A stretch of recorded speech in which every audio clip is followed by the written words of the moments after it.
Hey everyone, and welcome back to PrepFusion. So today we will start with the probability R-PYQ series because many of you guys were asking for it.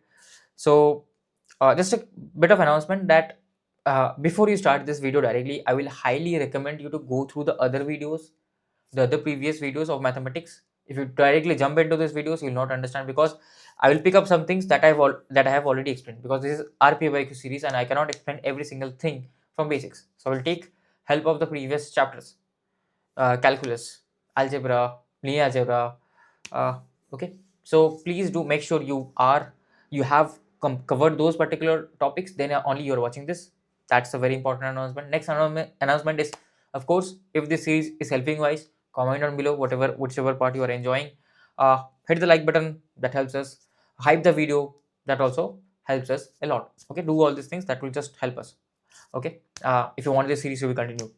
And the next point is that this is the R-PYQ series, and I will be totally honest with you. In probability, probability is very big, right? So it's very difficult for me to try to include everything, but I have tried my level best to include every single topic that is possible, that is common between EE, EC, and IN to cover in this whole video. So that was my aim, to cover the most important portions, so that at least you will be able to solve not all the questions but most of the questions, right? That was the target, because of course no one will be able to solve all the questions by just studying a crash course or something, right? But this is a different from a crash course, but still my expectation is you will gain the knowledge, you will gain the intuition of probability, and you will perform wonders. So we have started with, first we'll do basis of probability, then slowly we'll move on to the random variables part. So both are very important, both have 50% of weightage. Okay, so let's start with the first topic. So let's begin with few important terms. First one is the deterministic experiment. Those experiments which, when repeated under identical conditions, produce, just give me 1 second, produce the same result, are known as deterministic. Just like a chemical reaction, if I am adding two chemicals, salt, so not, this is not salt, NaOH plus HCl, I will get uh, NaCl, that is salt, plus H2O, water. I will get salt water. I have forgotten what is this called. I have not studied chemistry for a while. So now this is deterministic. Whichever experiment, the result I already know. Like you say, if a coin has, just give me 1 second. If a coin has both side head, so if I flip the coin, then what will the coin show? Head only, right? Because I already know, because both sides is head, there is only one possibility. So whenever there is only one possibility, those kind of experiments are also called as deterministic. Now what is random experiment? It is the process which result in an outcome which is one of the various possible outcomes that are known to us beforehand. So tossing a coin, unbiased coin, so head or tail, I don't know what will come. It can be either head or tail. I can comment about the probability, but I don't know what will be the outcome. Tossing two fair unbiased coins simultaneously, rolling a dice. So these are called random experiments. Outcome, result of the random experiment, sample space, it is the set of all possible outcomes. So if I am tossing a coin, what are the possible outcomes? Head or tail. If I am rolling a dice, what is the possible outcome? 1, 2, 3, 4. So this is called my sample space. So sample point will be each element in sample space. So 1 will be a sample point, 2 will be a sample point, like this. Like this is how we represent sample space in set format. In Venn format we represent, but don't worry, you don't have to worry about all these things. But I hope you know basic of Venn diagram. I think that will be covered to you in the PNC, so you must watch the PNC video. Event, it is the subset of a sample space. So if they ask you what is like getting an odd outcome in throwing a dice, so throwing a dice is a random experiment in which the sample space is 1, 2, 3, 4, 5, 6. An event is the subset, so getting an odd outcome. So out of these sample space which are odd, 1, 3, 5, these are all odd outcomes. Okay, 1, 3, 5. So that is the case over here. So this is called an event that is a subset of my overall sample space.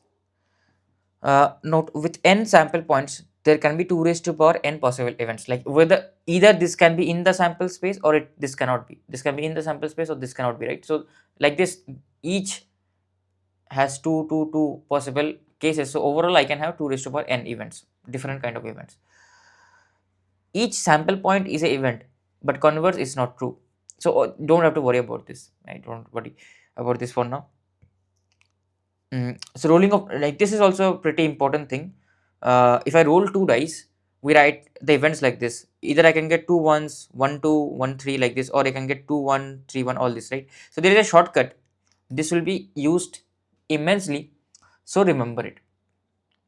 What does this shortcut tell me? So first of all, rolling of 2 dice.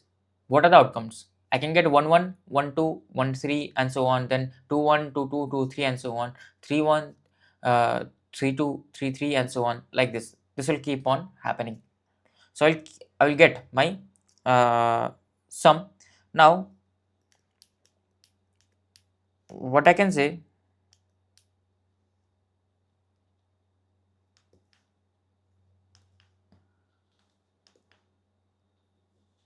is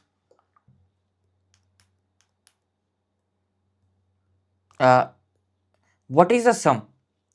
So how many times can I get the sum as 2? So this is one of the possible case, and this is the only case where I can get the sum as 2. Is there any other possible case that the sum of the dice that will come at the top number, that the number will be, sum will be 2? No, only this is the possible case. Sum is 2 here.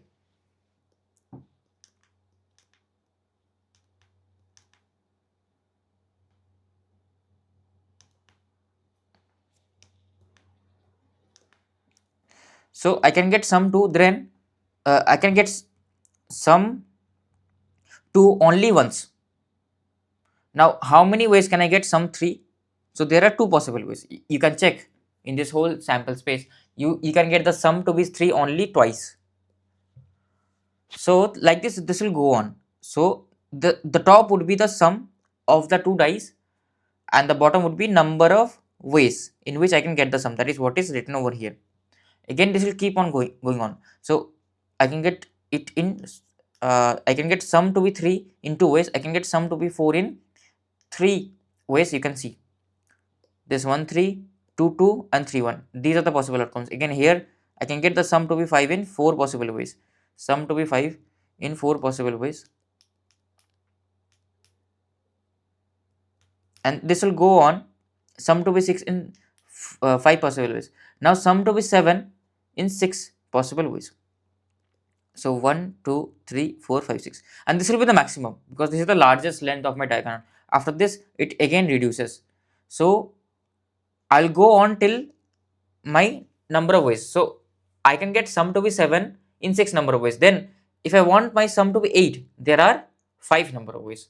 You can see the example here: 6 2, 5 3, 4 4, 3 5, 2 6. So 1 2 3 4 5. So these are the possible number of ways: 8, 9, 10, and so on. This will keep on happening. Okay, so that's how you write this table of values in just a simple line. This number line will be hugely helpful to you. So please keep this in your mind. You can keep this in your short notes as well. So yeah, now there are a few important terms. Union of events. So A and B are 2 events from a sample space obtained by a random experiment. Let's say A and B are 2 random, like, events, 2 events obtained from a random experiment. Now A union B basically means either A or B or both are included in my, so let me name a new event, that is E. And if I do E equals to A union B, that means in this new event E, either A will be included or B will be included, or both A and B will be included.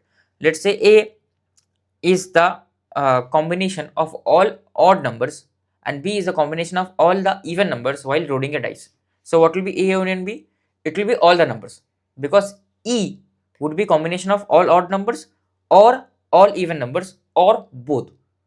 So basically odd and even, they don't have any common point, but or is there, right? So odd or even. So basically I'm including all the numbers. I'm including both odd and even. So yeah, everything is included. So that is what union means. Intersection basically means when the two sample space have anything in common, when they occur simultaneously. Let me write an event E, that is A intersection B, and let's say that A is the event when I get a odd output if I roll the dice, odd number if I roll the dice, and B be a event whose what can I say, B is the event if I get a number that is divisible by 3. If I get a number that is divisible by 3, so what is included in B? 3, 6, right? And what is included in A? Odd number, so it will be 1, 3, 5. So out of this, which is the intersection, which is the common point that can happen simultaneously, that is both I will get an odd number as well as my number will be divisible by 3, that is 3. So 3 is the intersection point. So A intersection B will be 3. So it is basically nothing but the common part, and A union B is the, all this includes A, includes B, also the common part as well, both. I hope you, if they don't have any intersection, then you can represent it in the Venn diagram like this. So all these are basics, I hope you know. Now let's come to the classical definition of probability. Probability is the ratio of number of favorable outcomes upon total number of outcomes. So it is basically the total sample space upon the number of favorable outcomes that is possible during an event. Your probability will always be 0, between 0 and 1. It cannot go beyond 0, sorry, it cannot go below 0, or it cannot go above 1. So just be careful regarding this. So a pair of dice is rolled. Find the probability of getting a total of 6. Very simple, right? What is the probability of getting a total of 6? So if a pair of dice are rolled, what are my total sample space? So basically here I have shown you the table. So there can be 36 possible cases. This is a 6 cross 6 table. So there can be 36 possible cases, like 1 3 3 1, 1 4 4 1, and like this. This will keep on happening.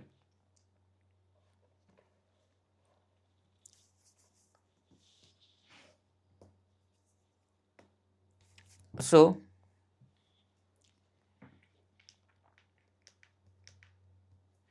here what I can say is that this is my sample space, that 1 2 3 4 5. So what are the total possible outcomes? 36, out of which I want a total of 6. Basically the sum of the two dice should come out to be 6. Now in how many ways I can get 6? Again I can draw the table. Here also I have drawn the number line only. So always remember this, the top side is the sum and the bottom side is the number of ways. So someone will start from 1, right? So in how many ways can I get 2? That this is very easy to remember. How many ways can I get 2? Only a one way, that is 1 comma 1. That is the only possible way I can get the sum to be 2. Now it is intuitive. Now you have got, this is the number of ways, this is the sum. Now you can complete the this number line. So this will be 3 4 5, sorry, this will be 3, this will be 2 3, this will be 4, this will be 5, and remember this is the sum, right? 5, this will come out to be 4, and there will be 5, then this will be 6, and ultimately 7 will be the highest point, where there are 6 different ways to get 7. After that it will just reduce. So they are asking sum to be 6. Sum is 6. If sum is 6, that means there are how many possible ways? 5 possible ways. So what are the total favorable outcomes? So there are 5 favorable outcomes. What are those? So I can show you. So I need 6. So it can be 1 5, or it can be 5 1. It can be 2 4, or it can be 4 2, and it can be 3 3. Because first, like 1 5 basically means first 1 has came, then 5 has came, and 5 1 basically means first I have got 5, then I have got 1. So there are possible like only 5 events, like yeah, 5 outcomes. So my favorable outcomes is 5 out of overall. What are the overall possible outcomes? 36. So this will be your answer. So again, some similar question is there. This is like a PNC question. 3 distinct numbers are selected from the first 100 natural numbers. So I am selecting 3 distinct numbers from the first 100 natural numbers. So what is my total sample space? So 1, 2, 3 natural numbers are this 1, 2, 3, 4, and so on. So I'm selecting first 100 natural numbers.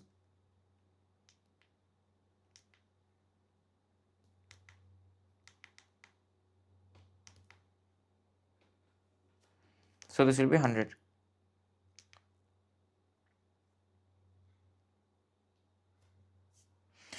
Now 3 distinct are selected such that all the 3 numbers are divisible by 2 and 6. So if a number is divisible by 2 and 6, basically it has to be divisible by 2 and 3, it has to be divisible by 6. So let's say a number has to be divisible by 2 and 3. So what is the product? That is 2 into 3, that is 6. So I can choose 6. 6 is divisible by both 2 and 3. Then can you choose 9? You cannot choose 9 because 9 is only divisible by 3. So you have to choose 12. That is again a product of 6 only. Then I will choose 18. Like this it will happen. It will keep on go on, right? So from 0 to 18, how many divisors of 6 I have? 3. That is 18 by 6. So if I keep on choosing, right, how many numbers I have that are divisible by 6 from 0 to 100, what I need to do is 100 minus 0 upon 6. That is what I have to do. Simply that's it. Upper limit minus lower limit divided by 6, and I have to take the lower value of that because this will come out to be some decimal value. Of course, there can be whole numbers only. So this will be 10 by 6. If I calculate, like I'm expecting you already have studied PNC, so I'm not explaining these things too much in detail. So 100 by 6, that is 16.67.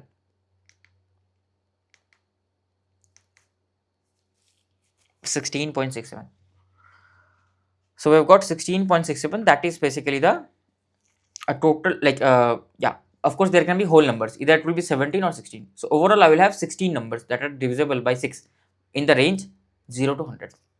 So whenever you have to find how many numbers are present that are divisible by certain number, what you do, you write the upper limit. Let's say between 200 to 100, how many numbers are present that are divisible by 6. So you will write the upper limit first, then subtract that with the lower limit, then divide it by 6.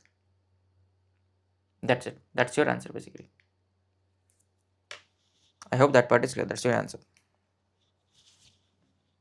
Okay. So yeah, in this case it will be 16. So 16 upon 100, 16 upon 100 would be, hold on a second. Oh, we have to, okay. If I would have only chosen a single distinct number, this will be 16 upon 100. Okay. But here we are choosing 3 distinct number, 3 distinct. So how many ways can I choose 3 numbers out of 100 numbers? It will be 100C3. And I want my all those numbers to be divisible by 6. So I have to choose out of 6 because 16 numbers are there in 100 numbers that are divisible by 6. So in those 16 numbers I have to choose my 3 numbers that will be my favorable outcome. So 16C3 divided by 100C3. So this will be like you can solve this. This will come out to be 4 by 1155. So PNC you must study to understand like how am I writing 16C3, 100C3. Okay. So yeah, let's solve this question now. So 3 distinct numbers are selected from 200 to 300. The probability that all the 3 numbers are divisible by 2 and 3 would be equals to what? So for, okay, one more thing. Okay, one more thing I missed here. This will not be just upper limit minus. This will be upper limit plus 1 minus lower limit. Why, I will explain. So let's say I'm choosing 5. Let's say I am choosing numbers between 0 to 5. So can you tell me how many numbers, how many elements I have between 0 to 5? If you said it 5, you're wrong. So I have 0, 1, 2, 3, 4, 5. So I have total 1, 2, 3, 4, 5, 6, 6 elements between 0 to 5.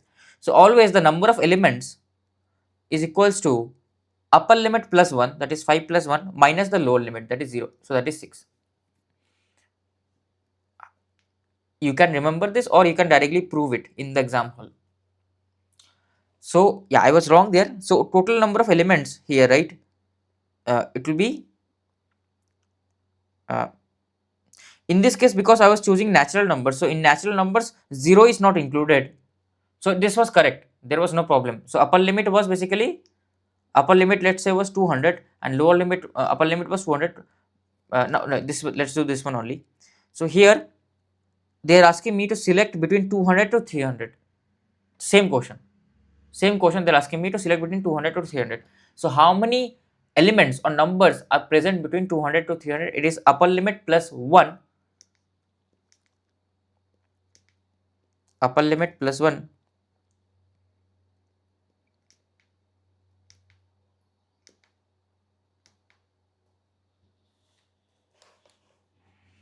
upper limit plus 1 minus lower limit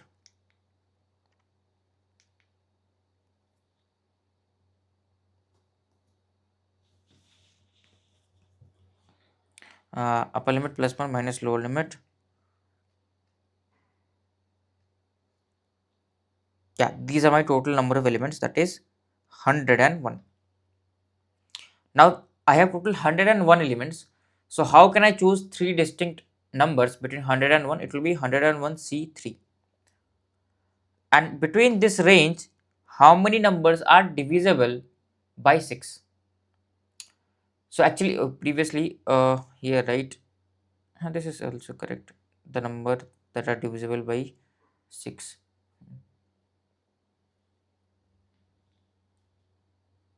Okay, this part I was wrong actually. To calculate the number divisible by 6, here I was wrong. Ignore this part.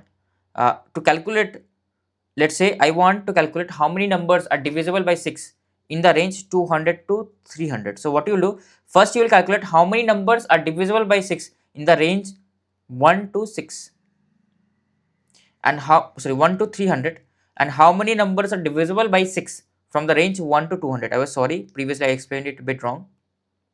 Let's say this is y, and let's say this is x.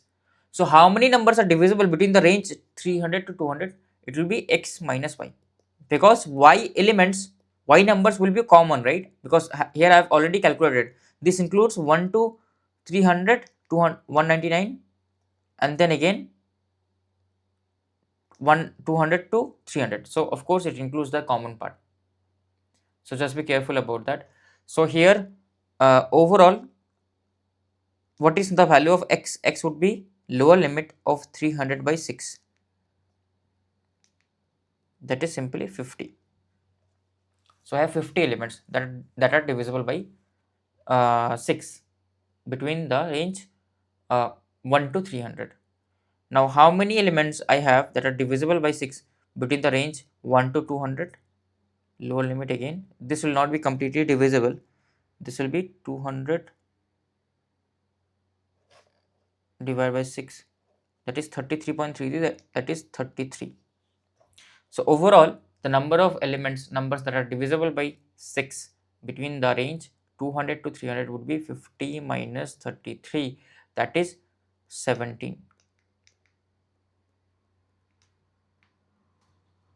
Okay, so in how many ways can I choose three distinct numbers out of 17? 17C3. So your probability of the event would be 17C3 upon 101C3. This will be your answer for the question. I think options are given. If you break down your option answer, you will see option B. Now what is complement? Complement is basically the opposite of an event. Let's say, what is the complement of getting a even number? It will be odd number. So if the probability of getting a even number while throwing a dice is what? It is half, right? There, what is the sample event? 2, 4, 6. What is the overall sample space? 1, 2, 3, 4. So I have total 6 elements upon the number of elements, favorable elements, that is 3. So that's why half. So what will be the complement? Complement would be getting an odd number, and probability of getting an odd number is what? This is also half. So basically the addition of its own complement with probability of A and addition of probability of A bar, also known as complement of A, will always be equals to 1. It will always be, because basically complement includes all those possible elements which are not included in my current event. So it will always come out to be 1 probability.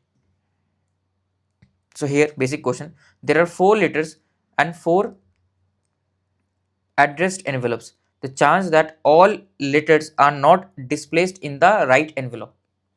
So there are 4 letters, okay, L1, E1, L2, E2. Envelopes are there. There are 4. So L3, L4, E3, E4. So they are asking me the chance that all letters are not dispatched in the right envelope. So L1 will have a letter that will be only kept in the envelope E1. L2 will have envelope that will be kept in E2, L3, E3, L4, E4. So all of them are not dispatched in the right envelope. So all of them are wrong. All of them are not dispatched in the right envelope. Okay. So that all letters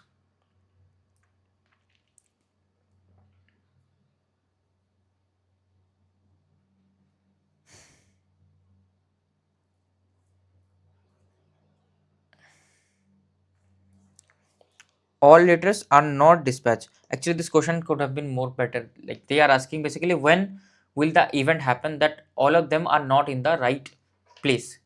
So if I assume a event that all of them are in the right place, so there is only a one possible case due to which all of them will be one possible combination when all of them will be in the right envelope. All other combinations will be wrong. Okay, so basically I can choose L1 to be in E2, I can choose L1 to be in E3, I can choose L1 to be in E4, right? So L1 has how many options? 4 options. L2 has how many options? 4 options. L3 has, sorry, no. If L1 has 4 options, right? L2 has how many options? 3 options left, because already one of the envelope will be occupied. Then L3 will have how many options? 2 options, because already 2 envelopes will be occupied, and L4 will have only 1 option left. So total number of ways in which I can arrange or keep the letters is 4 into 3 into 2 into 1. That's why PNC is very, very important. So what is the possible combination when all of the letters will be in the right envelope? Only one possible chance, only one possible favorable outcome. So it will be 1 by 24. But they're asking me when all letters are not in the correct envelope. So I have to take the complement of this event, that will be 23 by 24. I do understand like this might be, the language might be a bit problematic, because you might ask, sir, what if L1 is with E2 and L2 is with E1? So these are wrong combination, but L3 can be correct combination and L4 can be correct combination. That is a possible. So actually they should have asked at least one letter will not be in the right envelope. Then this answer will be correct. This I will correct this question. At least one letter are not dispatched in the right envelope. That should be the question basically. Yeah. So let's now solve the next thing, like odds in and odds against. So these are all again intuitive. You can go through the question and understand. If fair dice is rolled, find the odds against getting a total greater than 9. And don't worry, they will not ask you these kind of thing. If they're asking you odds against, then they will basically give you the definition of odds against, because this is not a standard term. So odds against basically is the number of unfavorable outcome upon the total number of cases, and odds for is the number of favorable outcome upon the unfavorable cases. Okay, no, it is not like this is some standard definition. So don't worry, they will give you the definition while asking you the question. That is my expectation. Gate will not do something like this. So you can calculate, if fair dice is rolled, find the odds against getting a total greater than 9. So what are the odds against? So what is my event? Getting a total 9. So what are the total number of ways in which I can get a total of 9 greater than total of 9 or equal. So again I can draw the this line. So if I get 9 and equal, that means there are how many cases? 4 plus 3 7 plus 2 9 plus 1. So there are total 10 cases in which I can get 9 or greater.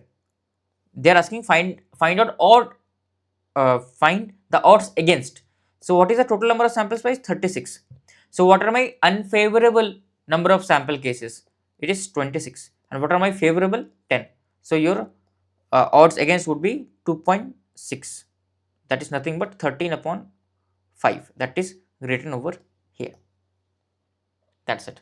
Odds for would be the total number of favorable upon the unfavorable, that is 10 upon 26, that is 5 upon 13. Okay, so it is not a standard term, but they can ask this if they give you the definition of odds against and odds for. Yeah, so I just want to change this. Actually this question is incorrect. At least I should have mentioned at least one of the arrangement, at least one of them are not dispatched correctly, because otherwise the answer will be something else, because this will be a question of dearrangement. None of them are in the correct envelope. That is the question of dearrangement. This question, right, wording is incorrect, so I just changed the wording. Yeah, let's solve this question. A circle probability can be asked as an area as well. So I have a circle that is inscribed inside, sorry, I have a square that is inscribed inside a circle. So I have a square that is inscribed inside a circle. So this is a square.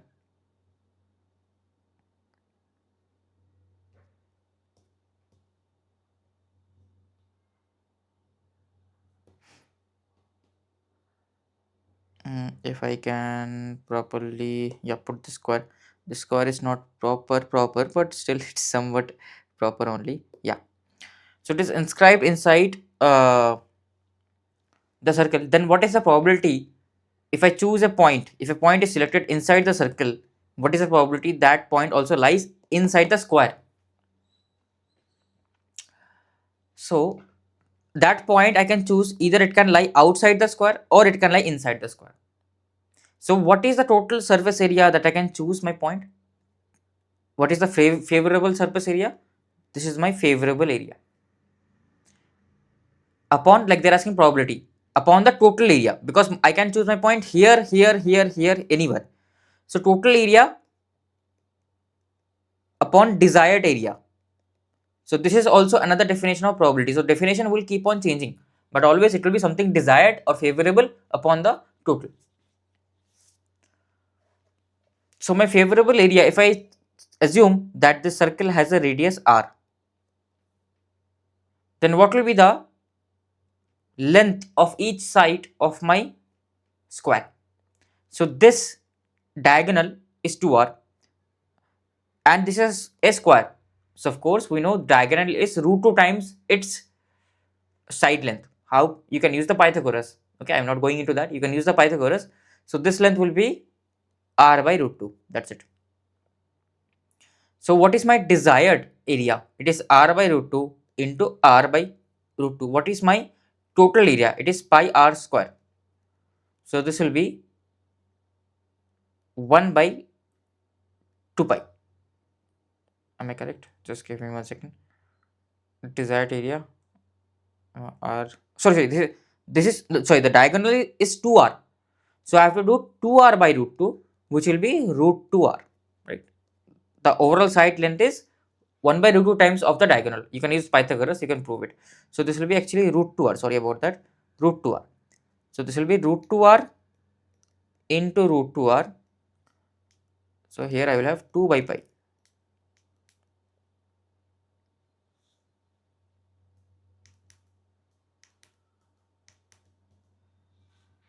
Okay, so 2 by pi would be 2 upon pi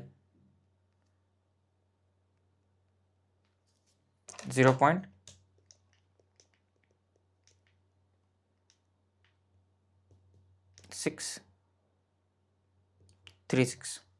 That is what my 2 by pi equals to is. Now, like these are few vocabulary, you can go through this. Like probability in 1D will be favorable length upon total length, 2D this will be favorable area upon total area, and 3D it will be favorable volume upon total volume. We can choose a probability in 1D.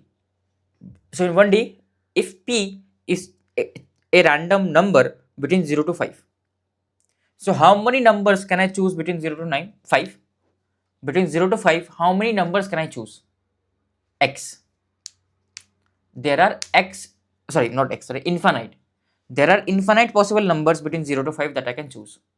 Correct? So if I have so I will plot the number line between 0 to 5, that is my total length. So what is the length of this line? That is 5 units. Right? So now I got a number actually. Between 0 to 5, I can choose infinite numbers. There can be infinite, like 0 0.1, 0 0.001, 0 0.12, like there can be infinite numbers between 0 to 5.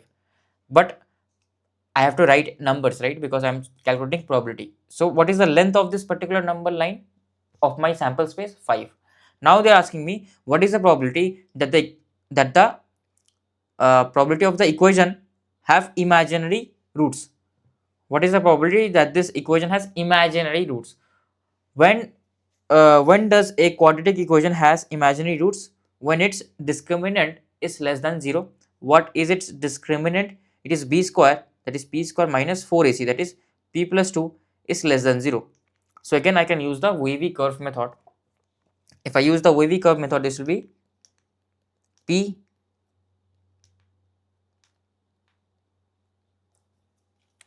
just give me 1 second. P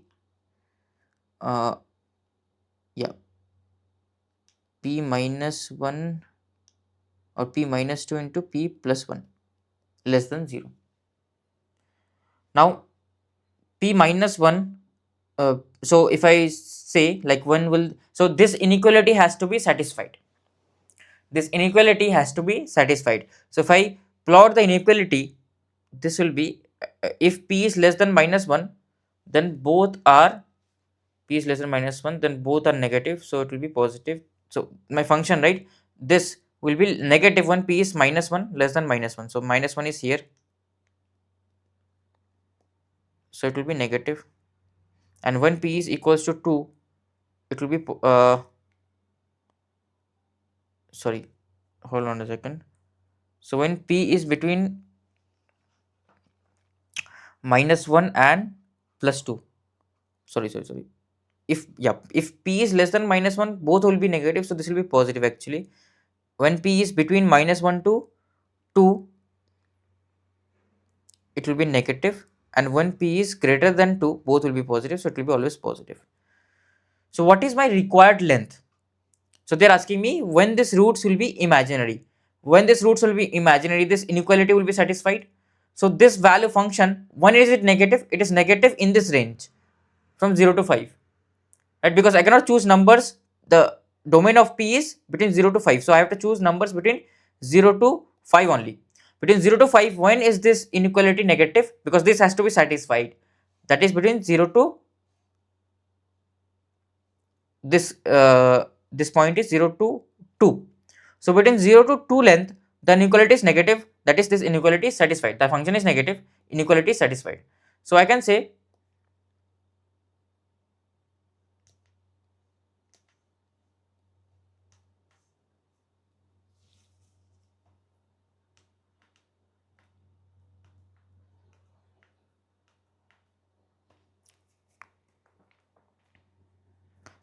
this will be 2.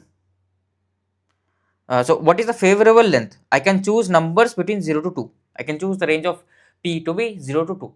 Right? So what is my favorable length? 2. What is the total length? 5. So your probability will be 0.4. That's it. Probability of event would be 0.4. Now there are few more events like equally likely.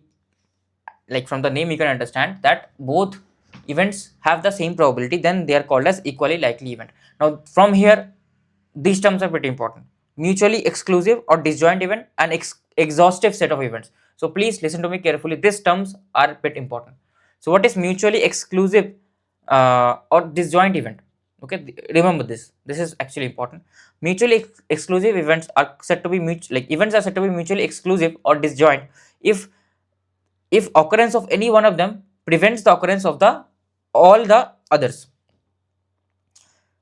Getting odd outcome and getting even outcome in a single throw. This is an These two events are mutually exclusive. What do I mean? So let's say event A, let's say I'm throwing a dice, rolling a dice, and event A says that I will get a odd number, and event B says that I will get an even number.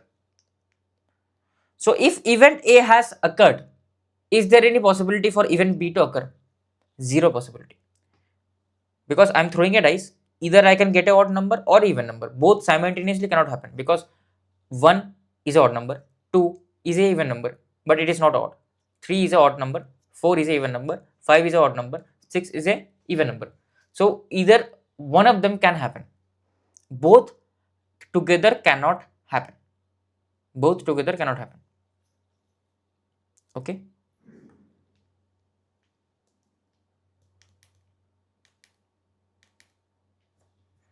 Both together cannot happen. So yeah. Now if event A has occurred, that is I have rolled a dice and I have got an odd number, so event A has occurred, that means there is no possibility for event B to occur. So event A and B are called to be a set of mutually exclusive event, because if A has occurred, B, there is no possibility for B to occur. That's why A and B are called mutually exclusive. That basically means there is no probability of them having together. Like probability of A intersection B would be 0. If two events are mutually exclusive, that means their intersection will be simply 0. They don't have any common point. Exhaustive set of events. Let's say A, B, C is such that their union is the sample space of that random event, then the set of events is called exhaustive. I can take an example, like yeah, these are my events. Let's say A is the event getting, I'm throwing a dice, and A is the event of getting an odd number, B is the event of getting an even number, and C is the event of getting a prime outcome. So A and B are set of mutually exclusive event, that is certainly true, and A and B and are also called exclusive set of events. Why? Because if I include both A and B, then that includes the whole sample space of my event of throwing dice. So A includes 1, 3, 5, and B includes 2, 4, 6. So what is the overall sample space? 1, 2, 3, 4, 5, 6. So that basically is included in both of these things. Correct? So I hope that part is clear by you, that A and B are called to be set of exhaustive events because they exhaust the whole sample space. These two events exhaust the whole sample space. Now what about C? C is getting prime outcome. So is A and C a set of mutually exclusive event? Do they have anything in common? So A sample space is this favorable outcome. For B the sample space is this. For C the sample space would be getting a prime number. So 2 is a prime number, 3 is a prime number, and 5 is a prime number. So I see between A and C we have two numbers that are common. So they are not set of mutually exclusive events. Between A and C, if I include all the elements of A and C, can I make the whole sample space? No.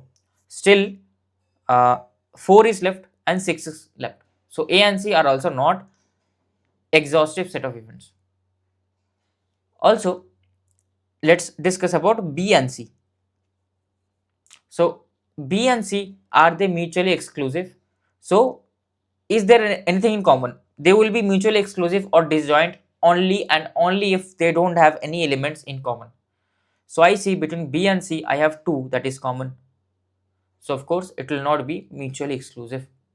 Now is this exhaustive set of event? Again, if I include all the elements of B and C, I see I'm missing 1.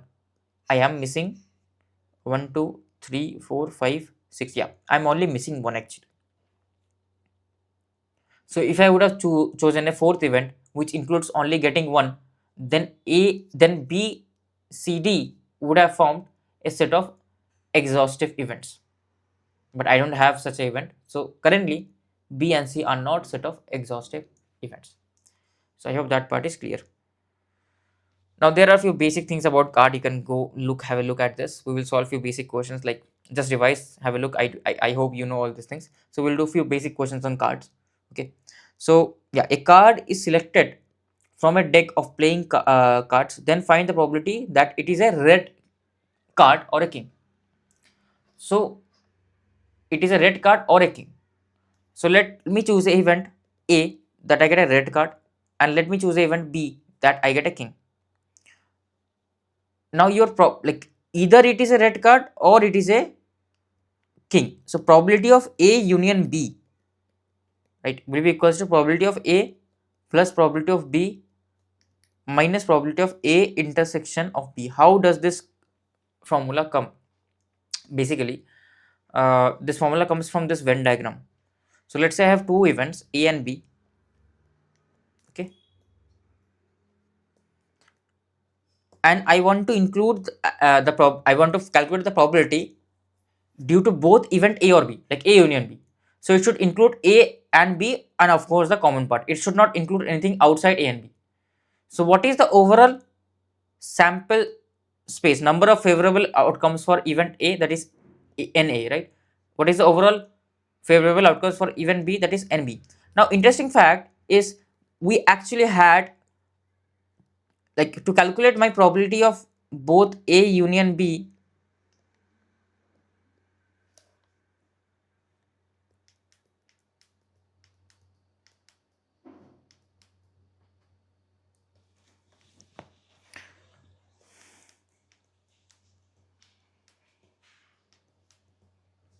to calculate the probability of both A union B, what I can do, I can say that this will be simply NA plus NB, and you will be bit wrong here because you would have chosen this area twice, because while considering NA also I have considered this area, while considering NB also I have considered this area. So I have to subtract this area once, that is a common area, that is called as A intersection B.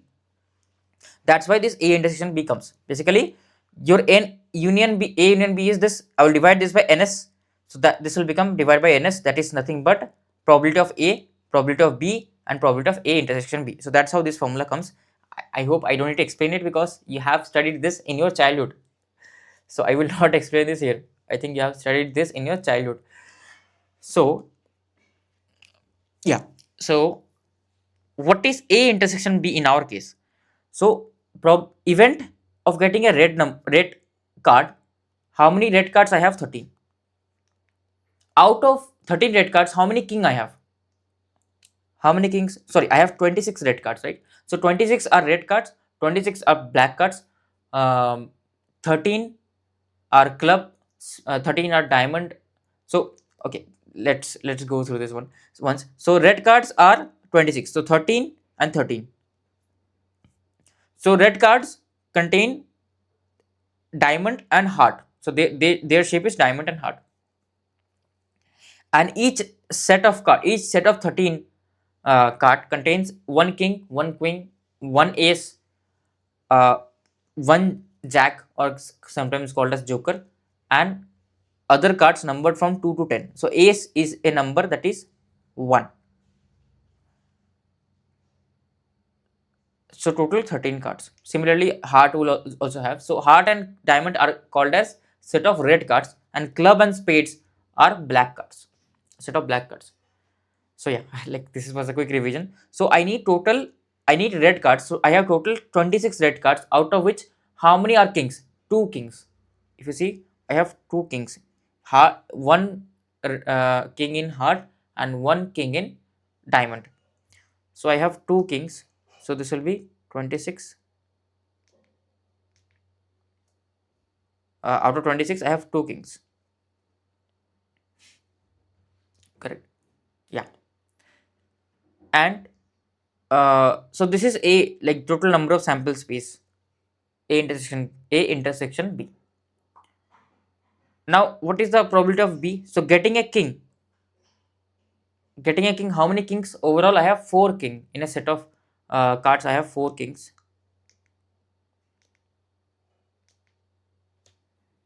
And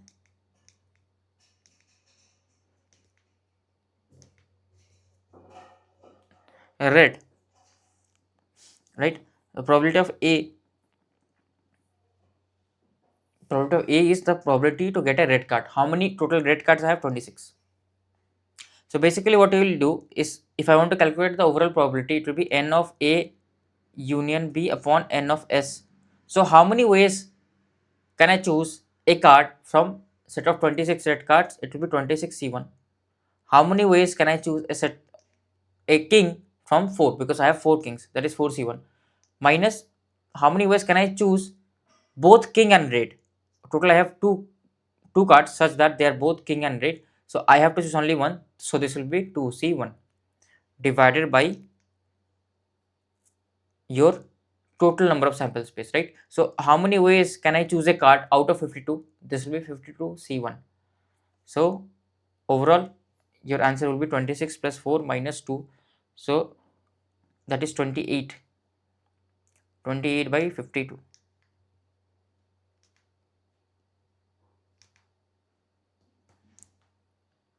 28 by 52. So this will be 4 7 upon 30. Yeah, 7 upon 30. Yeah, this will be answer for the question.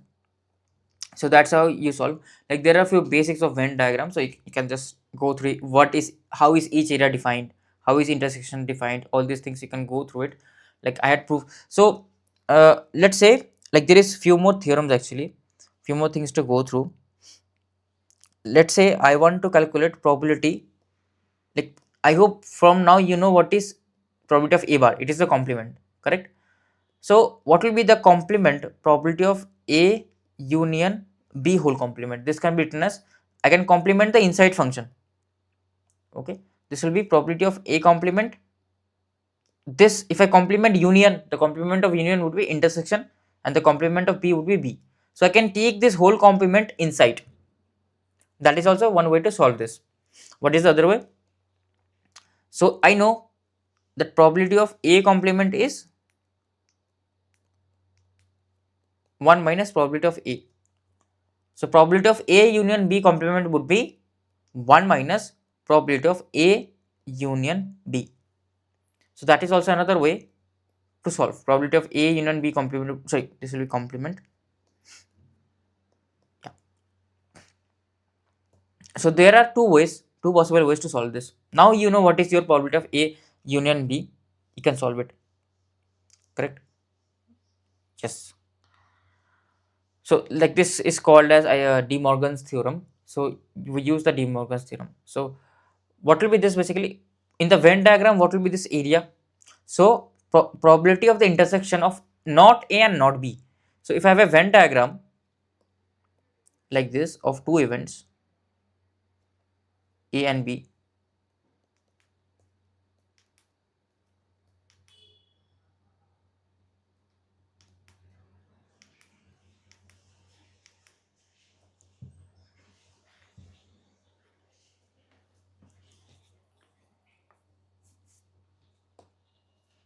so probability of not A, probability of not A and not B. Okay, so not A basically means this area that is not included in A. Intersection of not B, not B is this area that is not included in B.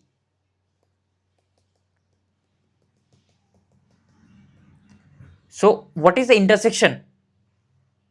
What is the intersection of not A and not B? Not A and not B, the intersection would be this one, right? This part basically. So basically the intersection would be, which does not include A and B. So it will be this area. And what is this area? Like this whole area was what? A union B. So this area would be 1 minus, because this whole area is 1, right? The whole probability is 1. So 1 minus probability of A union B. Isn't that what we have written over here also? 1 minus A union B. So like you can either solve with the Venn diagram, or you can solve with basics. So I'm just revising you. Like I'm expecting you already know all these things. Okay, these are basic things you already know. Now there are like, this was the Venn diagram. So there are many ways which you can solve the area. So you can go through this. So I will like Venn diagram in 2 variables is pretty simple. Venn diagram in 3 variables is a bit difficult. Sometimes it is very difficult to calculate. So yeah, then you have to draw the Venn diagram properly and solve it. So we will do a few questions, I think. So yeah, there are a few properties actually. First one is this addition theorem of probability. So if I have two events and I have to find out A union B, then I can simply add the probabilities and of course subtract the common area that we have already discussed. If I have three events, then I can add the three probabilities. I will have to subtract this common area, but then I have to add this area again. Why? Because what will happen is, let's say I'm using this area. So what is the probability of A union B union C? That will be this x plus u plus y plus q plus v plus w plus z. But here I have proven it to you. So basically it is x plus u, yeah, all this area, right?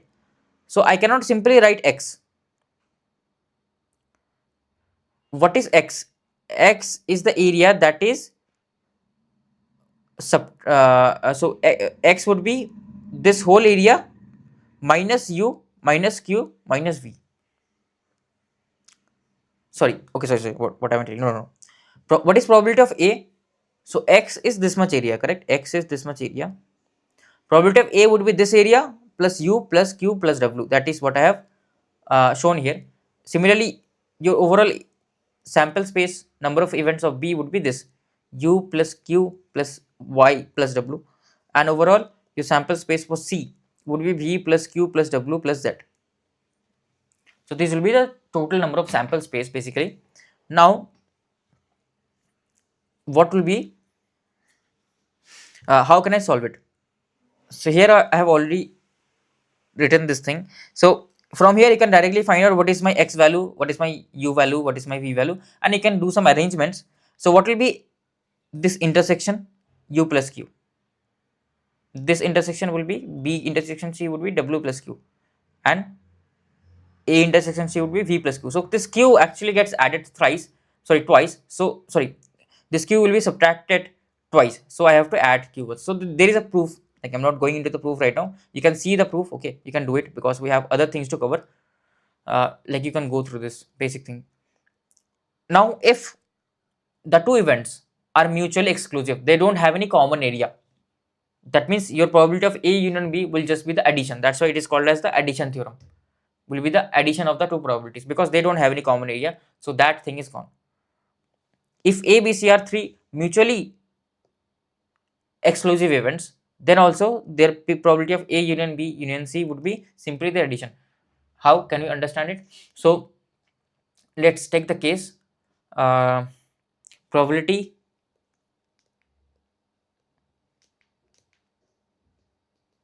of event A, like event A is like getting 1. If I roll a dice and getting 1, and probability of event B is getting even numbers. So that is basically 2, 4, 6. So what is probability of A union B? A union B is basically either I get 1 or I get 2, 4, 6, or both. Both is not a possible case scenario here because of course they don't have any common thing, right? Either I will get 1, 2, 4, 6. So what is the probability to get 1, 2, 4, 6? How many ways I can get it? It is 4. There are 4 favorable outcomes out of total outcomes. If I roll a dice, what is the total number of outcomes? That is 6.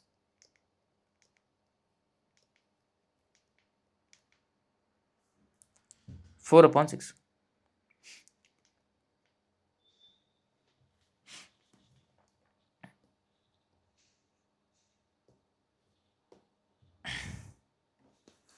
Four upon 6.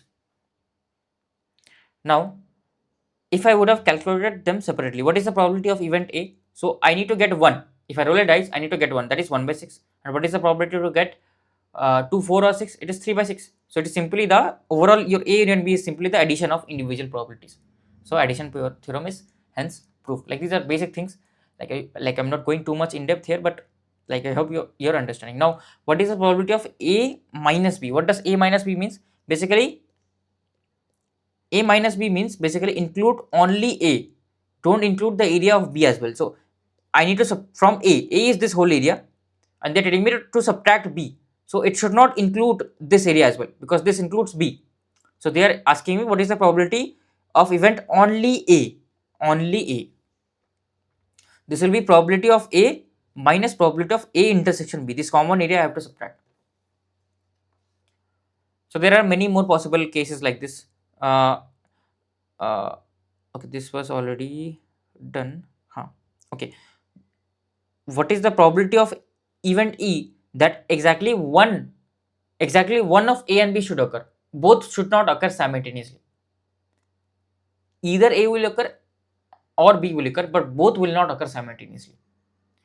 So what is the probability of only A to occur? Probability of, that is probability of A minus probability of A intersection B. What is the probability of only B to occur? Probability of B minus probability of A intersection B. So what is the probability of only A or only B to occur? Or is there? Whenever there is some or, you will always use addition sign. If there is and, so you will use multiplication sign. Similarly, probability of neither A nor B to occur. So A, B both should not occur. This will be nothing but 1 minus probability of A in union B, because this whole area is 1, this whole area is 1, and I have to subtract this common area, right, and that will yield me the event. So these are few Venn diagrams. You can go through this. I will not go through every single one of them. Okay, we will solve few questions. Let's say, okay, this is the first question with two variables. Then we'll come to the third way, like three variables. So let A and B be two events, and probability of A union B is 3 by 4. Probability of A union intersection B is 1 by 4. Probability of A bar is 2 by 3. What is probability of A intersection B? So always whenever these kind of things happen, always you draw the Venn diagram. You always draw the Venn diagram. So if I draw the Venn diagram,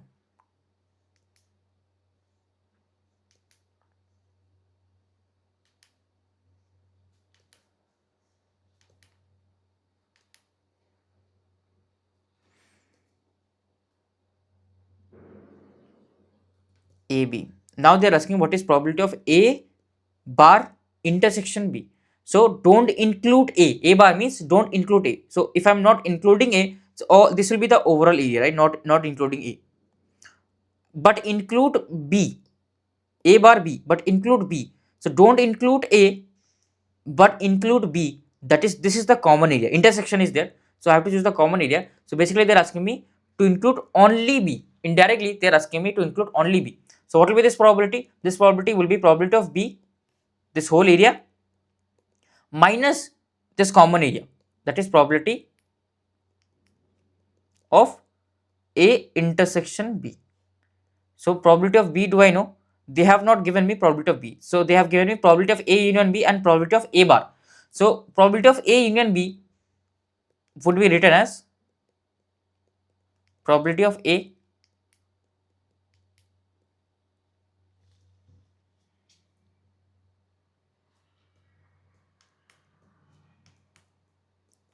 plus probability of B minus probability of A intersection B. So probability of A I don't know, but I know probability of A bar. So if I know probability of A bar, can I calculate probability of A? Yes, this will be 1 by 3. So this will be 1 by 3 over here, plus probability of B is the unknown thing, minus probability of A intersection B. Okay, they have given me what is probability of A intersection B, that is 1 by 4. So this is minus 1 by 4, and probability of A union B is 3 by 4. 3 by 4. So this will be 1 by, this will be 1 by 3, 2 by 3. So probability of B would be simply 2 by 3. So I can replace this 2 by 3. Probability of A intersection B is again 1 by 4. So and yeah, so your overall probability would be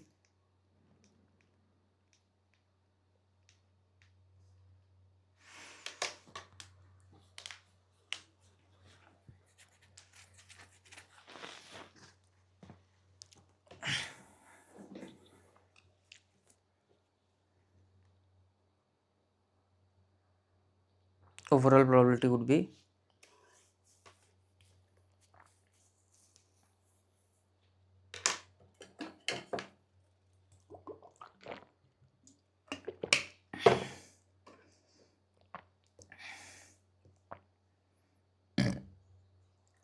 hold on a second, yeah. The answer would be 2 by 3 minus 1 by 4. So this will be 4, 8 minus 3 by 12. So this will be 5 by 12. So your answer would be 5 by 12. I think 5 by 12, yeah, 5 by 12, you got it. So this was the answer. Now let's solve a probability in 3 variables. So all these are given. Let me first of all draw the Venn diagram.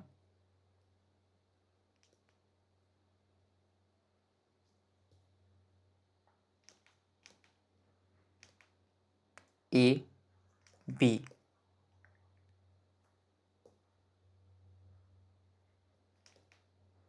and C.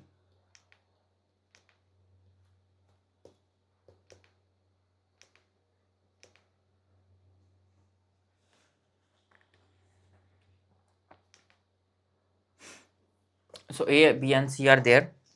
Okay. So now how to solve this particular thing?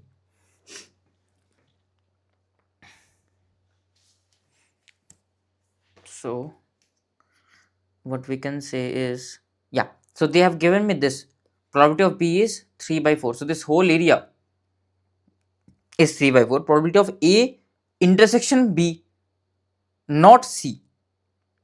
So basically this area, this part, this much part, probability of A intersection B, not C. So this much amount of part which includes both A and B intersection but not C, which excludes C. So this is the amount of part that they have given me. This is basically 1 by 3. This probability is 1 by 3, and your obviously your whole probability of B is given as 3 by 4. 3 by 4. Now probability of A intersection B intersection C bar. So probability of not A intersection B. So not A intersection B would be this part, right? Don't include A but include B. So the common area would be this part, right? Probability of not A is this whole area. Not A is this whole area, correct? And B. So this will be the common area intersection, and not C. Not C is, I have to exclude the C part as well. So this will be the overall common area that is given to me 1 by 3. That is given as 1 by 3. Now what are they asking? Then what is probability of B intersection C? So B intersection C would be this part. If I have any other color, yeah. Probability of B intersection C. So common region between B and C is this part. So one thing I know, probability of B, that is this area of this whole region, is 3 by 4. 3 by 4.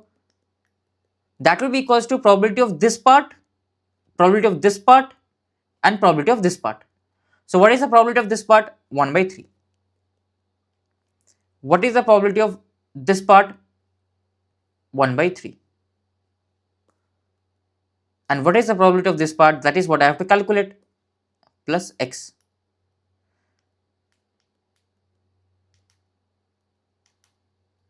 So this will be 2 by 3.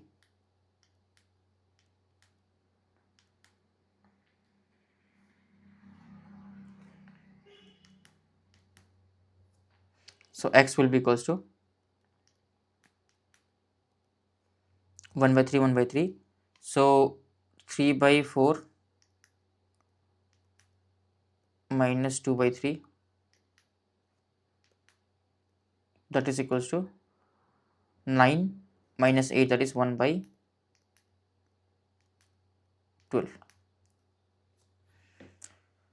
So 1 by 12 is correct. So 1 by 12 will be your answer for this question.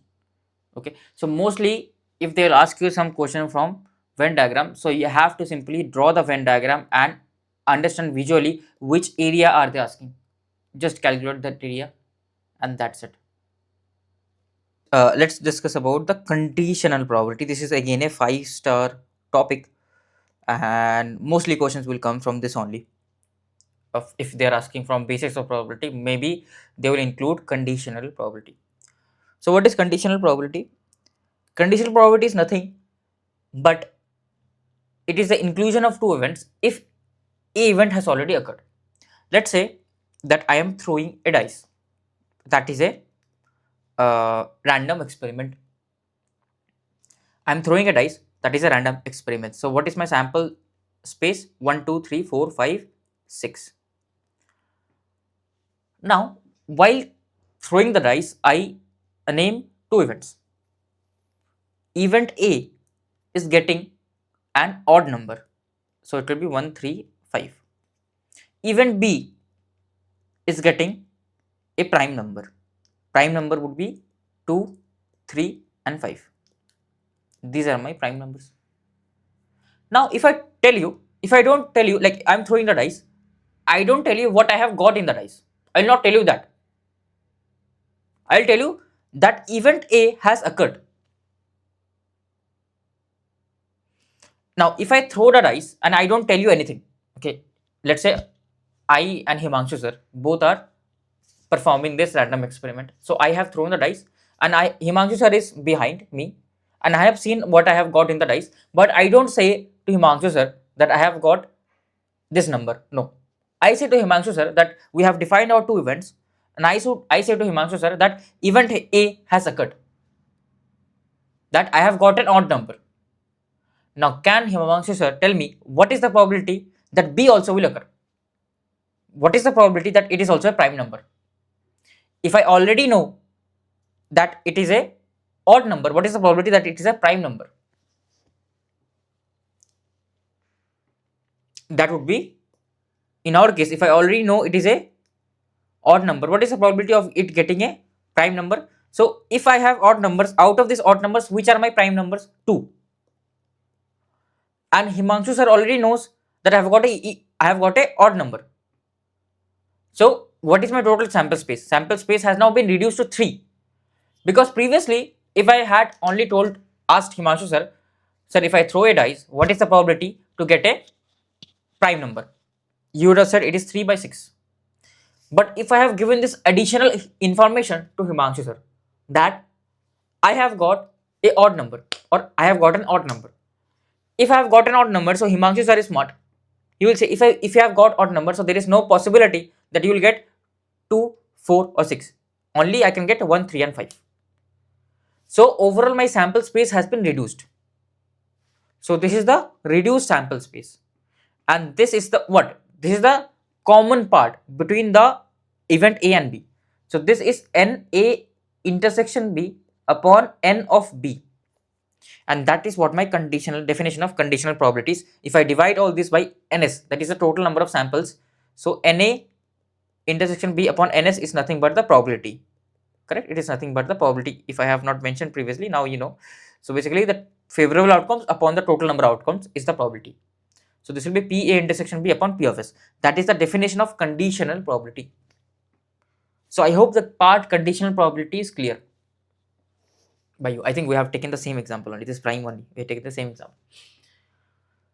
So now I hope you have understood what does conditional probability means. Conditional probability basically means some condition is given to you. As soon as you get the information regarding that condition, now your overall sample space will not be same, because you know this additional information. You can use this information to calculate the next probability. Just only one thing, that whoever is giving you this additional information, that information is correct. Let's say I am telling to Himanshu sir that we have got an odd number, so I am not lying. Okay, I have to say the truth. If I'm lying, then everything is gone. Okay, that is the one thing. That is the one condition. That conditional probability must satisfy, that the person who is giving you this information must say the truth, and it is the correct information. Okay, yeah. Let's solve a very basic question. It is given that events A and B are such that probability of A is 1 by 4. Also, conditional probability is sometimes written as this, probability A by B. What does this mean? Probability of event A given that B has already occurred. Probability of getting a prime number given that I have got an odd number while throwing the dice. So probability of A by B, or probability of A slash B dash B, is basically probability of event A given that B has already occurred. Okay, so these are the things basically that you have to consider. So yeah, So it is given that event A and B is such that probability of A is 1 by 4, probability of A bar B is 1 by 2, and probability of B bar A is 2 by 3. So probability, what are the thing? Probability of A, probability of B. So probability of A is 1 by 4, that is fine. Probability of A dash B. So probability of A dash B would be probability of A intersection B upon probability of B, that is equals to half. So okay, I don't know. So one more thing, probability of B dash A, that is basically probability of B intersection A. These are same only, right? Probability of A intersection B and B intersection A are same thing, upon probability of A this time, given that A has occurred. So I will divide by probability of A equals to 2 by 3. So from this I can get my probability of B intersection A, because I know what is my probability of A. So 1 by 4, this will be 1 by 8. So probability of B intersection A would be 1 by 8. Now just hold on, this is 2, sorry, this is 2 by 3, right? Sorry, this is 2 by 3, so this will be 1 by 4 multiplied, so this will be 1 by 6. 1 by 6. Now I can put this value over here. So 1 by 6 will be there, this will be probability of B would be 1 by 3. This will be your answer. So this kind of basic questions they can ask. Now we will use the multiplication theorem of probability. So if I know probability of A given B,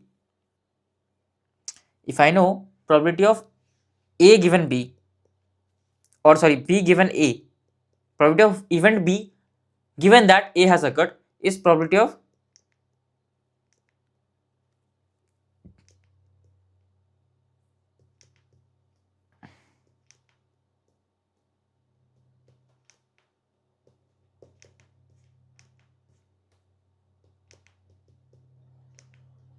A intersection B divided by probability of A.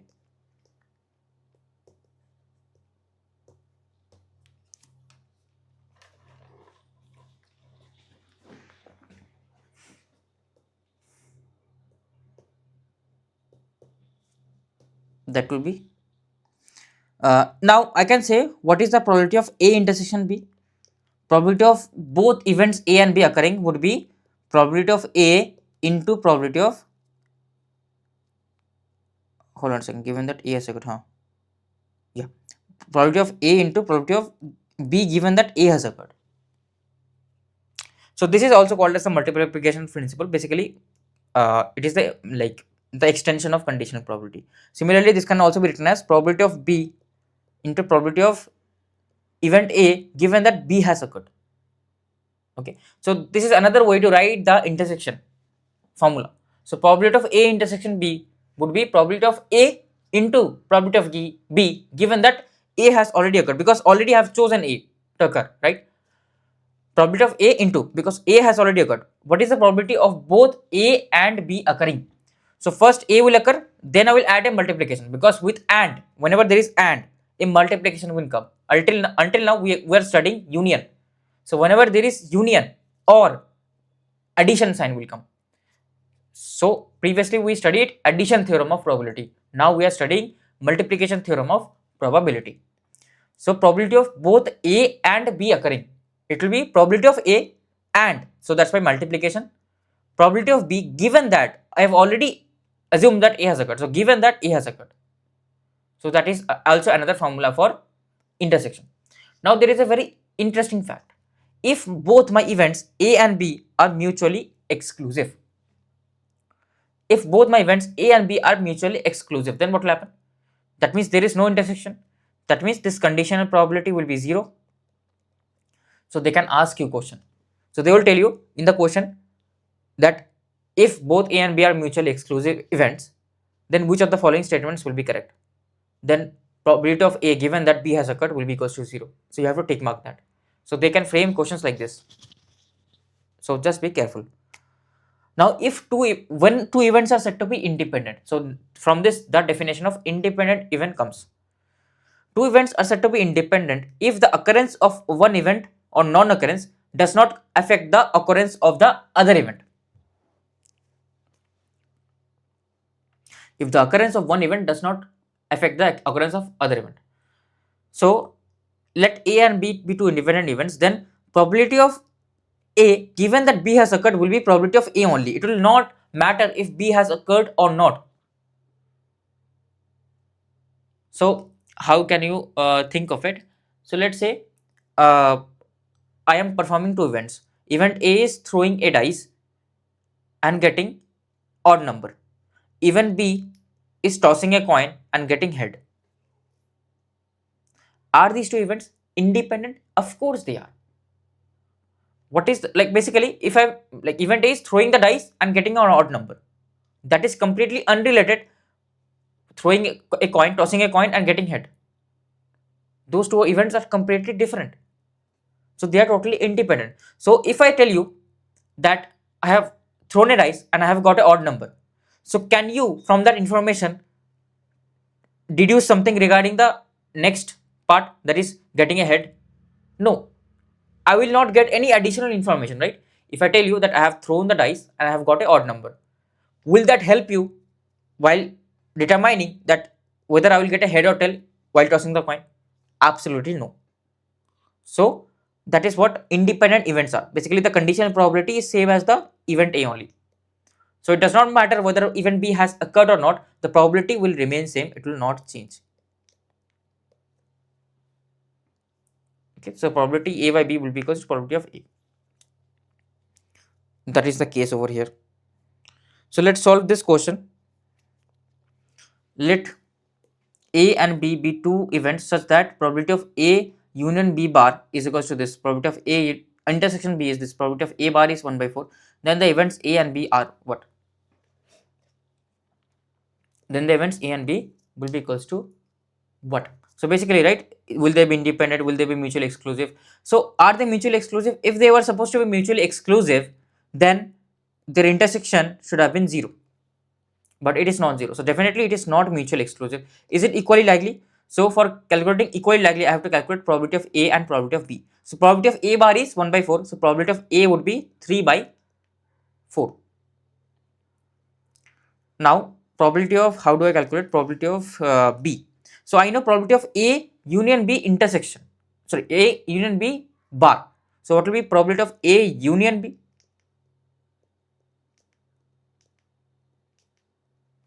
That would be 5 by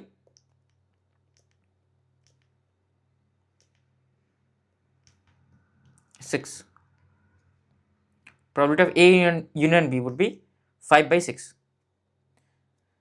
So probability of A union B is also probability of A, that is 3 by 4, plus probability of B minus probability of A intersection B, that is 1 by 4. So from this I can get the value. So probability of B, this will be half, that will go on the other side, that will be half, that will go 3, so 3 by 6, 5, so 2 by 6. So probability of B would be 1 by 3, which are definitely not equal to probability of A, so they are not equally likely event. So they are not equally likely, so only possible is they are independent. So how can I prove it that they are independent? That is, your probability of A intersection B should be equals to probability of A into probability of B. So probability of A intersection B is 1 by 4 and probability of A is 3 by 4 and probability of B is 1 by 3, that is equals to 1 by 4. So 1 by 4 equals to 1 by 4, hence proof, hence they are independent events. So mostly they will ask you from this independent event question.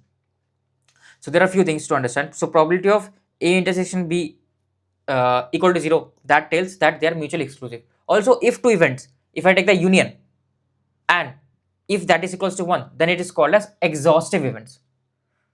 So those two events will be exhaustive, because if I include those two events, the probability becomes 1. Basically, I cover all the sample space. Okay. And equally likely is basically when two events are equal to each other. Now here again, if two events are independent, if A and B are independent events, then basically A and B dash also will be independent, right? Because A and B complement are again not related. A complement and B again are not related, and B complement and A complement again are not related. So this also will be totally valid, these things. So this you can utilize while solving a question. So here let's say there is a question. Let probability of A be between 0 to 1 and probability of B also is between 0 to 1, and probability of A union B is equals to probability of A plus probability of B minus, actually this formula should have been probability of A intersection B, but I am observing that it is written that it is equals to probability of A into probability of B. That means events are independent. Events are independent. Then probability of A, B given A would be probability of B minus probability of A, wrong.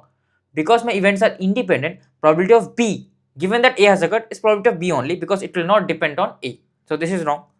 Probability of A dash minus B dash. Now, if your events are independent, will they be mutually exclusive? I don't know. No, they will not be, right? They will not, because if one of the events was 0, then only there is a possibility that they will be mutually exclusive, but none of them are 0. It is between 0 to 1. So if it is between 0 to 1, they will have some common region. So they are telling me what is the probability of A bar minus B dash. So what is, let's say this is A and this is B.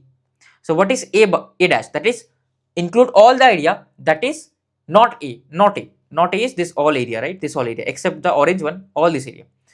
Then I have to subtract from this area not B.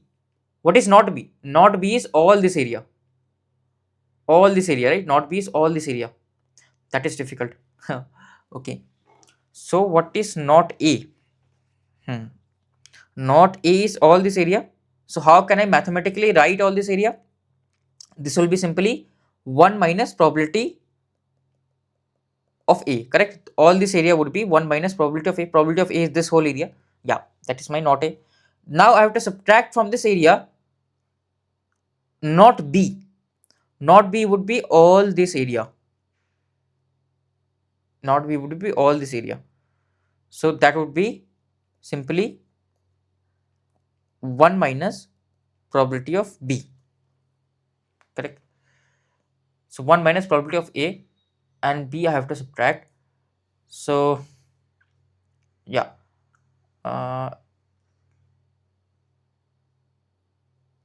yep, if I want to, yeah, that is what I have to do.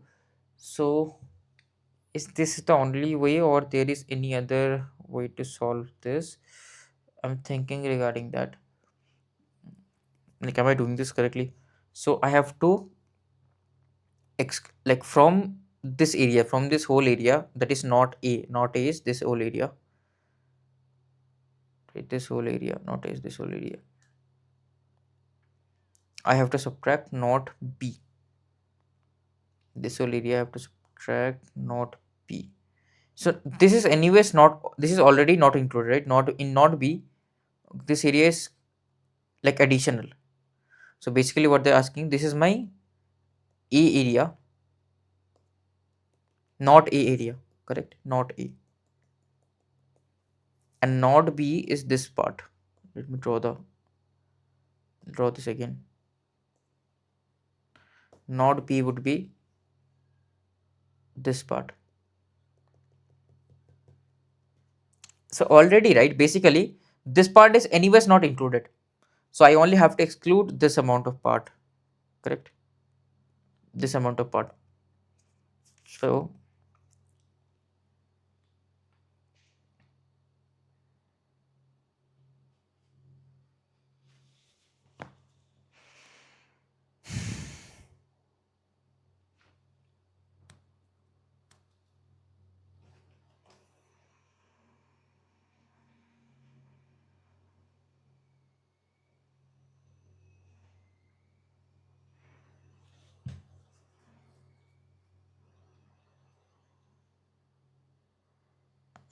not B. So this part is not included. So what is the area of this part? So actually, what will be my desired area? So I'll subtract from this area. This is my actual area. I have to subtract this area. If I subtract this area, right, what will be left basically? Only this part will be left actually, yeah. I have to subtract all of this area. Only this part will be left. Correct?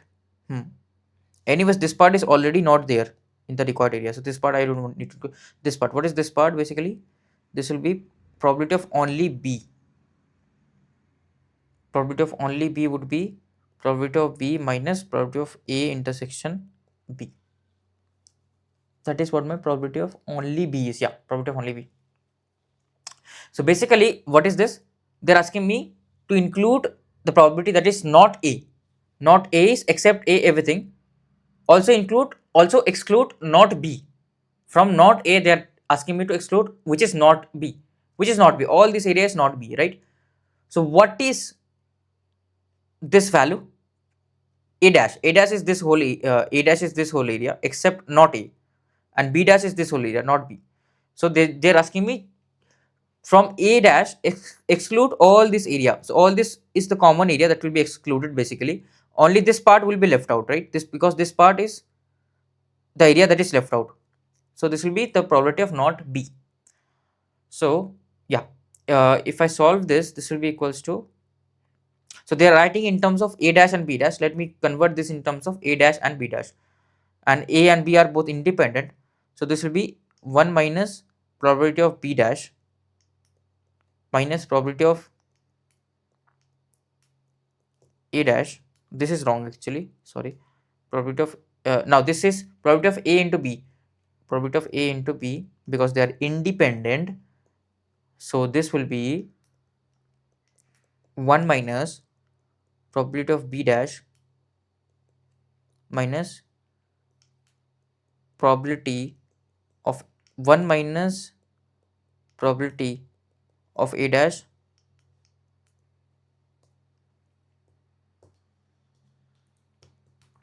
into probability of 1 minus of probability of B dash. So this will be equals to 1 minus probability of B dash minus this will be 1 plus probability of A dash plus probability of B dash minus probability of A dash into probability of B dash. So what is happening? This probability of B dash is cancelling out. 1 is also cancelling out. So this will be probability of A dash minus probability of A dash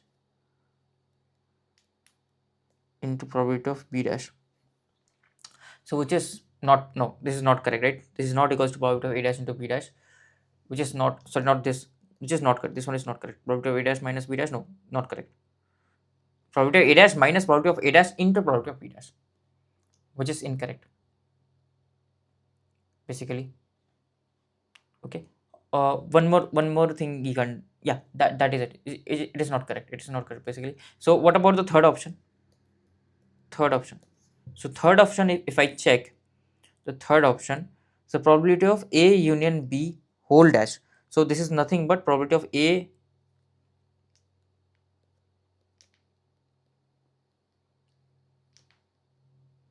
whole bar, that is equals to, I can use the De Morgan's law. This will be probability of A bar intersection probability of B bar. So this will be basically probability of A bar into probability of B bar. So is this kind of option present? Yeah, probability of A bar into probability of B bar. So option C is correct. Probability of A given B, it will be equals to probability of A because A and B are independent events. I hope that part is clear by you. Correct. Now, yeah, there is another way to solve this particular part, this third part, right? Using the Venn diagram. You can see the Venn diagram. You can solve it. Not using the, sorry, not the Venn diagram. The okay, the first, this option, I think. Yeah, option A.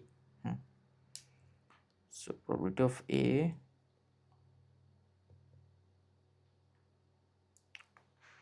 minus the probability of B dash. Okay. That is also interesting. So instead of in the Venn diagram, we always plot A and B. So we can plot A bar and B bar. Right? We can plot A bar and B bar. Now what are they asking? They're asking me what is the probability of A dash minus B dash. So they're asking what is only A dash. So in the Venn diagram, what do you plot? You plot events A and B. Now instead of plotting A and B, I'm plotting A dash and B dash. So if in the Venn diagram I plot A dash and B dash, so what is that they are asking, they're asking probability of A dash minus B dash. So basically they're asking what is, because A dash will contain both A dash and B dash also, this common region. They're asking me what is only A dash, only A dash. So what is only A dash? It will be probability of A dash minus probability of A dash intersection B dash. The common region I will subtract, and that is what is written over here. And probability of A dash intersection B dash is probability of A dash into B dash. That's it. So yeah, that's how you basically solve this particular question as well, option A as well, option B, sorry, option B as well. If you are having doubts in this particular process, you can solve it using this method as well. So let's solve few questions which will with which we'll understand the next particular topic, that is the total probability theorem. So we have two box, box 1 and box 2. So box 1 has 3 red balls and 7 blue balls, and box 2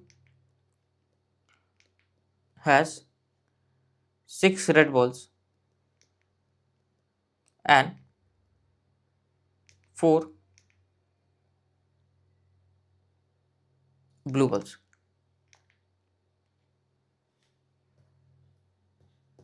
Okay, so a dice is rolled. If I am rolling the dice and if the outcome is multiple of 3, so there is an event, that outcome must be multiple of 3. So basically in a dice, what are the possible uh, numbers that can be multiple of 3? 3 and 6. And a ball is drawn from box 1. So if the basically if uh, the outcome is multiple of 3, then we will draw a ball from box 1. Otherwise ball is drawn from box 2. So either I will draw from box 1, otherwise I will draw it from box 2. So yeah, I will draw it from box 2. Now what are they asking? They're asking what is the probability that the ball drawn is red in color. What is the probability that the ball drawn is red in color? Okay, so there can be two things. Either I can get a multiple of 3 or I cannot get a multiple of 3. So we have to make a T diagram here. So I have this box, I have this die, right? And what can happen is I roll the die.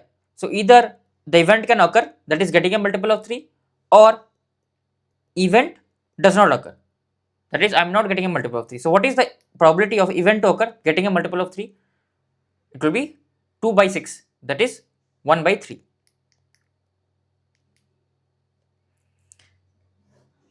And what is the probability for the event to not occur? It will be 1 minus 1 by 3, that is 2 by 3.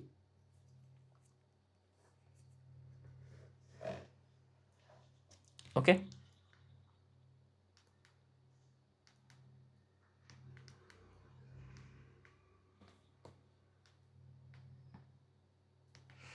Now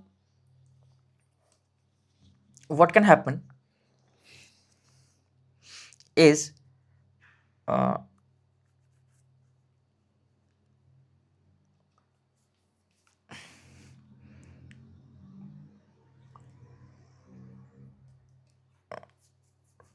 what can happen is that if I get the event to occur, then I will choose a ball from box 1. Now what is the probability to get a red given that event has occurred?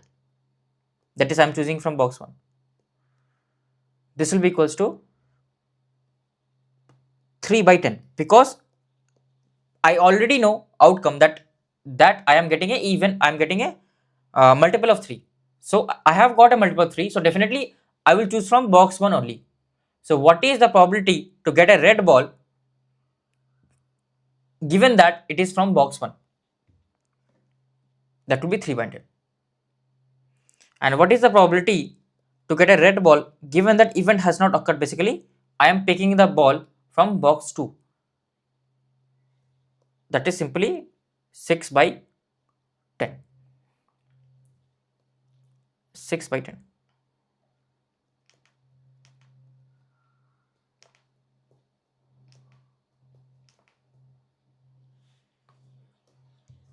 That is my 6 by 10. Correct. So 3 by 10 and 6 by 10. Now, what is the probability that the ball drawn is red? So, what is the probability that the ball drawn is red? How can I calculate this? So, first I have two paths, right? Either the event has occurred and I am getting a red ball. So, if the event has occurred, what is the probability of getting red? So, it will be probability of event has occurred into probability of getting red given that event has occurred. Or either the event has not occurred and the probability of getting red, that event has not occurred. Event has not occurred.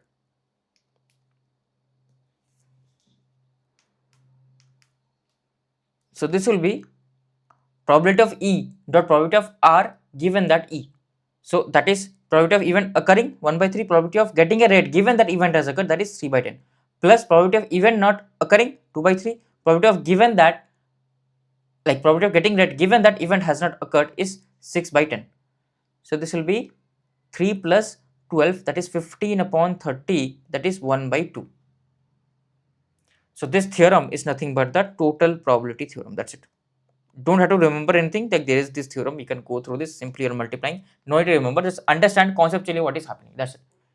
No need to remember it. Okay. So we will do another example here.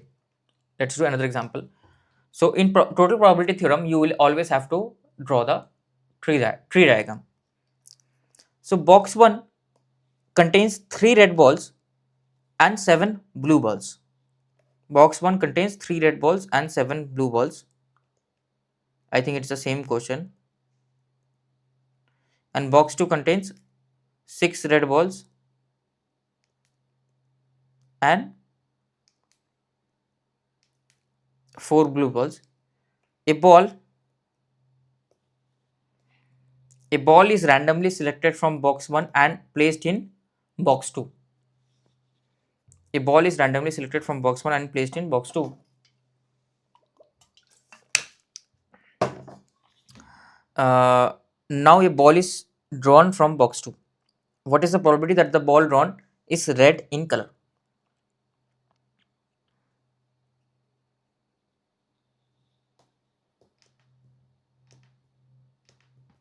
So now a ball is drawn from box 2.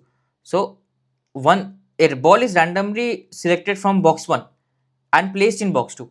Now a ball is drawn from box 2. What is the probability to get red in color? So I am selecting a ball randomly. So first, what is happening? I am selecting a ball randomly from box 1 and placing it to box 2. So there can be two cases. Either I can select a red ball from box 1 or I can select a blue ball from box 1. In both the cases, the number of balls will change. If I select a red ball from box 1, so in box 2, now the number of red balls would be 7 R. And if I choose a blue ball from box 1, the number of blue balls in box 2 would be 5B. So this is happening. Now they're asking what is the probability to get a red ball. So what is the probability to get a red ball in the first case, in the top side? This would be 7 by, now how many total balls I have? Previously I had 10 balls, but I am removing one ball from box 1 and placing it to box 2. So overall I have 11 boxes. 7 upon 11. And here again I have 5 boxes, and total how many boxes? I have 5 blue balls. Red balls, number of red balls remain unchanged, that is 6. So this would be 6 upon 11.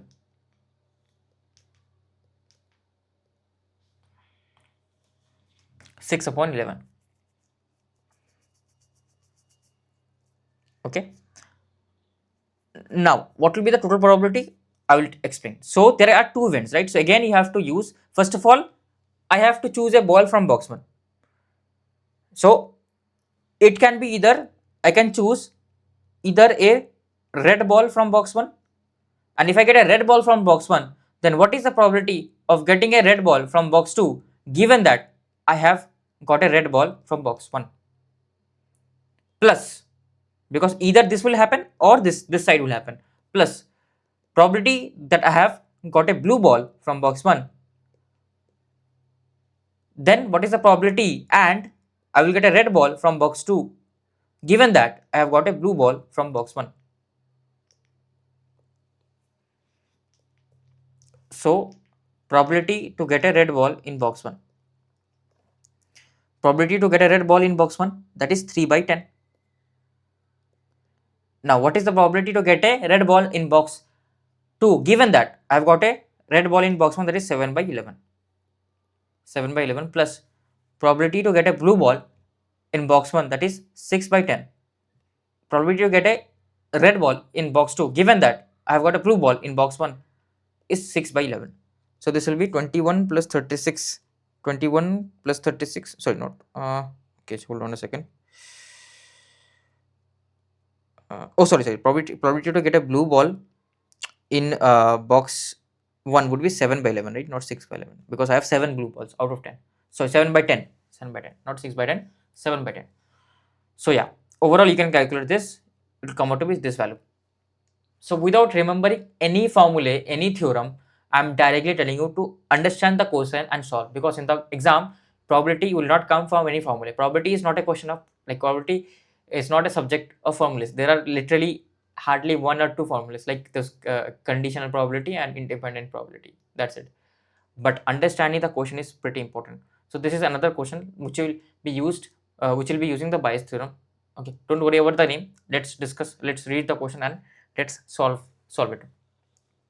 So box 1 contains 3 red balls, like this is the same thing only. So box 1 contains 3 red balls and 7 blue balls, and box 2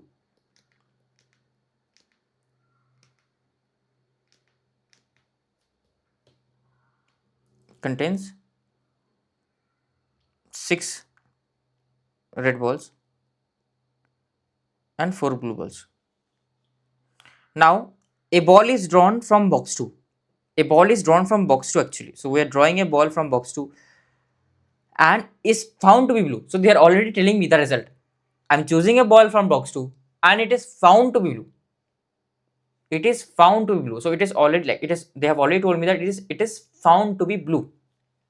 So we already know that it is blue.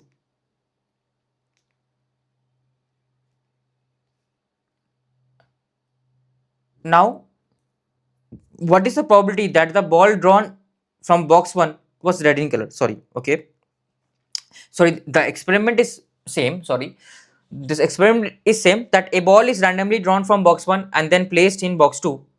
Now a ball is drawn from box 2 and they are already telling me the result. The result is, if I am drawing the ball from box 2, the result is blue. I already know the result.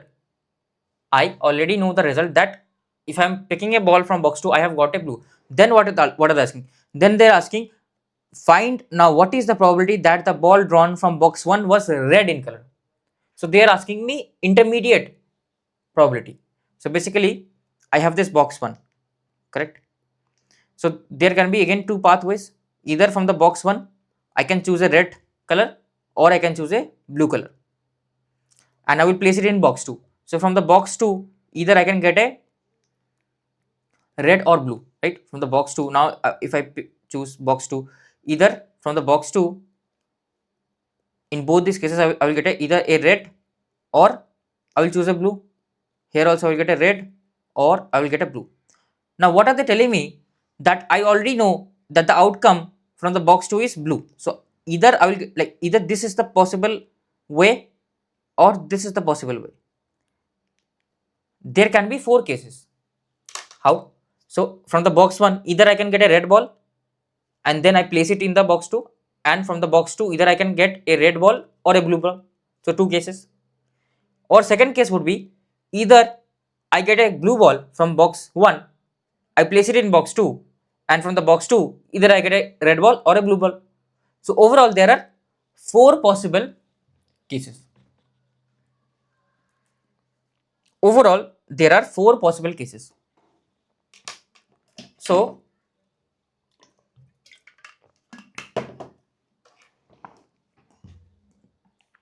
if overall there are 4 possible cases, then how can I solve it? Now, out of these 4 cases, 2 are automatically eliminated because they have already told me that I have got a red, so I have got a blue ball. It is found that whatever ball I have drawn from the box 2, it is a blue ball. So only these 2 are the possible pathways. Now, out of these 2 pathways, they are asking me, then what is the probability that the ball drawn from box 1 was red? So out of these 2 possible cases, they are asking me what is the probability that I will choose this particular path. Let me highlight this particular path. Let me use a different color.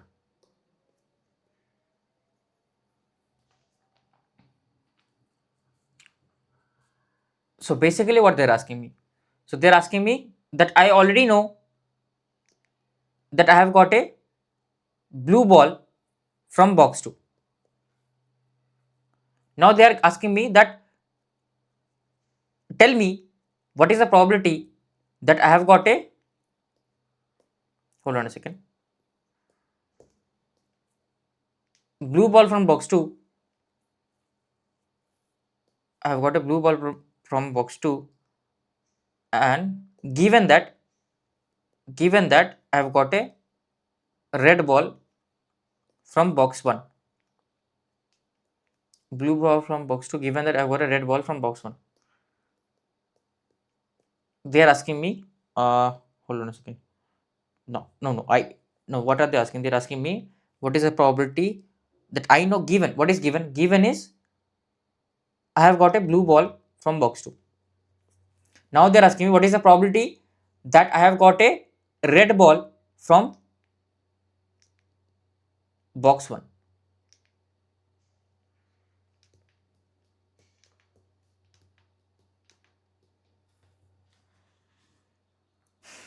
I've got a red ball from box 1. So that this is the value that they're asking. How can I calculate this value? So this will be equals to what? This will be equals to probability of red ball in box 1 intersection probability of blue ball in box 2 divided by probability of blue ball in box 2. So this part is same. I will solve this in two ways. So what is this? This is basically probability of getting a red ball in box 1 into probability of getting a blue ball in box 2, given that I have got a red ball in box 1, and divided by probability of getting a blue ball in box 2. So this part is basically the total probability theorem that we have calculated in this case, I think. No, what is the probability the ball non is red? No. Yeah, this total theorem here, right? So here we had computed it for getting a red ball. Okay, now we will compute it for getting a blue ball. So again I have to use total probability. What is the probability to get a blue ball in the second option, right? So there can be 2 possible cases, either this one or this one. So either I can choose either I can get a red ball in the box 1. So what is the probability to get a red ball in the box 1? It is 3/10 into probability of getting a blue ball, because finally I have to get a blue ball given that I've got a red ball. So I will place that red ball here. So total I will have 11 balls, out of which I am placing a red ball. So 7 red balls I have, blue balls, number of blue balls does not change. So it will be 4/11. Okay, 4/11.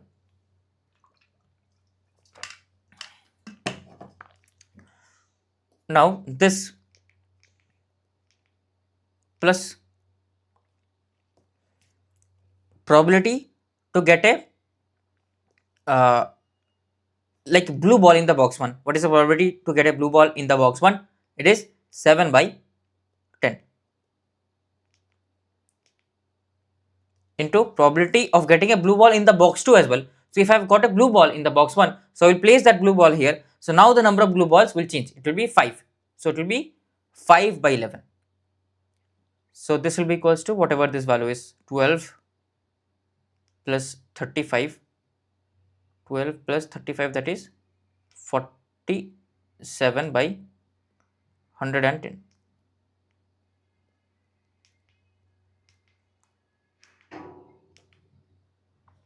47 by 110. Okay.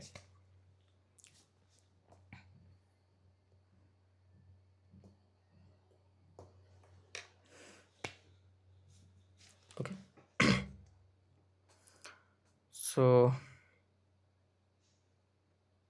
yeah, that is the case over here.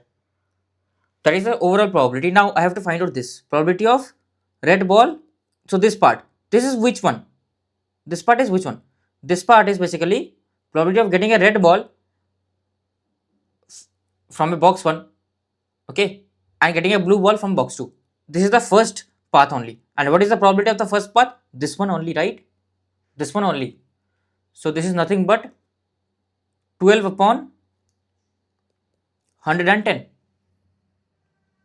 So the answer would be 12 upon 47. That's it. It is the ratio. Answer would be 12 upon 47. So yeah, that's how you calculate this total, like by Bayes theorem. Bayes theorem is basically the reverse. Okay, reverse they ask. So is there any other probability? Is there any other way which I can solve? Yes, there is. So basically there can be only two outcomes, right? So you can find out the probability of this path, you can find out the probability of this path.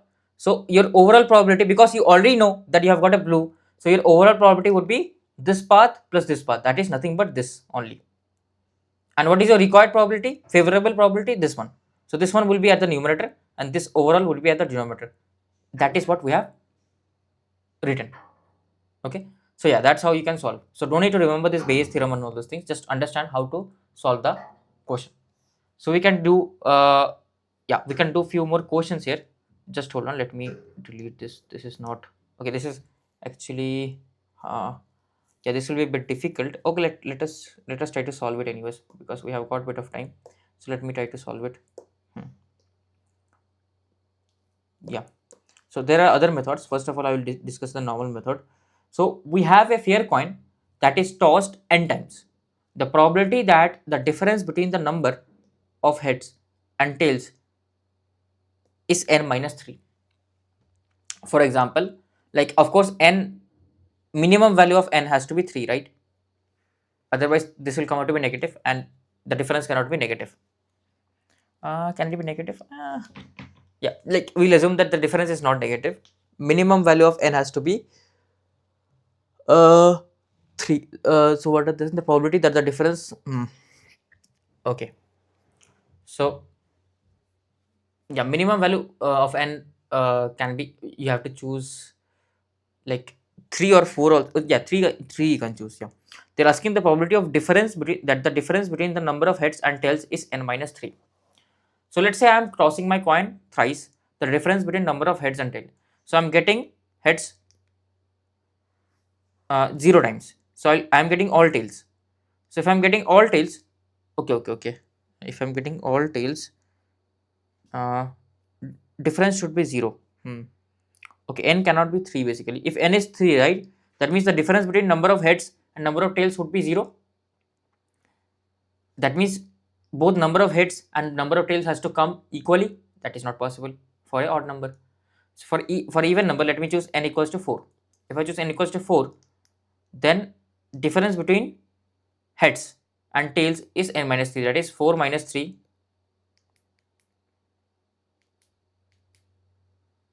that will be equals to 1.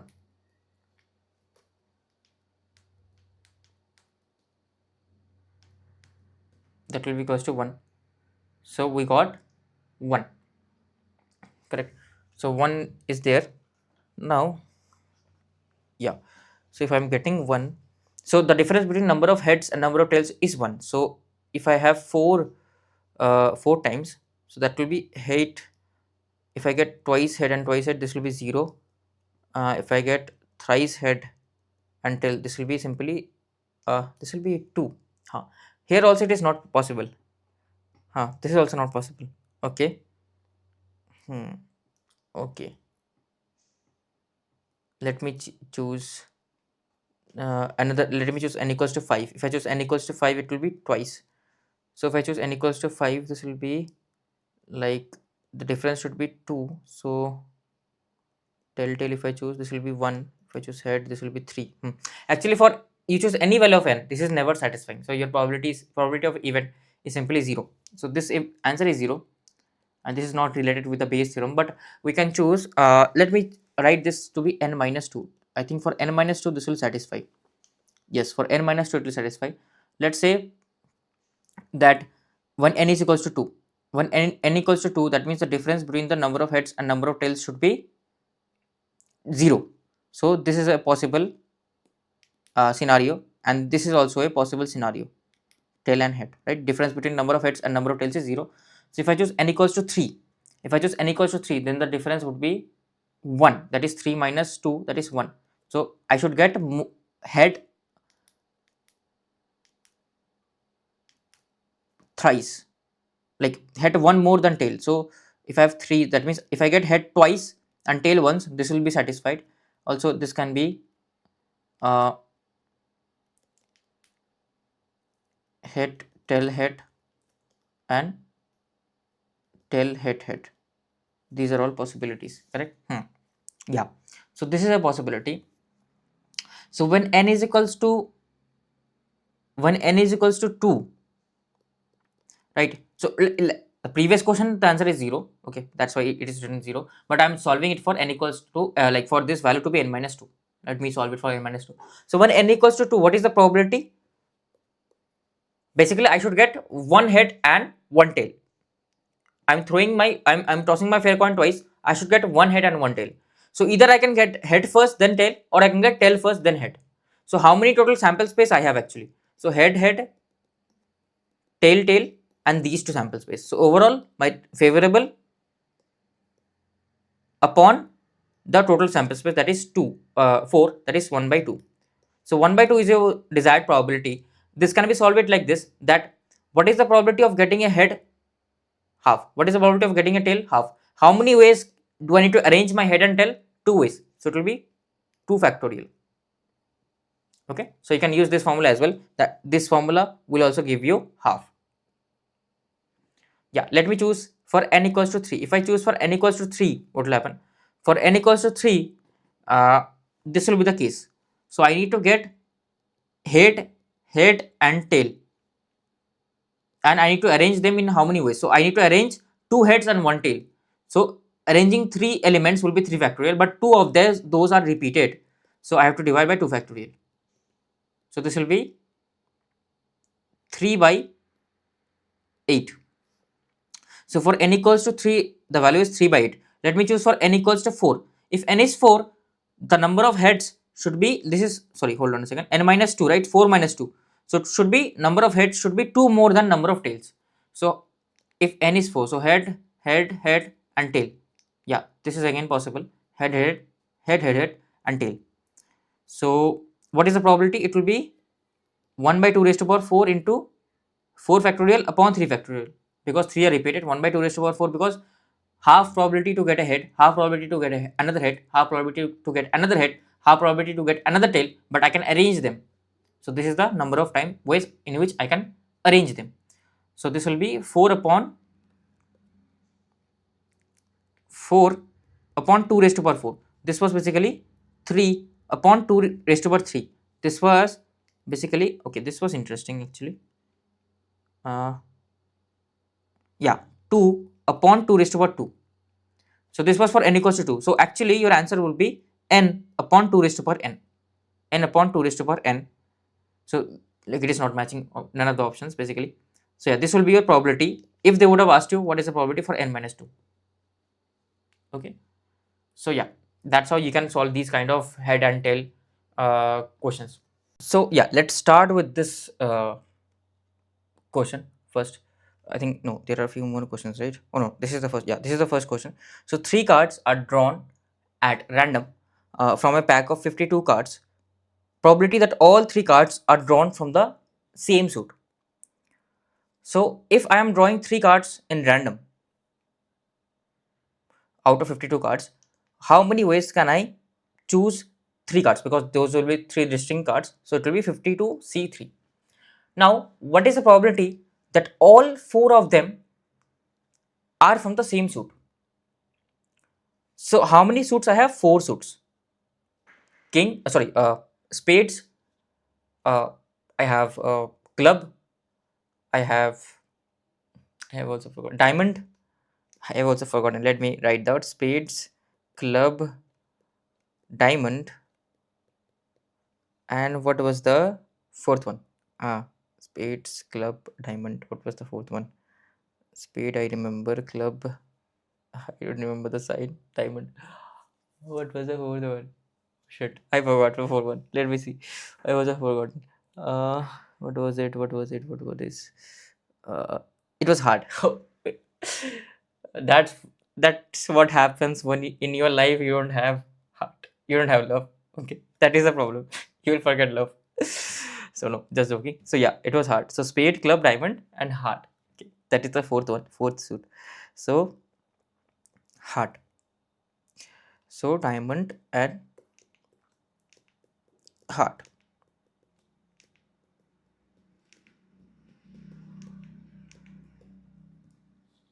Okay, diamond and hearts. Spades, club, diamond, and hearts. So we have 4, right? So basically, either I can choose all 3 of those chosen must be from the same suit. So either I can choose this 13C3 out of these 3, all spades. Either this can be 13C3 all clubs, or it can be all diamonds, or it can be all hearts. So how do I write this basically? So it will be 13C3. Either it can be this plus this plus this. Okay, just hold on. Give me 1 second. Yeah. Now this will be basically 4 times 13C3. This can also be written like this, that I can say that out of, I have 4 suits, I can choose one of the suits. Once I have chosen one of the suits, how many ways can I choose one suit out of 4 suits? It is 4C what? 1. Then as I have chosen that particular suit, I will choose from that particular suit 3 cards. So it will be 13C3 because each suit has 13 cards. So that's how also you can understand it. It's the same thing only. Okay. So yeah, so this will be your answer for the first one. So this will be basically 4 into 13 into 12 into 11 upon 3 factorial, and this will be 52 into 51 into 50 upon 3 factorial. So this will be gone, so this will be cancelled, whatever this answer is, I don't care. Okay, now let's solve the second one. Probability no 2 cards are drawn from the same suit.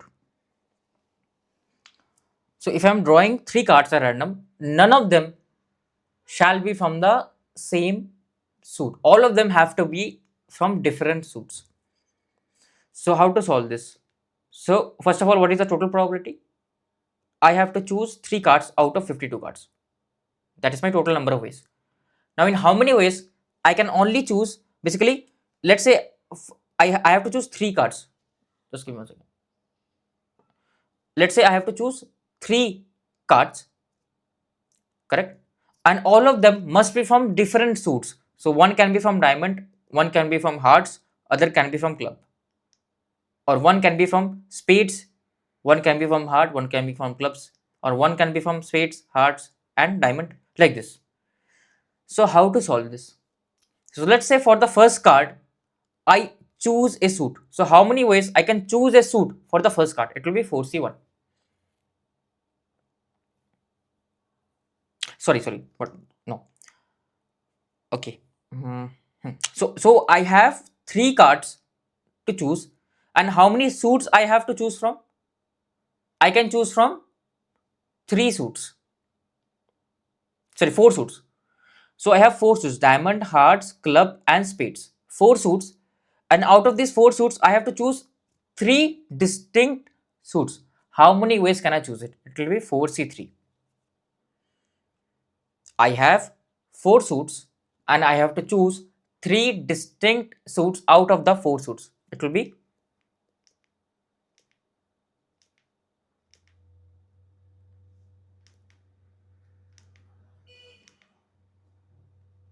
4C3.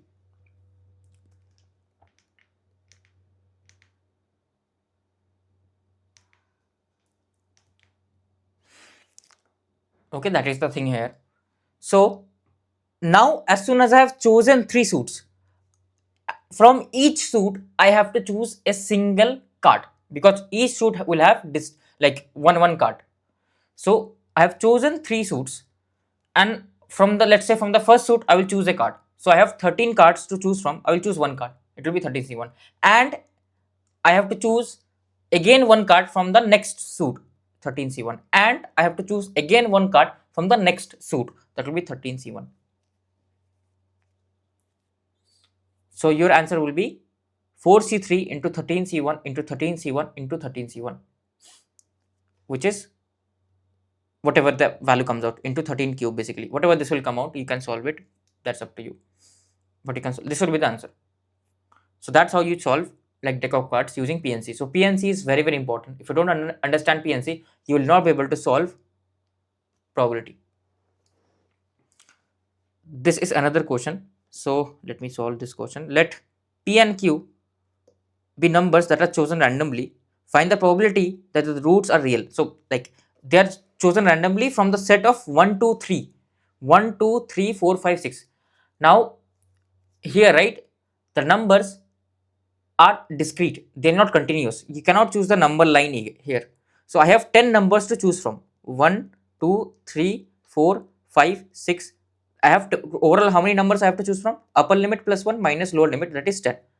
So total I have 10 numbers to choose from, and out of this 10 numbers of values for P and Q, I have to choose such that the roots of this particular equation are always real. When does the root become real? When my discriminant is positive.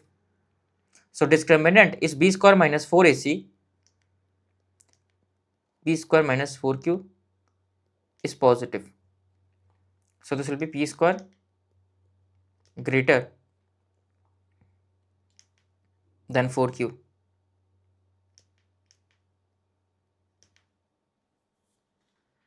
P square greater than 4q. Okay, so p square has to be greater than 4q. So what are the possible cases for which this will happen? So okay, p and q can both be these numbers. So if I choose any number, like what is the highest value of p square? It is 100. And what is the highest value of 4q? It is 40. That is possible. Now what is the lowest value? What is the lowest value of p square? It is 1. What is the lowest value of 4q? It will be 4, because q lowest value would be 1. So what do I see? So if I, for p equals to 1, q equals to 1, this equation is definitely not satisfied. Now let me first of all write the sample space of p square. Basically, what is the sample space of p square? There can be 10 distinct numbers. It will be 1, 4, 9, 16, 25, 36, 49,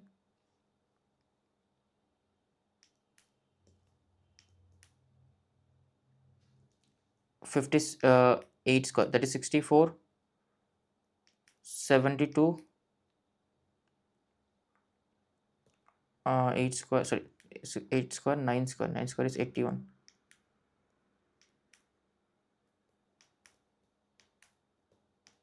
100.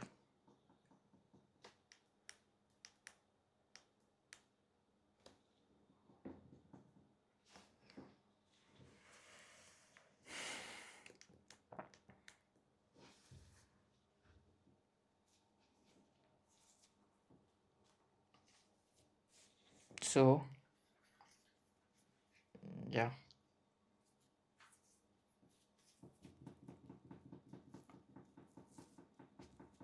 now yeah, what about 4q? 4q will be 4, 8, 12, 16, 20, 24, 28, 32, 36, 40. Now my p square must be greater than 4q. So uh, so this combination is not viable, this combination is not viable, this combination is definitely viable, right? So if my p has to be real, then I can choose these values for p square, basically for p square, and q can be 4. So when q is 4, p can be these values. Okay, this has to be greater b square minus 4ac. So I'm just thinking one thing. Okay, or what I can choose, p square has to be greater than this, right? B square plus c has to be positive. Yes, real roots. Okay, so okay, 1, 4, 10. Just thinking one thing. So when I choose my p to be 1, then q will always be less. Okay.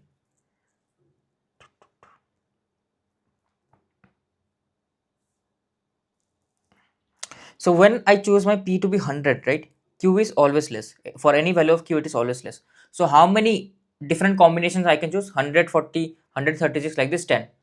There are like basically I have chosen p to be 100. I fixed p. So how many possible ways I can choose q? That is 10c1, that is 10. Plus now if I choose p to be 9, basically that is p square will be 81. So if p square is 81, then also I will have 10 possible options of q. If I choose p to be 64, then also I will have 10 possible options of q. If I choose p to be 49, then also I will have 10 possible options of q. Any value you choose, your p square will always be greater than 4q. Now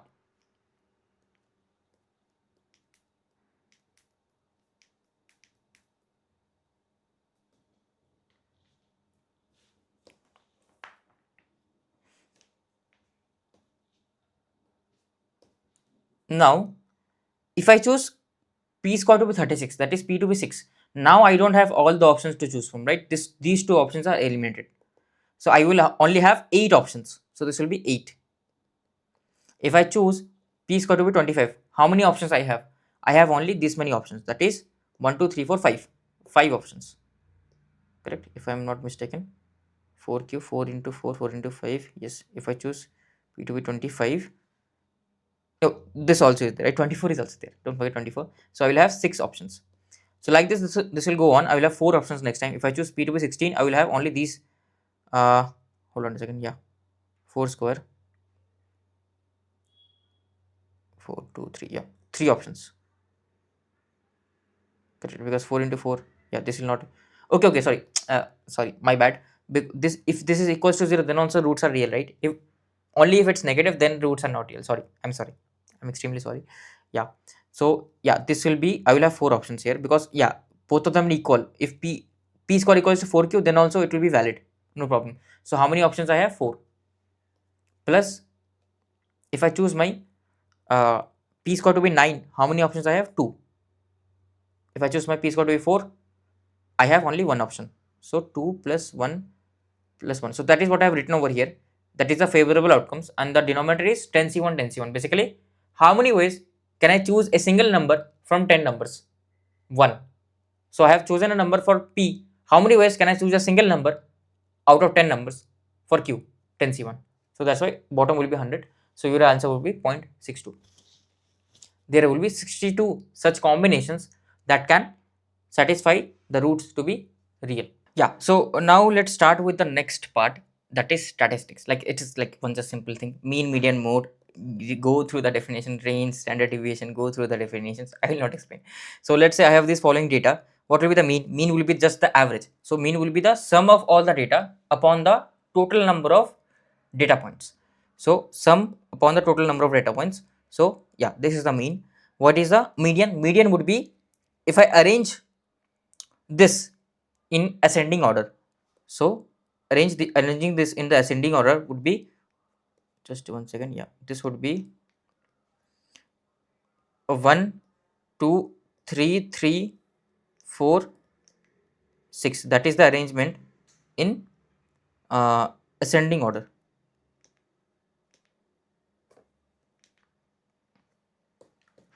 Now if I want to say that here, what is the median? Median would be the middlemost value. So if it's like I have odd number of samples, then the median would be the middlemost sample. So let's say I did not have this sample, right? Then the median would have been 3, middlemost value. But because I have even number of samples, then the median would be the average of the two middle values, basically this nth value n by 2 and n by 2 plus 1. Okay, basically if you choose the middle, right, you cannot exactly say what is middle. If I have even samples, you cannot say what is my middle. So I will have two middle values, 3 3. So the median would be the average of this. So here the average is simply uh, half of this, that is 3. It should be 3. It's by mistake I have written here 6. It should be 3. Okay, median should be 3. What about your mode? Mode is uh, the data point that is occurring multiple times, maximum amount of times. The frequency is highest. So here the mode would be 3. So because 3, I'm getting 3 multiple times. So 3 has the highest frequency. Yeah, that is my mean, median, mode. What about range? Range is basically the largest value, maximum of the output minus the minimum. That is a range. So maximum of xi minus minimum of xi, it is basically 5. Okay, just give me a second. Yeah, it is basically 5. What about standard deviation and variance? So standard deviance is, if I say you what is standard deviation has a very basic formula. It is the let me first calculate the variance. Okay, variance would be the easiest one.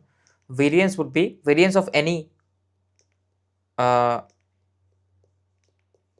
number of data points would be that data point minus mean, this whole square, and I will sum each values upon the overall number of data points. So what do I mean? So for variance, I will sum the difference whole square. So what is the mean? Mean is 3.167. Okay, and each data point is basically 1 2 3 4 6, right? So it is 1 minus 3.167 whole square plus 1 plus 2 minus 3.167 whole square, and so on. This will keep on happening, correct? So you will square all this and then divide by the total number of data points. How many data points I have? Here I have 6 data points, so divide by 6. So your variance will come out to be where is your variance? Yeah, variance will come out to be 2.74, and your standard deviation is just the under root of your variance. That's it. Okay, these things you can basically keep in mind. That's it. That's the only thing, basic things. Anything else? Now few more properties are also there, so you can actually okay, standard deviation, this minus mean whole square upon xi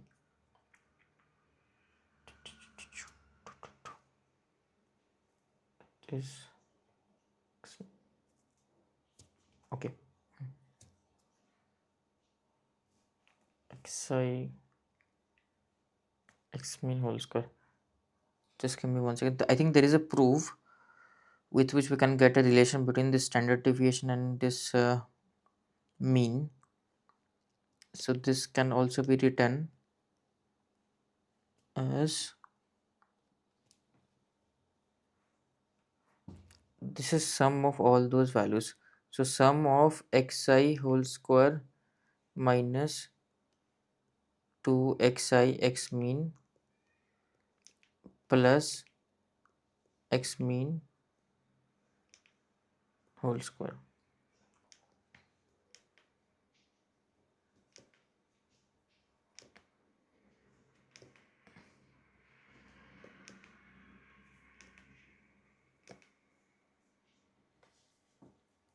upon n. That is my variance. Now okay, if I divide this, this will be sum of, I can break the summation down into three parts. This minus whole square, this will be 2 into xi minus x mean divided by n, summation of x mean divided by n. X mean is just a constant number, right? So that can come outside the summation. Xi plus summation. So like this summation, right? This, remember, this x mean is just a constant number, right? Here this mean is just a constant number. Okay, so if this is just a constant number, what will be, let's say summation I equals to 1, 3 and a constant number. This will be nothing but 3 into upper limit minus lower limit, 3 minus 1. So I is like, I will add this upper limit plus 1 minus 1. Okay, upper limit plus 1 minus the lower limit. So how many times is this occurring? So basically it is telling me that sum this thrice, 3 plus 3 plus 3. So that will be 9. So that's why I get a 9 here. So same thing is happening over here. If I break my summation down, I have a constant term that will come outside. Okay, and this will be inside. So if you are confused, then I cannot do anything. Okay, कुछ नहीं कर सकते, समझ लो ये बस. So this will be x summation of x. This is x bar upon n, and this will be x bar into n, because I'm just adding, so there will be n because I'm adding it n times. So this will be n divided by n, this whole square, that will be cancelled. That is equals to my variance, basically sigma square. Variance is also told as sigma because sigma is the standard deviation, so variance would be square of it. Now this part is interesting, that this is my mean actually. Yeah, this part is my mean. Okay, this part, like summation of xi upon n is the mean. So this will be minus 2, this is already mean, this is also mean. So this will be minus 2 x mean whole square, and I have a plus x mean whole square. So overall this will be minus x mean whole square. So your standard deviation will be this term, and this whole thing is simply x mean whole square plus, sorry, minus, because I have minus 2 x mean whole square. So this will be minus x mean whole square. So that's where this formula is derived. So like this is the derivation. Either you can like understand conceptually what is happening, or simply remember. Most students have remembered this formula, but if you tend to forget it, understanding how this comes also is helpful for you. Now if there is some frequency of particular just give me a second. If there is some frequency of particular distribution, let's say xi, like here, right, xi was just simple 1 2 3. Let's say I have this frequency table as well. So xi is here 1 and it repeats for 4 times, and xi is 2 and it repeats for 5 times. So basically, right, then you have to multiply by the frequency of that particular xi, because you, what will be your sum of xi? Sum of xi will be basically, because 1 is occurring 4 times, so I have to multiply 4 into 1. Right, because each time I will add 1 1 1, that will be manual task, so I will simply multiply it. So 4 into 1, so that's why you will have to multiply, instead of xi you will have to replace with fi. And what will be your overall number of samples? So here in this example, let's say 1 is occurring 4 times, 2 is occurring 5 times. So what are my total number of samples? 4 plus 5, right? 1 1 1 1 and 2 2 2 2. So 5, so 4 plus 5 is 9. So overall frequency is 9. So yeah, that's how it happens. So that's why there will be summation of fi, and minus this mean is same, mean is just a constant number, this will not change. So I hope that part is clear, and variance will be just the square of the standard deviation. Now why am I explaining all this? Because we will come to probability. Okay, we'll come to probability, that's why. So similar to your mean, right? Mean in our case actually is determined by the so mean of a variable 1 2 3 4 5 6 random variable, like we'll come to this, don't worry, slowly. Random experiment, random variable, will come to it. Yeah, so That's why I'm discussing all this, because we will come to the random experiment part, all these things. So understanding mean, variance, all this is important. So let's say I have three, like let's say I have a variable, random variable xi, that can take value 1, 2, 3, 4, 5, 6. What is it? It is basically the rolling of a dice, right? This experiment is the rolling of a dice. So if I'm performing an experiment, rolling of a dice, I can do bit of mapping. I can say my xi is equals to 1, 2, 3, 4. These are my possible sample space. So xi is nothing but the sample space. And what is pi? Pi is the frequency by which it happens, or the probability. So what is the probability to get a 1 if I throw a dice? It is 1 by 6. What is the probability to get a 2 if I throw a dice? It is 1 by 6. What is the probability to get a 3 if I throw a dice? It is 1 by 6. What is the probability to get a 4 if I get a dice? It is 1 by 6. 1 by 6. Correct? So that is what is written over here. So frequency is nothing but the probability. These are interchangeable in our domain. Now what would be the mean? Mean formula is this, right? Mean formula will change. Mean will be overall sum. What is the overall sum? It is fi into xi upon the summation of fi. Correct? So fi will be changed to pi in our case, because that's how we calculate. So mean of any random variable, of any discrete random variable, can be easily calculated like this, summation of pi. And the beautiful thing is that the summation of pi is always 1, because this is the whole sample space, correct, of this random variable. So we know probability of pi, if I add all the probabilities, it will always come out to be 1. So actually this mean of a random variable in our domain, that is in probability domain, is basically summation of pi xi. This is for a discrete random variable. We'll discuss about continuous. Don't worry if you don't understand what is discrete and random, we'll come to it slowly. Okay, so this mean is actually called as the average expectation of x. That is the average value of x. So if I throw a dice, what is the average value of all possible outcomes? That is what this represents. Similarly, like if you are earning 10,000 this month, next month you are earning 20,000, next month you are earning 5,000. So you will say, what is the average? So what can I expect in the fourth month to earn? So what you'll do, you'll simply calculate the mean, and then you will say in the fourth month, I'm expecting that I will earn this much amount of money. You'll calculate the average in the 3 months, and that is what you'll decode in the fourth month. So that is what we will do basically. So that's why it is called as expectation of x. What is the expected value of x? What is the, so this random experiment, right? A dice is thrown once. Find the possible outcomes, or find the average of the possible outcomes, or what is the expected value of the outcome? What is the expectation? So if they're asking you what is the expected value of the outcome, so you have to find out the average. Average would be 1 by 6 xi into pi, basically 1 by 6 into 1, 1 by 6 into 2, and this so on. And so this average comes out to be 3.5. So on an average, every time you throw a dice, you can get 3.5. Now 3.5 of course is not possible. 3.5 is not possible. Either you can get 3 or 4, right? So on an average, either you will get 3 or 4, like that. It is just a way, it is just a metric, that's it. Because all 6 values are equally likely, right? 1 can also come, 2 can also come, 3 can also come, 4 can also come, 5 can also come. But on an average, it is just a metric. It is just a metric to represent a random variable, that's it. So similarly here, a coin is tossed once.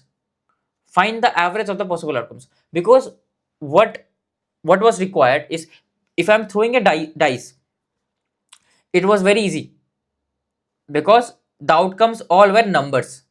But if I'm tossing a coin, the outcome is head or tail. So how can I calculate the average of head or tail? That is meaningless. So for that reason, we had to map our head and tail to numbers. And who performs the mapping? Functions. That is what we have studied in the first uh, part of calculus. So this xi and these things are called as random variables, and these are called as functions. Okay, so yeah, so here what we do is, what is random variable? So random variable, it is a function which performs mapping of sample space and real number line. So what we can do, we can perform a mapping. So we can say head represents a 0 and tail represents a 1. Then we can finally find out my expectation of my xi or lambda, because lambda will be my random variable. So my xi will be lambda would be the uh, random experiment, and x of lambda is the function. So if I write x of head, it will decode 0. If I write x of tail, it will decode 1. That's my own language. Okay, so I'll feed it some input, that will be the variable, right? And the output will be numbers. So this mapping is done by functions with a real number. So there can be two kinds of mappings. One is the discrete random variable, one is the continuous random variable. Discrete means basically I can count, right? 1 2 3 4 5 6, I can count. Discrete. Continuous basically means how many numbers are there between 0 to 5, how many real numbers are there between 0 to 5. Infinite.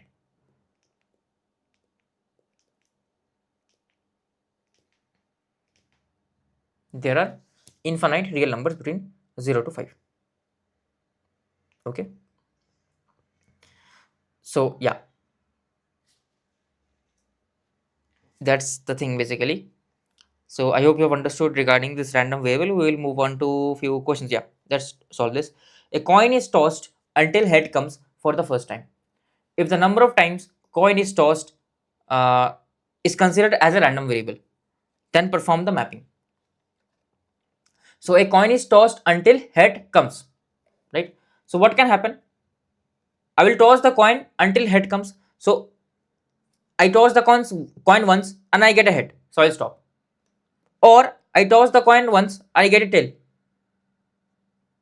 So in the next toss, I can get a head again.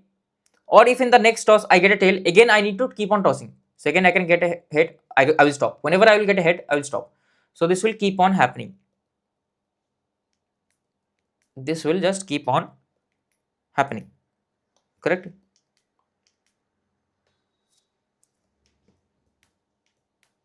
Yes. So head, head, tail, head, tail, tail, head, tail, head. Okay. So how can I map it?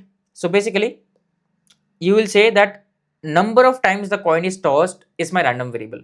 So when my lambda is h, then x of lambda would be, this is my lambda basically, and x of lambda would be 1, because I had to only toss once.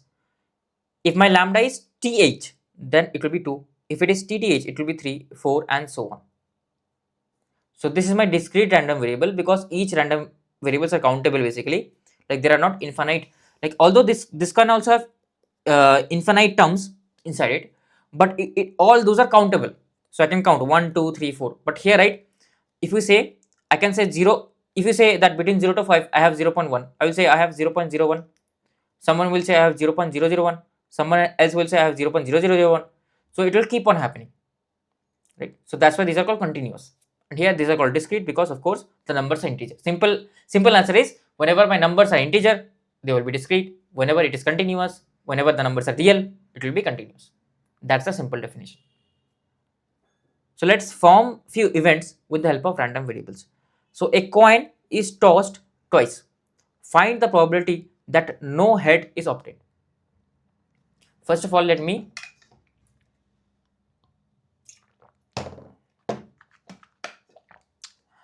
uh, let me form the event. Sorry for that burping. Okay, yeah, let me form the event.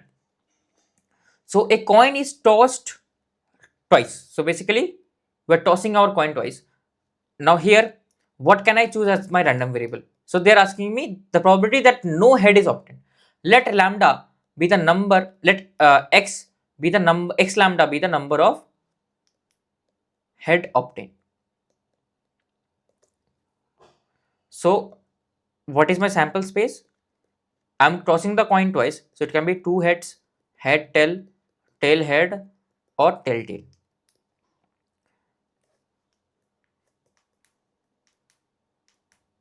So what will be my x of lambda?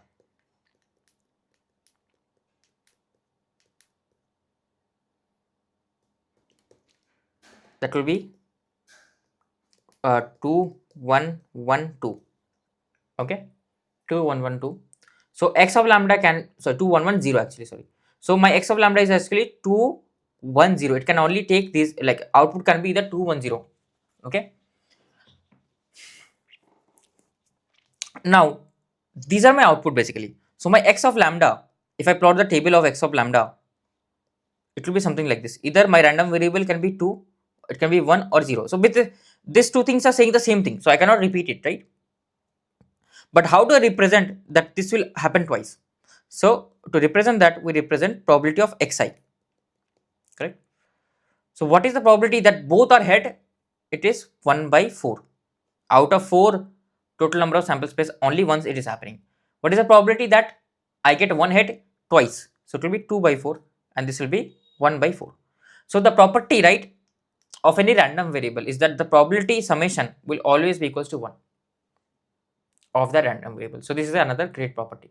Now what they are asking me? They are asking me that probability that no head is obtained. That is, when my random variable xi, x is equals to 0. When it is equals to 0, that means I don't have any head. So what is the probability? It is simply 1 by 4. So that's how easy it is using random variables. So let's form few more random variables. The probability that at least one head is obtained.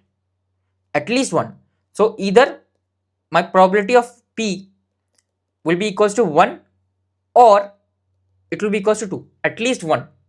Correct? So I can say probability of x equals to 1 union probability of x equals to 2.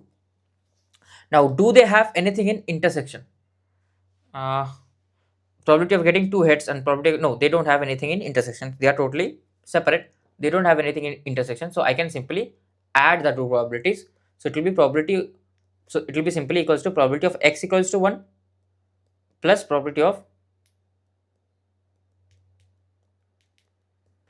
x equals to 2.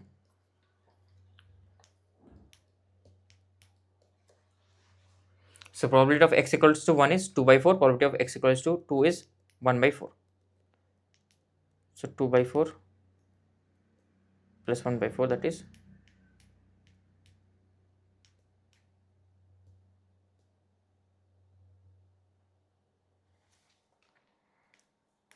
3 by 4.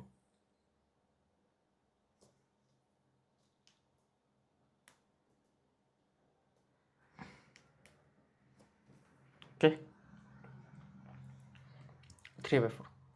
That is the thing basically. So yeah.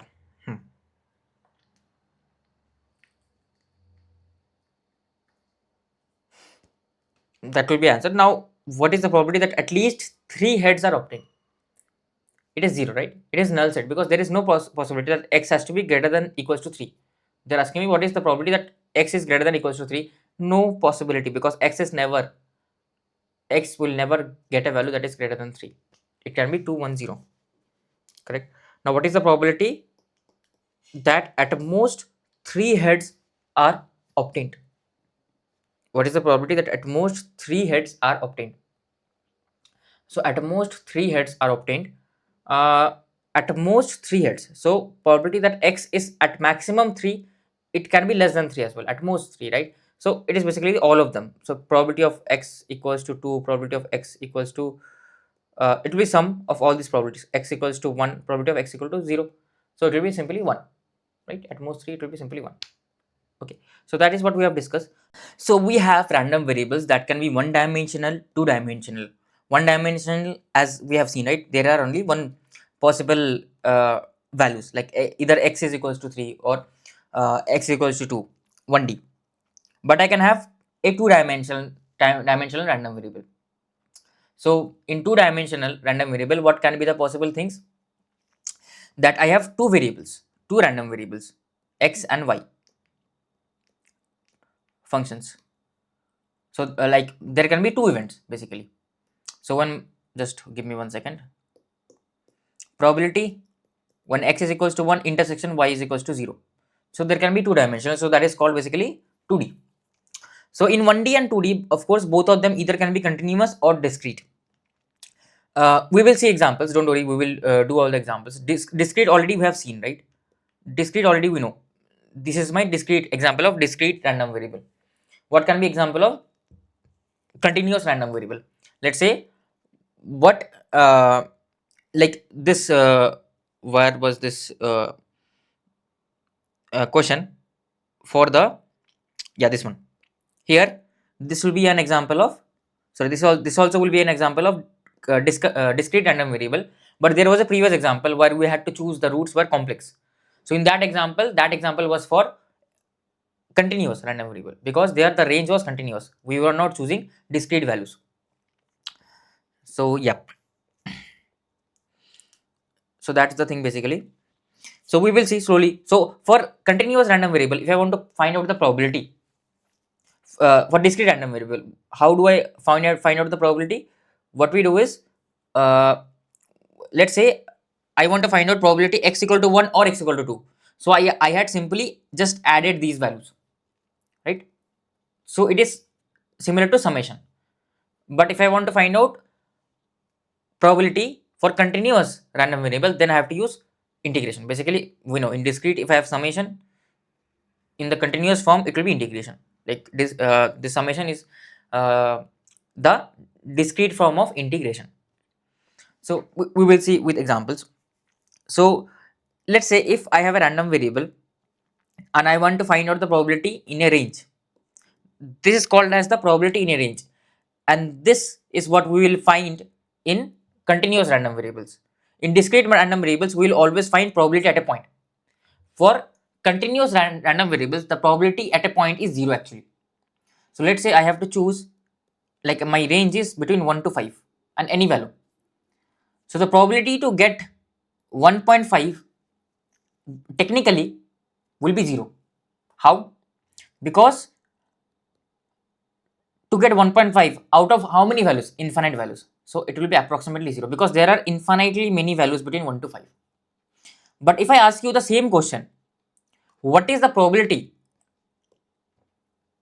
to get a number between 2 and 3? Then your answer would be, it will be 3 minus 2 upon 5 minus 4, 5 minus 1, that is 1 by 4. How? Because it was in a range. So probability that my x is between 3 and 2, this will be some non-zero value, greater than 1, of course less than 1, less than 1, greater than 0. But if I say what is the probability of x equal to 2, if x is said to be a continuous random variable, it will be 0, because I will have infinitely many values to choose from. You might have a doubt, sir, here also I have infinitely many values to choose. Yes, technically you are correct. So if I say that what is the probability to get a number between 3 and 2, you and what out of 5 and 1, so you will say here also the total sample space is infinity. You are correct. So let me write this infinity x. Okay, so limit as x tending to infinity. So I have infinitely many values to choose from. Now let me do one thing. So between the range 2 to 1, like every step of 1, I have, let's say, x amount of values, and x is tending to infinity. That is my assumption. Okay, so how many steps of 1 I have? 5 steps. So overall, how many values I can choose? 5 into x, where of course x is tending towards infinity. Now how many range of values I can choose? Because what is my favorable outcome? You have to choose a number between 3 and 2. So you have to choose a favorable outcome, that is between 3 and 2. So how many steps of 1 I have? Only a single. So it will be simply x. That is my total number of favorable outcomes. So limit as x is tending to infinity. So xs will be cancelled. This will be 1 by 5. Okay. Hold on a second. Sorry. Here I have 4 steps, right? Sorry. This will be 1 by 4, because I have 4 steps, not 5 steps. 1, 2, 3 and 4. 4 steps I have. Sorry about that. So this will be 1 by 4, which is here as well, right? So trust me, no one will explain you this thing. No one. You go into any other course, no one will tell you about this continuous random variable. The students who have studied this previously, they will understand what I am talking about. No one will explain you. They will just give you the definitions and stuff. But I am not here to explain you just the definition. I am here to explain you intuitively what is actually happening. Okay, so I hope finally you have understood what is continuous random variable. So if you have understood, make sure to hit the like button and yeah, put your comments below. So we will start. So there are a few things regarding random variables. One is the cumulative distribution function. So what is cumulative distribution function? It is nothing but the probability. So if I write the CDF of capital X of small x, that means it is the probability of that my random variable is less than my small x. So how can I say? So if I say here that what is the CDF or f of capital X of 1, that basically means what is the probability of my random variable to be less than or equals to 1. So choose all those values that are less than or equals to 1. So I will add all those probabilities. So that is 2 by 4 plus 1 by 4, that is 3 by 4. So this time the CDF will be 3 by 4. Now what will be f of x?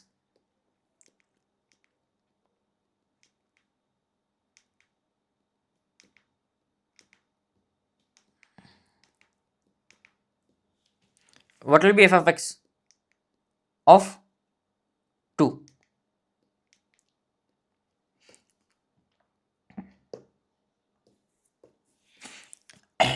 What will be f of x of 2? So f of x of 2 would be all those values that include 2 and less than that. So my probability of x less than 2. So basically it is the sum of all the probabilities. So that is what this cumulative distributive function is. Now let's say I have to find out the probability in a range now. So I can say that would be f of x of b plus minus f of x of a plus. How? So if you have to find out the probability of between a range, so that means I can write this as probability of b x less than b, right? What will be the probability of x less than b? Yeah, probability of x less than b, that is one thing. Intersection probability of x greater than b, x greater than equals to b, sorry, x greater than equals to a. So this would be okay. So what would be this basically? So yeah, so here I know my cumulative distribution function is this, that is x less than small x, or I can write this to be 1 minus p of x greater than small x. It is just the opposite, complement, correct? So this intersection, I can break this intersection down into two parts. So what is my, so I have two events and I have to calculate the intersection. So I know probability of a union b. Let me write this event to be b and this event to be a. So probability of a union b is probability of a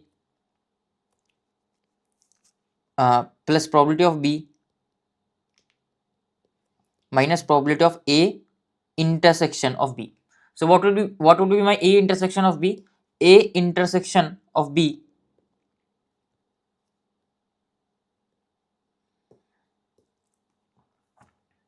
just give me 1 second.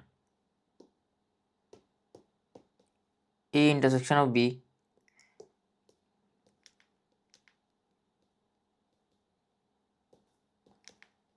would be equals to probability of a union of b, sorry, a probability of a plus probability of b minus probability of a union of b. So basically, okay, a union of b, what would be a union of b? So event a is x, so probability of x less than sorry, greater than a plus probability of X less than B minus probability of A union B, that is probability of A union B, the probability of X greater than A union probability of X less than B. So I should include all those points that is greater than A and less than B. So okay, so this, right? So probability of X like X greater than A, basically, right, it is telling me that here I have my A and B, and let's say the whole range of my function is between 0 to 1, 0 to 1 or 0 to 5, whatever, like just an example. So this is telling me that choose all those values that is less than B. So choose all these values, and or choose all those values that is greater than A. So basically indirectly it is telling me choose everything. So this is basically 1. This probability is simply 1. Okay, so what is this value? This value is nothing but f of X B, CDF of B, right? Because X less than equals to B is just the definition of my CDF. Now this is 1. So here I have written, I don't have space here. Where shall I get the space?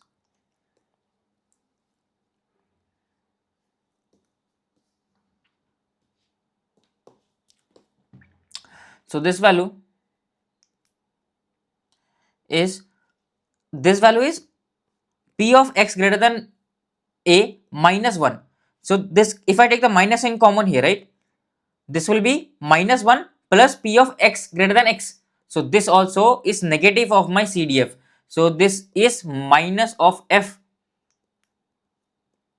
of X, sorry, F of A capital X A. So that's how this proof comes. Basically it is F of X minus F of V minus F of A. So there will be a plus, because sometimes due to discrete random variable there will be discontinuities. Always you choose the value just after A and B. Choose the value of CDF just after A and B. Okay, so that's the derivation. So I have proven you the derivation as well. So what will be the CDF of infinity? Choose all those values that is less than or equals to infinity. It will be 1. What will be what will be CDF of minus infinity? 0. Choose all those values that is less than or equals to minus infinity. No possible. There is no possible value that is less than minus infinity. That's why it is 0. So CDF, range of CDF will be between 0 to 1. CDF is nothing but the integration of the probability function. It will be always a non-decreasing function. Basically, for x equal to 1, I will have some probability. For x equal to 2, I will have some probability. So I will keep on adding up the probability. So always probability will either increase, or for certain random value, let's say x equal to 3, the probability is 0. Probability will not change. It will remain constant. So it will increase or remain constant. So this kind of behavior is for non-decreasing functions. So that's why CDF is called a non-decreasing function. This can be asked in MSQ. So that's why all these are important. So CDF is always continuous from the right. Basically, the value of my CDF just at the right hand side will be just equal. So it is always right continuous, because at the particular value, discrete value, the value may change. Just after it, it will always be continuous. Maybe at the change, it will not be continuous. That's why it is called as right continuous. Okay. Sometimes, yeah, it is not always continuous, but like continuous meaning it is not left continuous, but it will always be right continuous. So probability at a point, if it's a discrete random variable, then there is no problem, you can easily calculate. Okay. If it is continuous random variable, correct, probability at a point will always be 0, because from what is the formula for probability at a point? Probability at a point would be basically probability of like a minus to a, and both of these values will be same. Okay, this will not be same only if there is a sudden jump. Okay, there is a sudden jump, and that is for discrete random variables. For continuous random variables, this curve will always be continuous. Okay, so for continuous random variables, mostly probability at a point will be 0. We will see that, of course. So yeah, that's how you can calculate probability at a point for discrete random variables, or probability in a given range. Now what is probability mass function? It is just the probability of the function at that particular point. Okay, don't have to worry about this probability mass function and all. Let's solve few questions. So random variable x is given and probability distribution table is also given. Determine x less than 3. So what is the probability of x less than 3? Before that, we have to find out this unknown value k. They have not told me what is this. Okay, just hold on. What is this unknown value k? So how can I calculate this unknown value? So we know one thing, one property that I have told, only one property I have told, that sum of all the probabilities together will always yield me 1. Sum of all the possible probabilities will always yield me 1, because then I will get my all sample space upon my sample space, that will be 1. So sum of all the probabilities will yield me 1. You can see from here as well. The sum of all the probabilities was yielding me 1, that I have discussed previously. So here if I add all the probabilities, it should yield me 1. So this will be k plus 2k, 5k, 5k, 8k, 8k plus 9k, that's this will be 3k square, 10k square, 9k plus 10k square. So k, 5k, 8k, yeah, 9k, this is, yeah, 10k square equals to 1.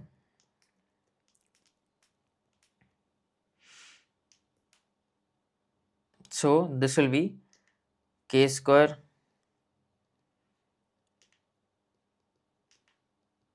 plus 9 by 10k minus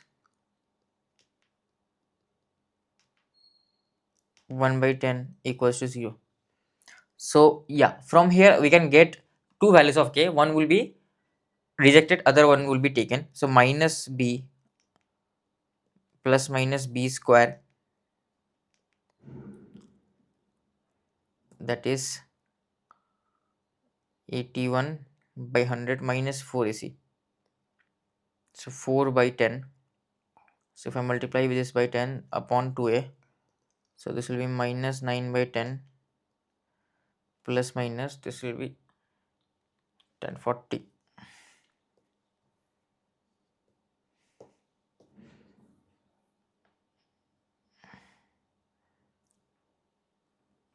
Ten 40 by 10 upon 2. So I will ignore the negative solution, because your probability, like k can never be negative, because your probability can never be negative. So I will have to choose the positive solution, correct? So if I solve this thing, it is coming out to be something weird. Oh, so this will be plus, right? Sorry. This will be plus. So if it is plus, it will be 40 plus this, that is 121. 121 is under root 11. So this will be 11 actually. Yeah. So 11, I will obviously choose the plus one, negative I cannot choose. Plus would be, this would be 2 upon 10. So 1 upon 10 basically. So k is 1 upon 10. So what is the probability of x less than 3? So you can either write this in terms of CDF. What will be the CDF? CDF will be f of x 3. That will be equals to sum of all the values wherever my x is less than 3. But actually no, this will not be f of x 3. This will be f of x 2. Because here equality sign is not there. Be careful. This equality sign is not there. So be very careful. This will be f of x 2, not 3. So here this will be equals to probability of x less than equal to 2, or I can write probability of x less than 3, because it's a discrete random variable. I can do like this. So what are the values when my x is less than equals to 2, that is 3k. 3k, that would be 3 by 10.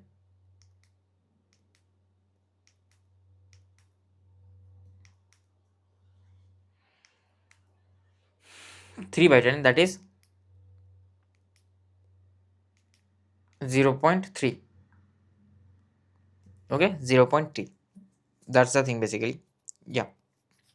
So now how to so that is the first part. What about the second option? So probability that my x is between 7 and 4. This will be basically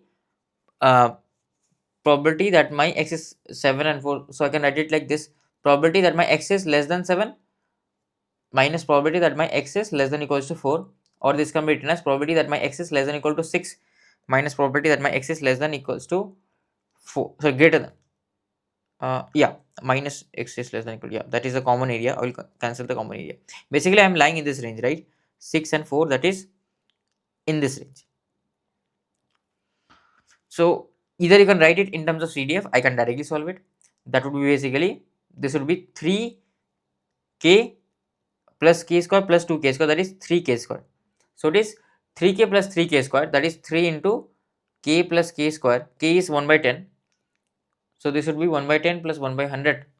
So that is 11 by 100 or 33 by 100 or equals to 0.33. Okay, 0.33. Yeah, that is the thing basically. Yeah, 0.33, that is the answer. Yeah, sorry for the interruption. I had to pause the recording in between because I had to take an important call. So we solved this question, we got the answer as 0.33. Now we will come to few parameters, and don't worry, you don't need to remember all these parameters. This will come intuitively. So first one is the probability mass function, right? What is probability mass function? It is basically the probability at a particular point. So this is properly defined for a discrete random variable. For a discrete random variable, the probability mass function, right, is just few impulses. So let's say we have this, right? Let's say we have a random variable x that is defined by head and tails, but that is basically defined by the tossing of the coins. So it is defined by tossing of the coins. So here, what can be the outcome? So let us okay. Let me not map it like that. Let me say that let me say we are tossing the coin, right? This is my sample space. In the tossing the coin, we can either get a head or tail. So let me define the random variable as the number of heads, right? Now the number of heads can be either 0, 1. If I'm, let's say if I'm tossing twice, it can be either 0, 1, 2, right? It is discrete. It is not continuous. That it cannot be 0.01 then 0.02. I cannot get 0.02 amounts of heads. It is discrete. That's why it is called as discrete random variable. Now, the point being here that what do I mean by impulses? So if I plot the function, right? So what is the probability that x is equals to 0? I hope we can easily calculate these values. So I don't get any hits. What is the probability? If I'm tossing the coin twice, that means the probability will be 1 by 4, right? To get tail twice, right? That is the only case where I will not get any hits. And the probability get a single hit, it will be, let's say first time if I get a hit, that is half. Second time if I get a tail, that is half. Half into half, that is 1 by 4. Also, so let's say, what are the cases here? So the cases is both tails, right? And how many total sample spaces I have?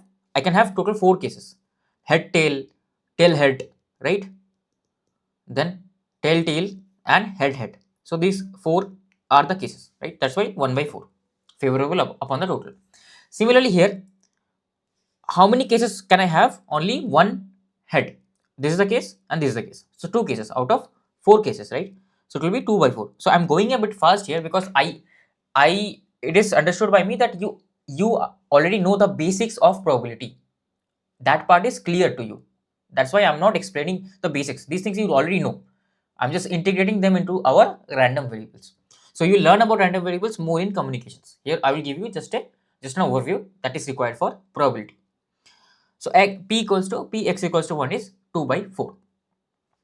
Now what about px equal to 2? That is again 1 by 4. How? This is the only case where I will get 2 hits, right? So if I plot it as a function of x, right? So that is my probability mass function. That is it. That's it, right? That is my probability mass function, right? So if I am plotting my probability mass function, what I will do is, let's say this is my x, right? So x equals to 0 is a valid point, x equal to 1, x equal to 2. And I will draw a few impulses. Okay, this is first impulse, this second impulse, this third impulse, right? So that's all. So basically, if now I have this probability mass function, right? And the area of this impulse is the probability at that point. What is the probability? X equal to 0, it is 1 by 4. What is the probability? X equal to 1, it is 2 by 4.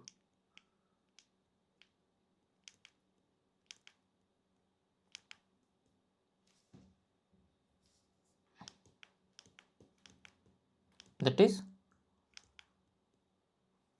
1 by 2.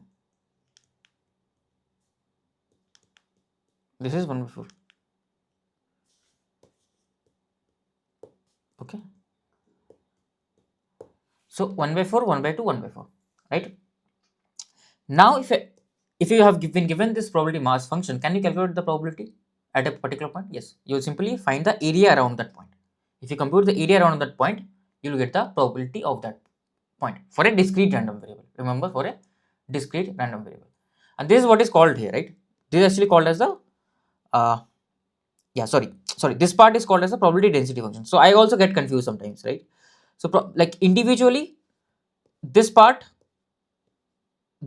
part is called as probability mass function, and addition of all this is called as probability density function. Don't worry about all this, right? You don't have to worry about all this. These are just terms. We will just solve questions, that's all. Don't worry, don't about this, don't worry about this, right? These are just terms. Don't get confused. Just one thing you have to understand, whenever this cumulative comes, right, it is nothing but the integration of the density function. So probability density function is a PDF, that is called as PDF. That is the exact probability function, right? So wherever I get the probability, like at x equal to 0, x equal to 1, x equal to 2. Now cumulative distribution function is nothing but the integration of this, that's all.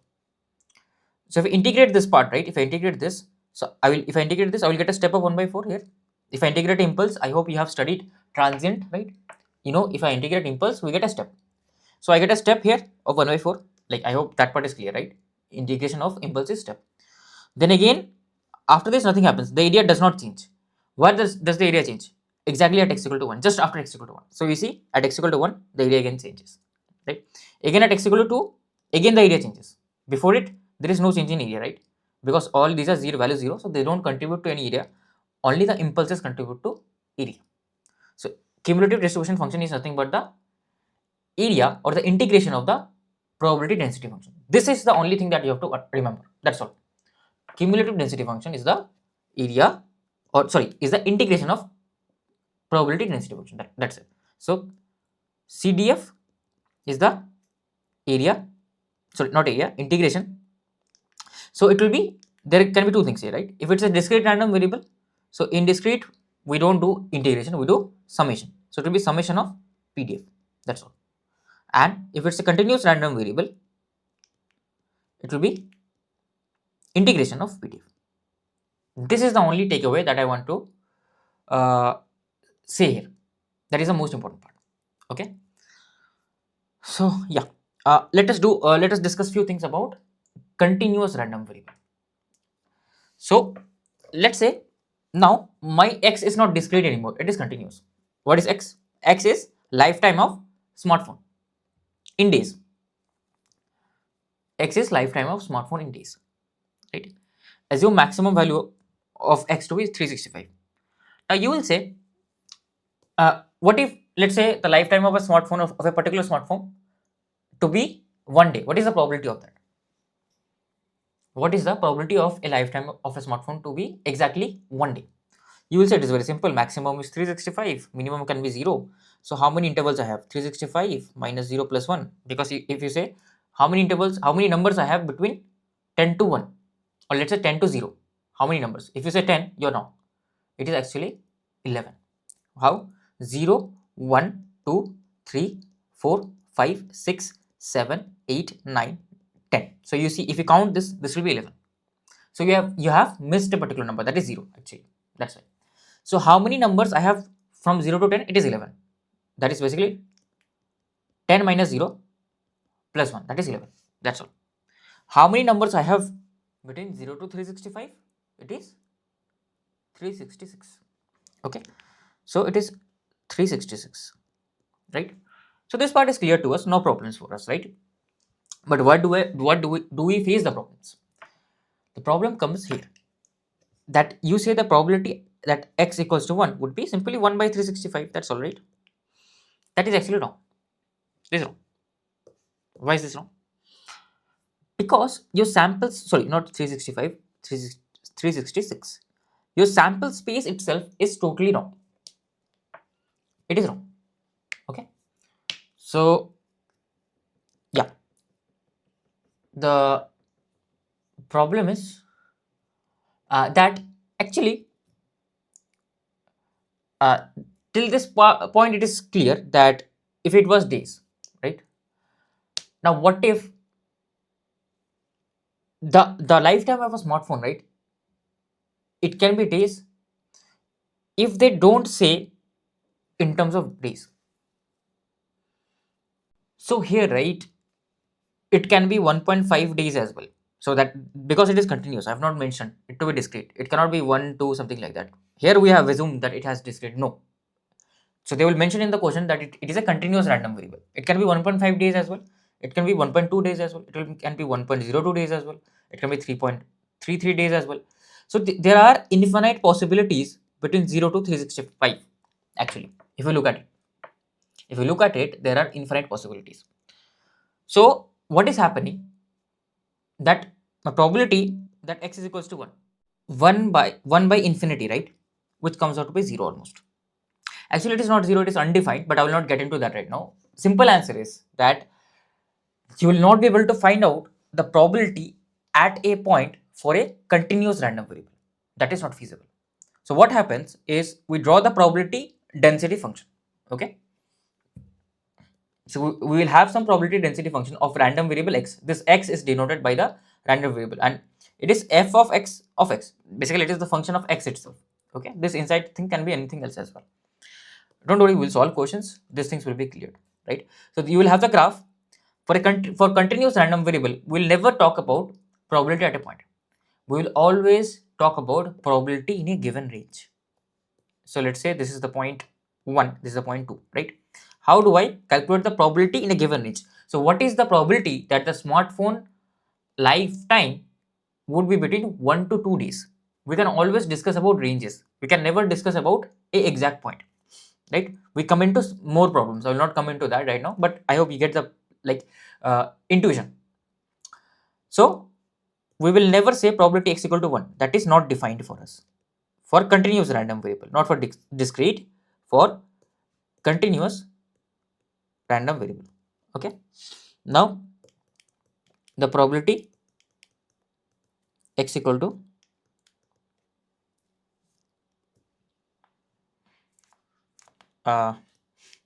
x lies from, let's say, 1 to 2, right? Then this is definitely defined. This will be equals to integration of from 1 to 2 of my probability density function f of x dx. That's all. Okay, not that difficult, pretty easy, straightforward to understand. Okay, so yeah, so what is your probability density function? It is nothing but the differentiation of the cumulative density function, CDF, right? That's all. So I have given you one information, right? This information I had given you. The CDF is the integration of PDF. So if I want to go back to PDF, how can I go back to PDF? Simply differentiate. That's all. Very easy, right? I have told you to remember this. I have told you to remember this, right? How can I go back to PDF? Simply differentiate CDF. That is what is written over here. So don't get scared by all this, right? It is nothing but the differentiation of CDF. That's all. Okay. So yeah, there are certain things here that we might want to discuss. That what if they are asking me the probability at a point, right? If they're asking me the probability at a point, this definition is always valid actually. This definition is always valid. Okay. So, but sir, you just said that continuous random variable does not have probability at a point. Yes, and you will see this definition to go 0. How? So if you see here, right? If I copy this definition, what is the definition? Probability at a particular point will be integration of a minus to a plus, right? Just before that and just after that, integration of that particular uh, axis with respect to time axis, right? Just before that and after that, just around a, right? So if I see the PDF here, probability distribution density function here, right?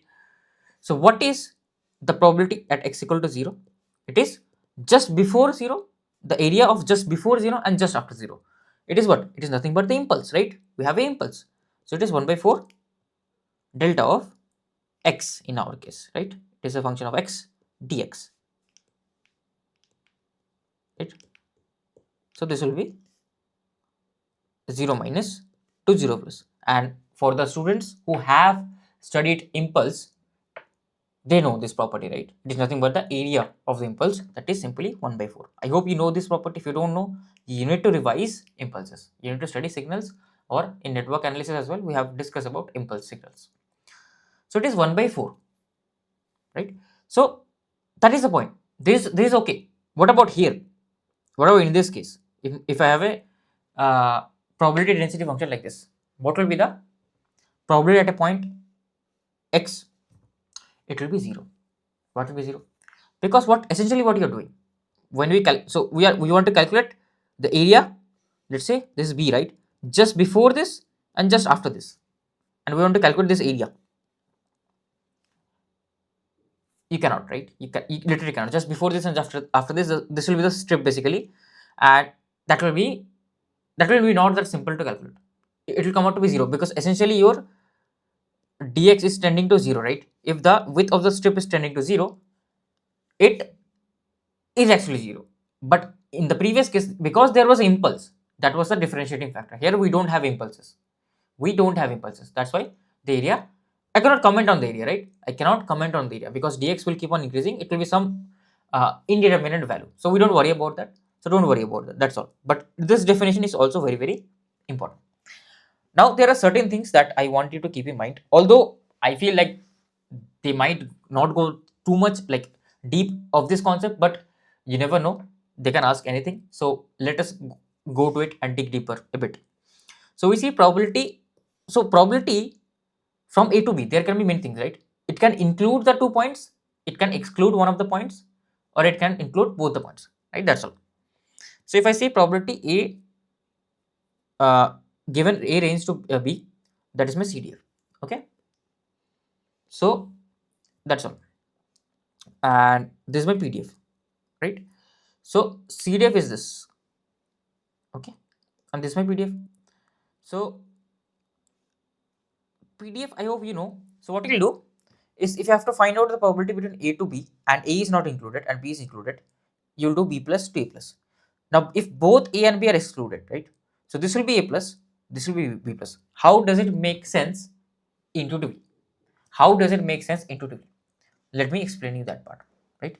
So here, this is my graph, right? And these are my 2 points A and B.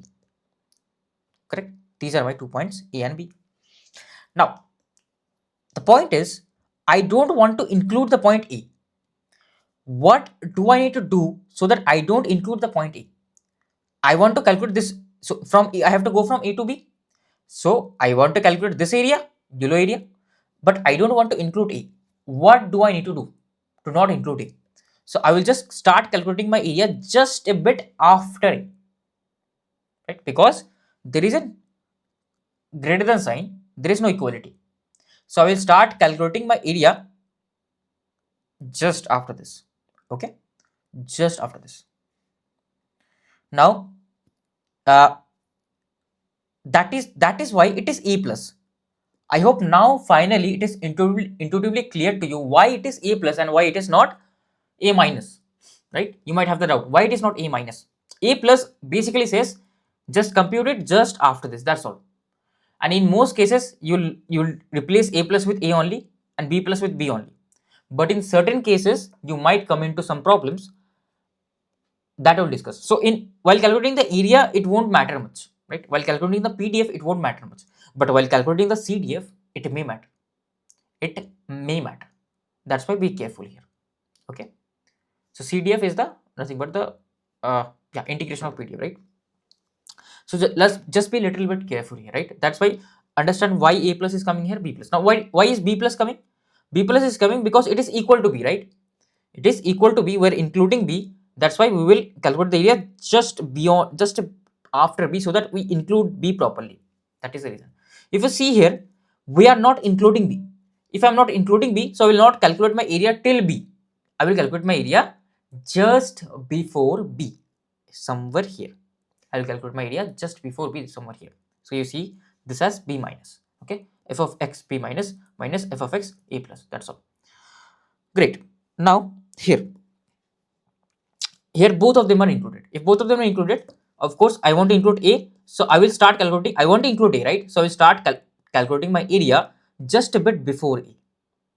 And I also want to include B, so I will start calculating my area just a bit after B. So it will be from A to B. That's all. Okay, from A to B. That's all. Now in the last case, right? This part I hope I don't need to explain. It is nothing but the so how do I calculate CDF? CDF is the cumulative density function. That will be nothing but yeah, because I think with this thing we have already discussed, right? So I think hold on, CDF. I think we have already discussed regarding this somewhere. I think about CDF.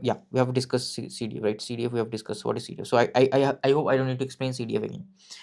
So yeah, so this part again, we don't want to include B, right? So I will calculate my area just a bit before B. Okay, and of course I want to include A. So also I will calculate my area just a bit before A, right? So I will calculate this much area. Correct. So I hope you understood A minus and B minus. This comes very important when in graph there is some discontinuity. This A plus B plus comes very, like, it is very important concept, and I'm expecting someday in GATE they will ask a very good question on this particular thing. So I hope you have understood what does A plus B A minus mean. Simply what you have to do, you don't need to remember these formulas. All you need to do is understand graphically what is happening. If I want to include A, that means I will have to start calculating my area just a bit before A, and if I want to include B, I will have to calculate my area till just a bit after B. Okay, these are the things basically. So I hope that part is clear. So this is again another definition. So probability at a point has this definition. Also it has this definition, and this definition comes from the CDF, right? That we have discussed already. Okay. Yeah. So that's all. So in continuous random variable, the PDF, right, does not contain any impulses. If you see, you will see this. That is a property of continuous random variable. You will never see any impulses because we never define the probability at a point, right? And if I cannot define a probability at a point, probability at a point can only be defined if there is impulse. And why? Because probability at a point is nothing but the area around that point, and area around any continuous graph will almost always be undefined or zero. Okay, so only impulses are the things where area around that point is if non-zero value. So yeah, if I show you this graph, right, I have two impulses. Can you comment? The PDFs are shown. Can you comment on the nature of the random variables? First one is very simple. I have a discrete random variable because I only contain impulses. So if your PTF has impulses, then certainly it will be only impulses. If it contains only impulses, right, only impulses, then it will certainly contain, it will certainly be discrete random variable. Okay. Now, what is the total? What is the value of k? Can you compute the value of k?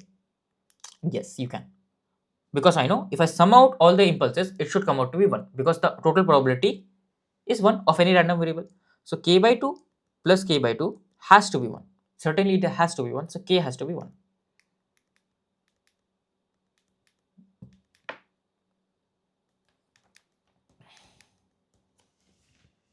Okay.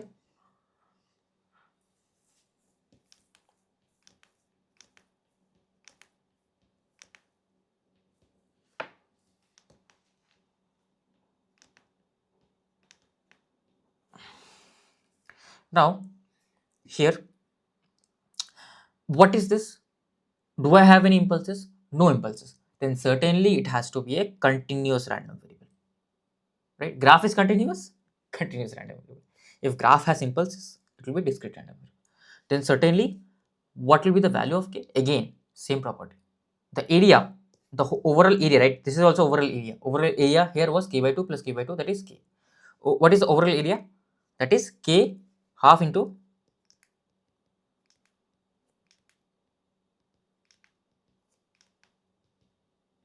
k into 4.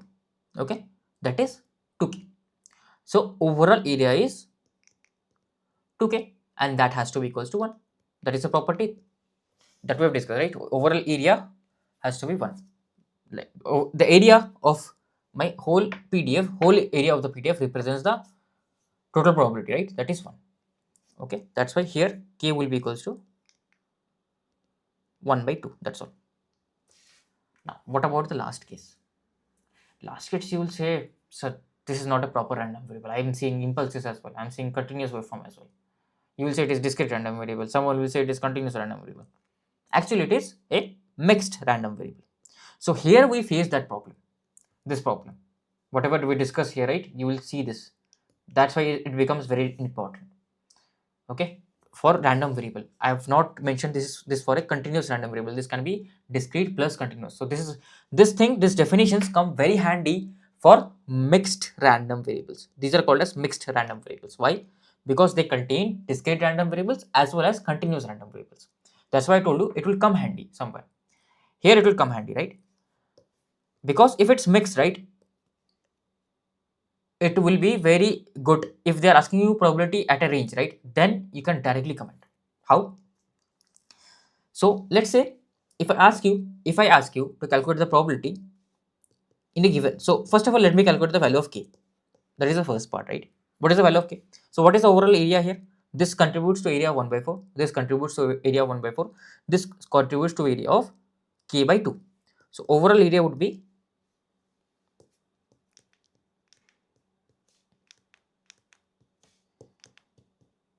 1 by 4 plus 1 by 4 plus k by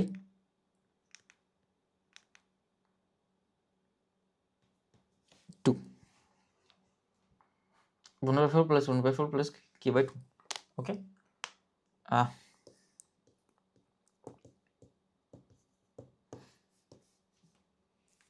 That is equals to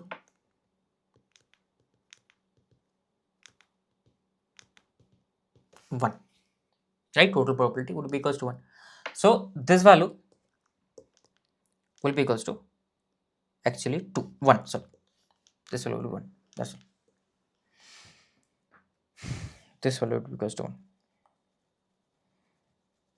So that's all, right? This value would be equals to 1. Now the thing is that yeah, so we can probably uh, make it k is 1. That is fine. Now what I want to come to that part. Let's say I want to calculate the probability in a given range, right? What is the probability at x equals to -3? It is equals to 1 by 4, right? Because you will calculate the area just before it, just after it, it is 1 by 4. Certainly it is 1 by 4. What is the probability at x equal to -2? You don't know. Don't know. It is undefined actually. Undefined. I don't know. Because I am not able to comment about the area just before it, the area is 0. No problem. Just after it, it is some area. You'll not be able to calculate it. Okay. Now, this part is fine. What is the probability in the given range? Probability in the given range x equals to -1 to x equals to 1.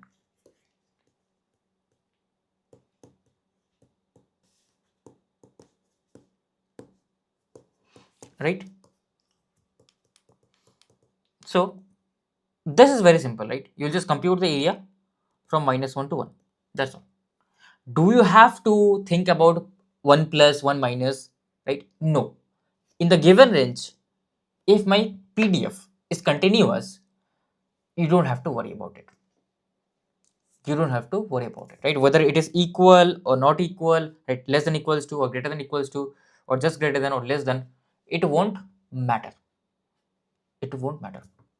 Okay. Now, uh, now if I say if the uh, probability I ask you, so you can calculate this area, right? I hope I don't need to explain this elementary stuff. You can calculate the area. What if I ask you the probability from -3 to 2? Although the 2, right? In the 2, the less than or equals to does not matter because this part is again continuous. But -3 actually matters. -3, we get an impulse. We get an impulse. If we get an impulse, then we see that we what do you see? We have a problem. So this is telling me just after x equal to -3, right? Just after x equal to -3. So we should not include the impulse. That's why the lower range would be what? It will be a plus. If you remember, it is not including -3, just after -3. If it is not including -3, so impulse is not included. So these things will change. So this will be equals to how much? This will be, what was my k value? K value was 1, right? So this will be 1 by, so this will be this area basically, this triangular area. That's it. I will not include the impulse. Okay, that will be 1 into base, half into base into height. Yeah, that's all right. That is equals to, okay, how is it coming so much? It should not okay, something I'm missing. Give me 1 second. 1 by 2 into 1 k is 1. Okay, half into,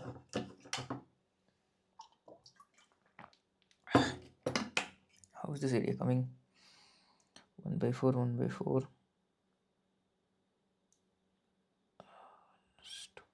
Okay, sorry, this sorry, this k into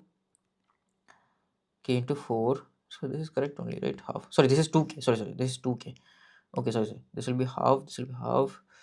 It's 2k. So this will be, k will be equals to 1 by 4. I'm extremely sorry. K will be 1 by 4. Okay, that's why you should calculate stuff.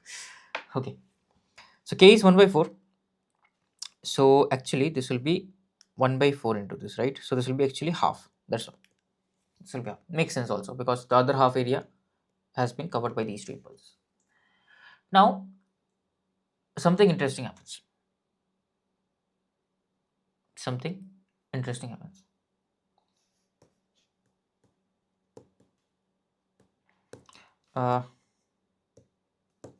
Yeah. So what about p of x equals to -3, right? So if I am not including x equal to -3. So let's say I change the statement now. I want to calculate the probability x equal to -3 to 2. Now things will change. I am including the 0.3. If I am including the 0.3, so I have to include it. So I will just calculate I will start calculating just before it, right? So that I can include the point -3 point. So if the -3 point will be included now what will be the probability? It will be, of course, I am including the -3 point, so I will have to include the area of this as well, that is 1 by 4, and of course I will have to include the area of the triangle, right? That is half. So it will be 3 by 4. So things change. If you see, things change, right? So be very careful. For continuous part, there is no problems, but whenever this impulses come, that gives us a problem. So be very careful. That's why if you are not able to remember it, no need to understand intuitively what is happening. That is the important portion. Let's start with the next question. Before that, there is a one thing known as expectation of x. That is also called as mean. So understand it like, let's say if I'm tossing, if I'm like throwing dice, right? What is the average value that I expect? So in probability, we have to always comment. In mathematics, we will always have to comment in terms of number. So mathematicians and everyone, right, wants a particular number. Let's say I'm throwing a dice. What is the average number that I can expect, right? Average number. Everyone wants average. So average in probability terms is nothing but the multiplication. So let's say if I'm throwing a dice, right? For a discrete random variable, the average or expectation of s is given by this formula. So I will just show you one simple example. Throwing of dice. Throwing of dice contains 1, so I can either get 1, 2, 3, 4, 5, 6, right? And if you see the formula, what is the formula? It is x. X is nothing but the discrete random variable, that is the value, into probability of x. So what is the probability of getting 1? 1 by 6, right? So it will be 1 into 1 by 6 plus there is a summation, right? Then 2 into what is the probability of getting to 1 by 6 plus 3 into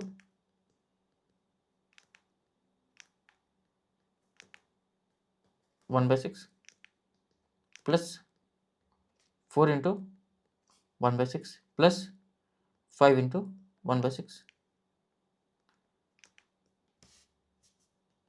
plus 6 into 1 by 6. That's all, right? So if you calculate this, you will get the average value. So I'm not calculating it, but you will get some average value. So that is what we mean by average. So this is for the discrete part. In continuous, exact carbon copy, same formula will happen. Yes, sorry for the interruption. I had to drink a bit of water. So let us solve that basic question. So for discrete, I have told you. For continuous, it will be just integration. Summation will be replaced with integration. So from minus infinity to plus infinity, I have not explained it, but makes sense, right? So it is simply x into f of x, right? So while x is my continuous random variable in this formula, and here my x is my discrete random variable. So let's say this is the probability density function, and remember they will always define the range, right? So it is a continuous probability density function, right? Because you don't see impulses, it is a continuous function, right? PDF is continuous, so it will be the random variable will be continuous, okay? And they have given you the range, otherwise it is 0, okay? So what will be the mean of x or the expectation of x, right? So simply you will close your eyes and use the formula. That's it. You will close your eyes and use the formula, and a question will come from this topic. Questions generally come, and it is very easy, not that difficult. So close your eyes and use the formula. What is the formula? It is x into f of x, that is x by 4, 4 minus x square, integration from minus infinity to plus infinity, right, into dx.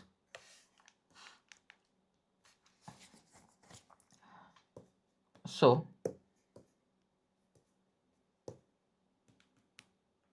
this will be like this, you can calculate, right? And will this be from minus infinity to infinity? No, right? My function is 0 otherwise. So the area in all other ranges, it is 0. So actually it will be from 0 to 2.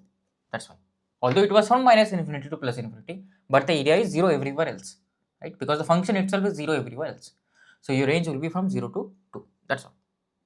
That is all, right? Now you will multiply these things. So this will be integration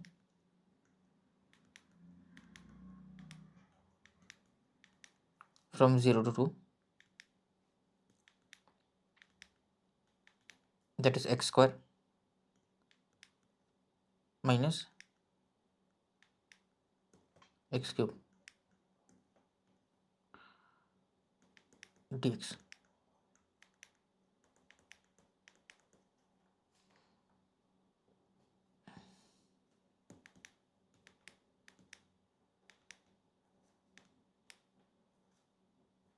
X cube by 3 minus x raised to power 4 by 4 from 0 to 2. So this will be equals to 8 by 3 minus 16 by 4. Whatever this value is, you can calculate. I am not calculating. I think yeah, this is calculated. So this will come out to be some value. You can calculate this, right?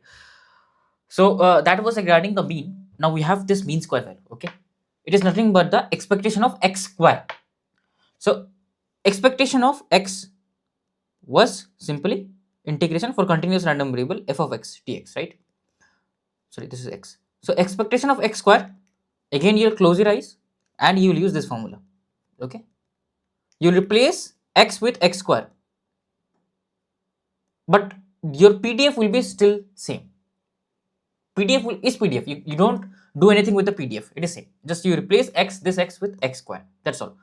So this will be x square. That is x square f of x dx.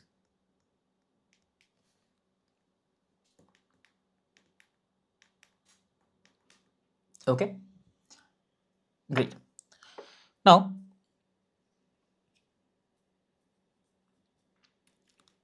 this is the part that, yeah, this is called as the mean square value. Now sometimes they might ask expectation of x cube.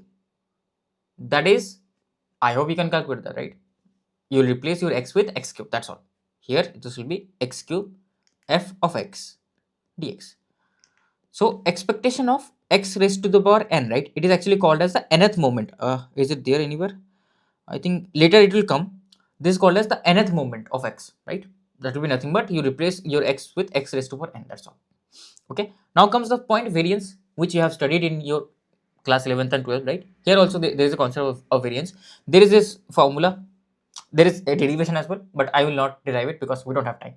It is nothing but the difference between the expectation of x squared, that is the mean square value, minus the mean square. There is a derivation which I have done in my full course, but of course we don't have time here, so I will not go through that. That is one of my variations. This is a very important formula. This you have to remember. Very few things I tell you to remember. This one you have to remember. Okay. Standard deviation, again, it is nothing but the under root of variance. So not that difficult for you to remember, right? So for variance to exist, right? Uh, Sorry, for standard deviation to exist, this inside value must be positive, right? It cannot be negative. Otherwise, standard deviation will be something imaginary, which is not valid. Correct? Because all the numbers that we are playing around are real. So this will always be valid. So variance will always come out to be positive. That means this condition will always be true. So your mean square value will always be either greater than or equals to expectation of x square, basically mean whole square, right? This will always be valid. This thing will always be valid for real random variables. This will always be valid. Very important relation, right? How to derive this, I've already explained. Okay, so very good conclusion to take out of this,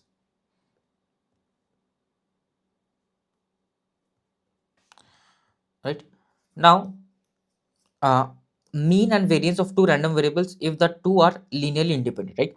So if let's say two random variables are linearly independent, we can actually, so we don't need to calculate the mean of y separately if I already know the relation between y and x, and if I know y and x are linearly sorry, they are not independent, they are linearly related. They are, important term is linear, they are linearly independent, right? So it's not that simple for you to calculate the mean of these kind of things, right? Not that simple. There's not linear relationship, there's non-linear, right? Because it is x square, non-linear. But if they're linear, right, while a or b are my constants, you can easily find out the mean. So mean of y would be a into mean of x plus b. There is a derivation, I'm not going to the derivation right now. One more thing, what is mean of so what is mean of a into x? So whatever is inside the a, right, inside the bracket, you replace that in the other term. So you replace x with a into x. This will still be f of x dx. Okay, right? So a is just a constant, it can come outside, right? So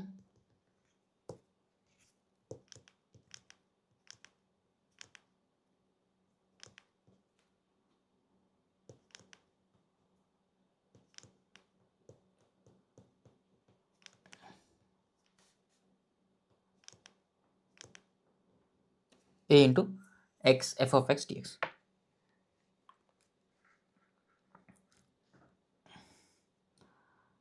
right? So yeah, that's all. So these are the few things. So if you want to find expectation of b where b is constant, right? So basically your probability density function is nothing but, like, this will be always be this, you remember, like expectation of any constant number, right? It will be that number itself. Okay, just remember this, that's all. Like there is a derivation, I'm not going into that right now. Now let's solve a question. This came in EC 2020. So this is again a very good question actually. So here they're telling me the two sides of a fair coin are labeled as 0 and 1. Good. The coin is tossed two times independently. Let m and n denote the labels corresponding to the outcomes of those tosses. For a random variable x defined as x minimum of m and n, the expected value of e of x. So first of all, what is this? Is this continuous or discrete? So M and N denote the labels corresponding to the outcomes of this tosses, right?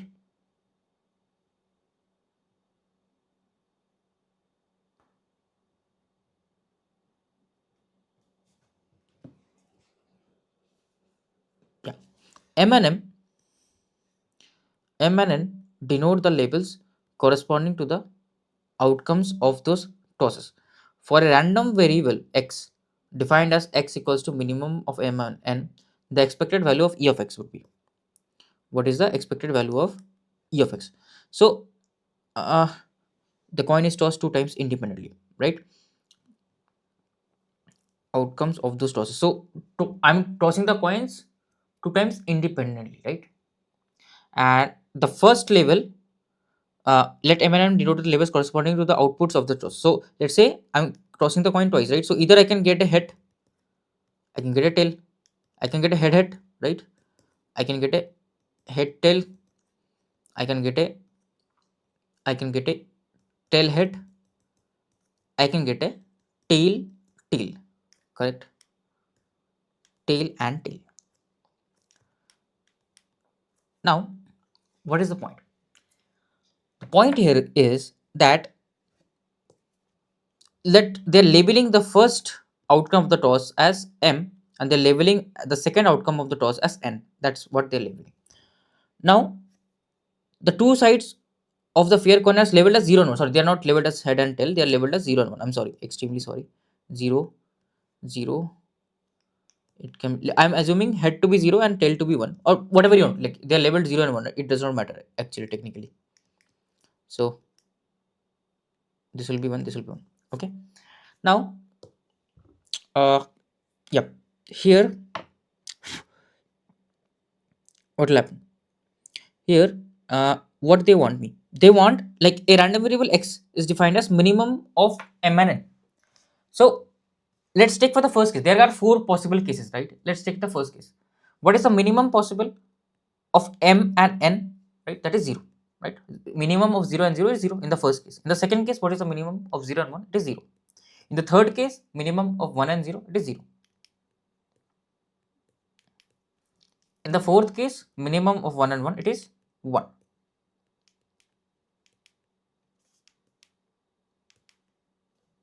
Okay, it is 1. So it is 0, 0, 0, 1. That's all. Right.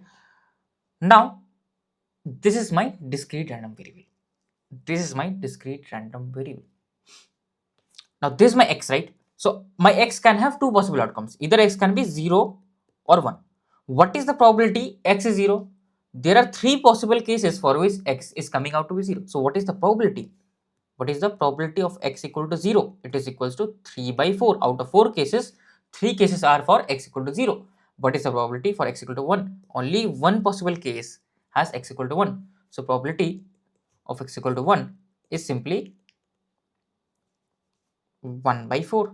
That's all. It is 1 by 4. So, what is my expectation of x?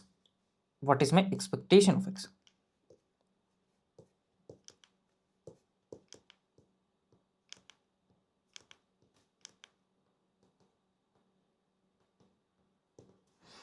It will be the random x into pi.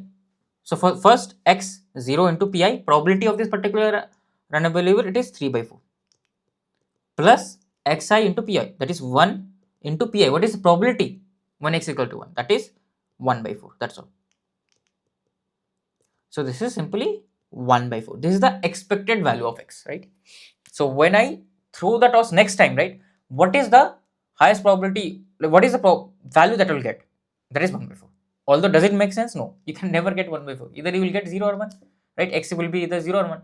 Does not make a sense. But in mathematics, we have to say in terms of some number. So, that for that, this expectation thing came into the picture. Cool. Yeah. Now, there are few more distributions that will come to, known as uniform discrete random variable. What is uniform discrete random variable? So, uniform discrete random variable will be nothing but, let's say between a and b, right, there will be the area of the impulses will be same. So this is an example. Let's say my random variable exists from x equal to 1 to x equal to 3.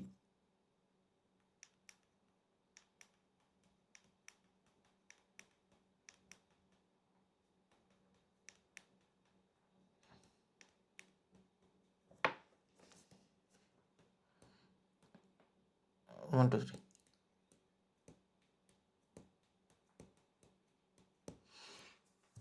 0, 1, 2, 3. Okay. Now, yeah. Now,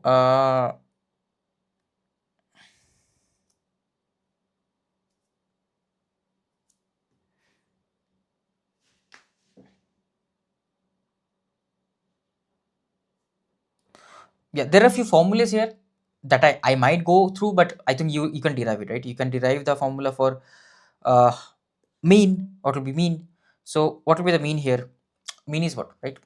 It is xi into pi. So xi would be, this will be 1 into 1 by 3 plus 2 into 1 by 3 plus 3 into 1 by 3 and so on, right? So what essentially happens is uh, you get a range. So this probability is same, right? So you can take the probability constant outside and this will be 1 plus 2 plus 3. So that actually is embedded here, a plus b by 2. So a plus b by 2, this is what? This is actually equals to 6, right? 6 by 3, right? And here, if I use the formula a plus b by 2, this will be okay, 3 plus 1 by 2. Hold on a second. 3 plus 1 by 2. 0, 0, 0. Okay, xi 1 plus 2 plus 3. Sorry, this is yeah, 6 by 3. That is 2 only, right? 6 by 3 is 2 only, correct? 6 by 3, 6 by 3 is 2 only. My handwriting is not to the best level, so but I hope you get the point. This is also 2. It is coming out to be 2 only. So it is coming out to be same only, right? Why it is coming out to be same? So how is the formula derived? So you can derive it actually, but let's derive it just for the fun of it. So here, right, what happens? Let's say I have from A till B, right, and it is uniformly distributed, right? So we'll have equal impulses, right? Correct. What will be the area of each impulses? So how many impulses I have? How do we calculate? So it is discrete, right? So how many total intervals I have between this? How many total numbers? It is B minus A plus 1. These are the total number of impulses, right? If I'm not wrong, yes, because here also if we calculate 3 minus 1 plus 1, that is 3. Okay, yeah. Okay, so this is my number of impulses. So if I have this many number of impulses, right, and each of them contribute to area of what? Let's say k, and I know the summation of all these impulses, right, will be equals to 1. The area of summation of all the impulses will be equals to 1. So my k actually comes out to be 1 by b minus a plus 1. Now there is again a derivation. Now let's calculate the expectation of x in this case. It will be, so this will come with everyone, right? So this is the simply the area of each impulse. So this will always come 1 by b minus a plus 1, that is into 1. So that is the first term will come, that is a, then plus a plus 1 into the same number, right? 1 by b minus a plus 1 and so on. It will go on till b, right, into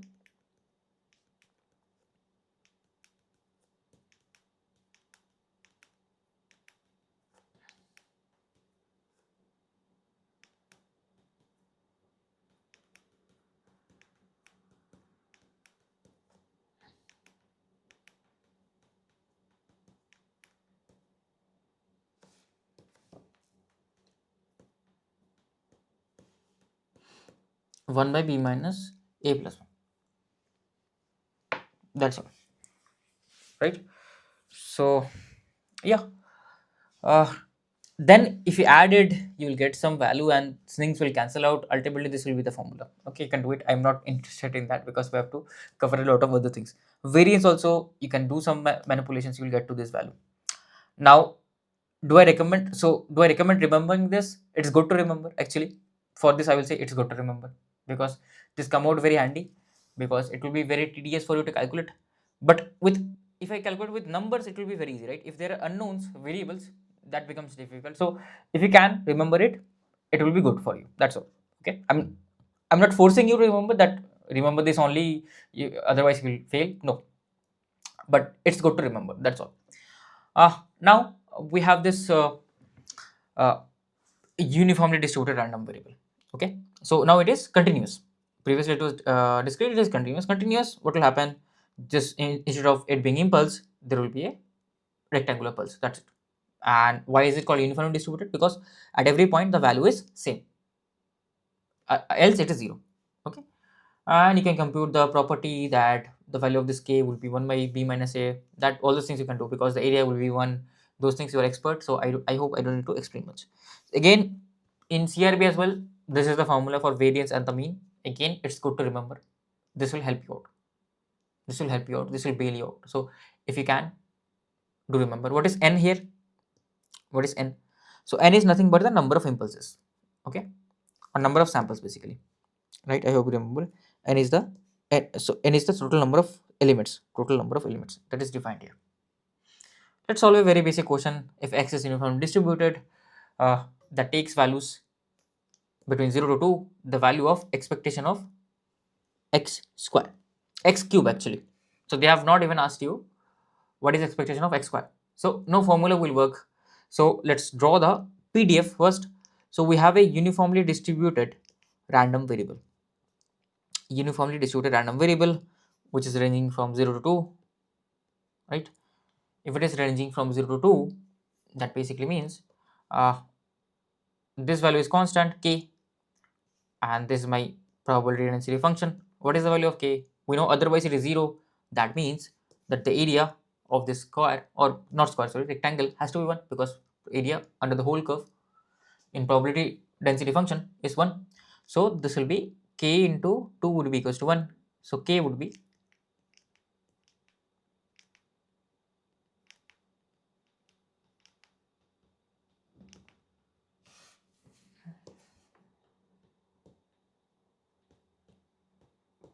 equals to 1 by 2. Okay. Now if I do this, what about expectation of x cube? What will be expectation of x cube? So this will be from minus infinity to infinity, x cube probability density function, that is basically equals to k, right, in the range of 0 to 2. So actually this integration can be easily solved. This will be 0 to 2 x cube into k dx, and k value I already know, that is equals to 1 by 2. So this will be equals to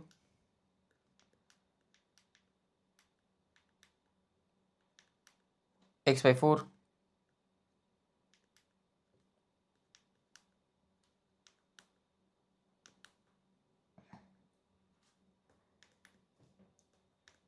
0 to 2.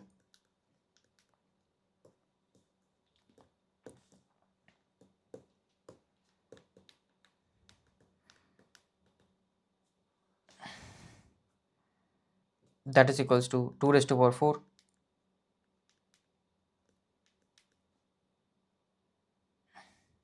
divided by 4, that is equals to 4. So that is the sorry, hold on, 16 divided by 4, give me 1 second. So k is half, right? K is also there, right? K is half. So this will be 8, this will be 2. Okay, so this is 2.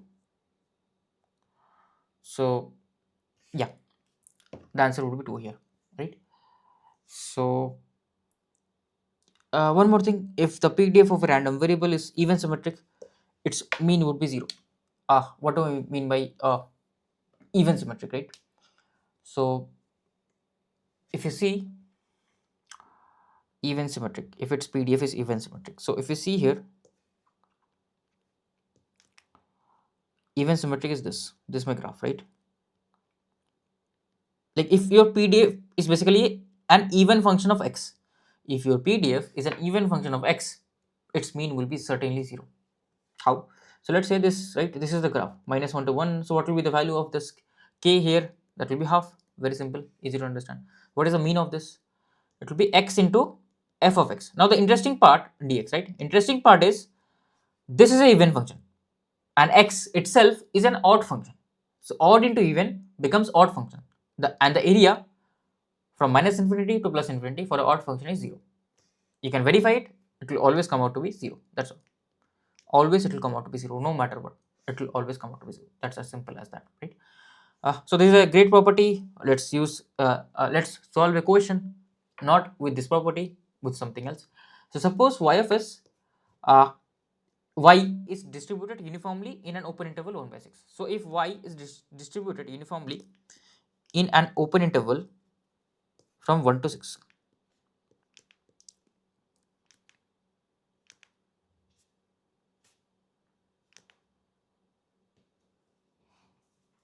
okay. So what we can do, suppose y is distributed uniformly in open interval from 1 to 6, right? Now what is the value of the k again? The value of the k is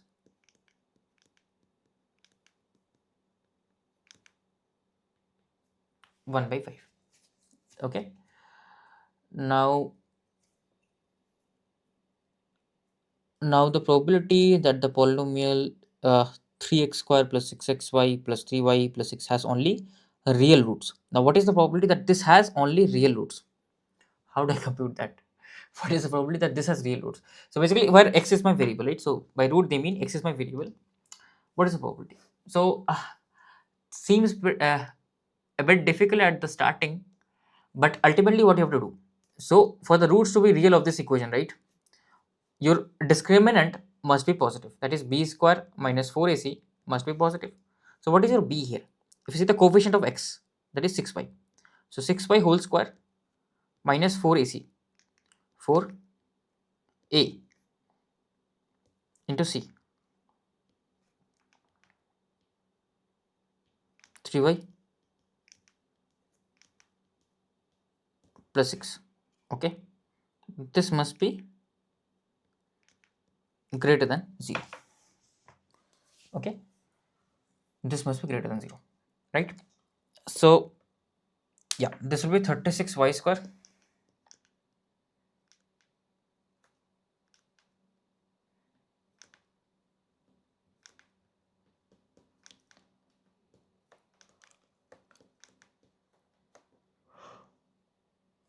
minus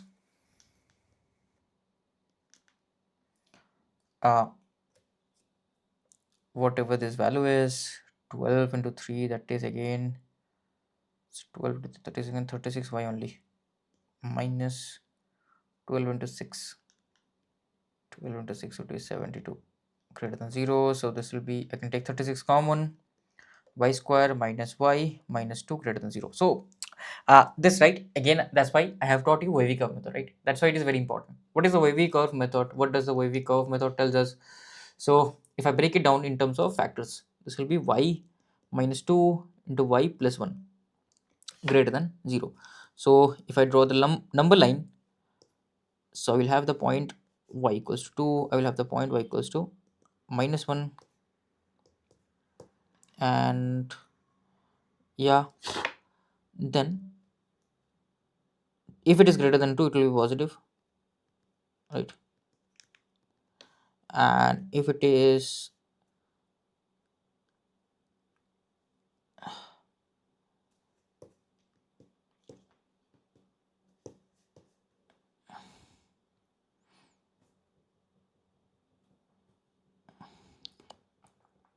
if it is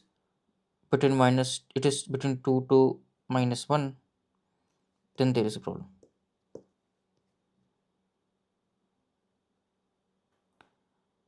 Between 2 to minus 1, then there is a problem. So hold on a second. So yeah, it is between 2 to minus 1, this will be negative, right? And it is less than minus 1, so it will be positive, right? So ultimately we want the condition where it is greater than 0, right? That will give us the condition where my discriminant is positive, and if my discriminant is positive, that means my roots are also positive. So ultimately, when is this positive? When y is greater than 2 or y is less than -1. So this is never possible because my y exists from 1 to 6. So y has to be greater than 2. So what is the probability that your y will be greater than 2? What is the probability? You will have to find out the area. That's all. Just compute the area. What is the area? So this will be basically integration from 2 to 6 f of x dx, right? F of x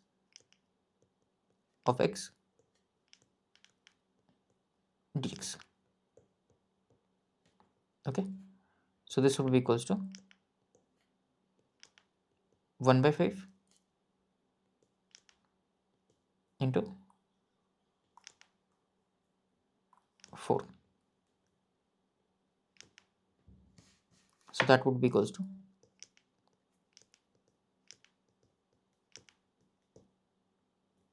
0.8. That's all. Okay. So your answer is 0.8. Okay. This is a bit difficult to understand because the question is not explained properly. But if in gate it will be written properly, you don't have to worry about it and you will be able to answer it. Okay. Now we will come to few probability distributions. So first one is binomial distribution.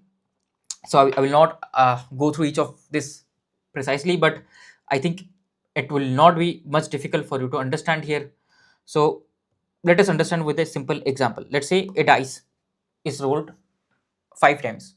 Then the probability of getting 4 exactly 3 times. What is the probability of getting 4 exactly 3 times? So whenever there is two outcomes, either you will get 4 or you will not get 4, right? There are two possible outcomes here. Either you will get 4 or you will not get 4, right? So two possible outcomes. Then first thing that should come into your mind is binomial probability. So it is nothing but a probability distribution function. It is a PDF basically, right? It defines the PDF.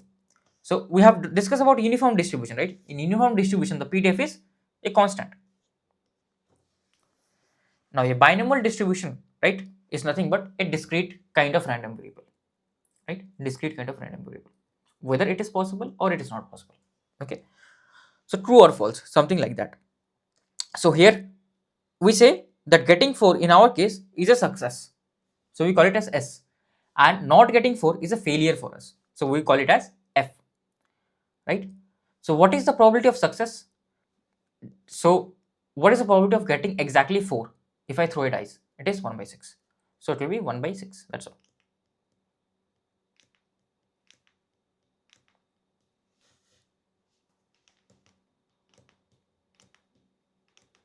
Now,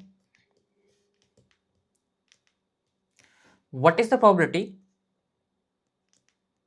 of getting a failure here at Q? It is 1 minus P, that is 5 by 6. Okay, 5 by 6. That's all. That is a failure basically, because like what is the probability of not getting 4? I can get 2, I can get 1, I can get 3, I can get 5, I can get 6. So it will be 5 by 6. It will be 5 by 6. That's all. Now, yeah, that's all. So, yep. So now, how do I calculate? So they are telling me I want to get 4 exactly 3 times. Exactly 3 times. So I want to have success exactly 3 times, not 4 times, not 5 times. I don't want 4 times. No, I want 4 exactly 3 times.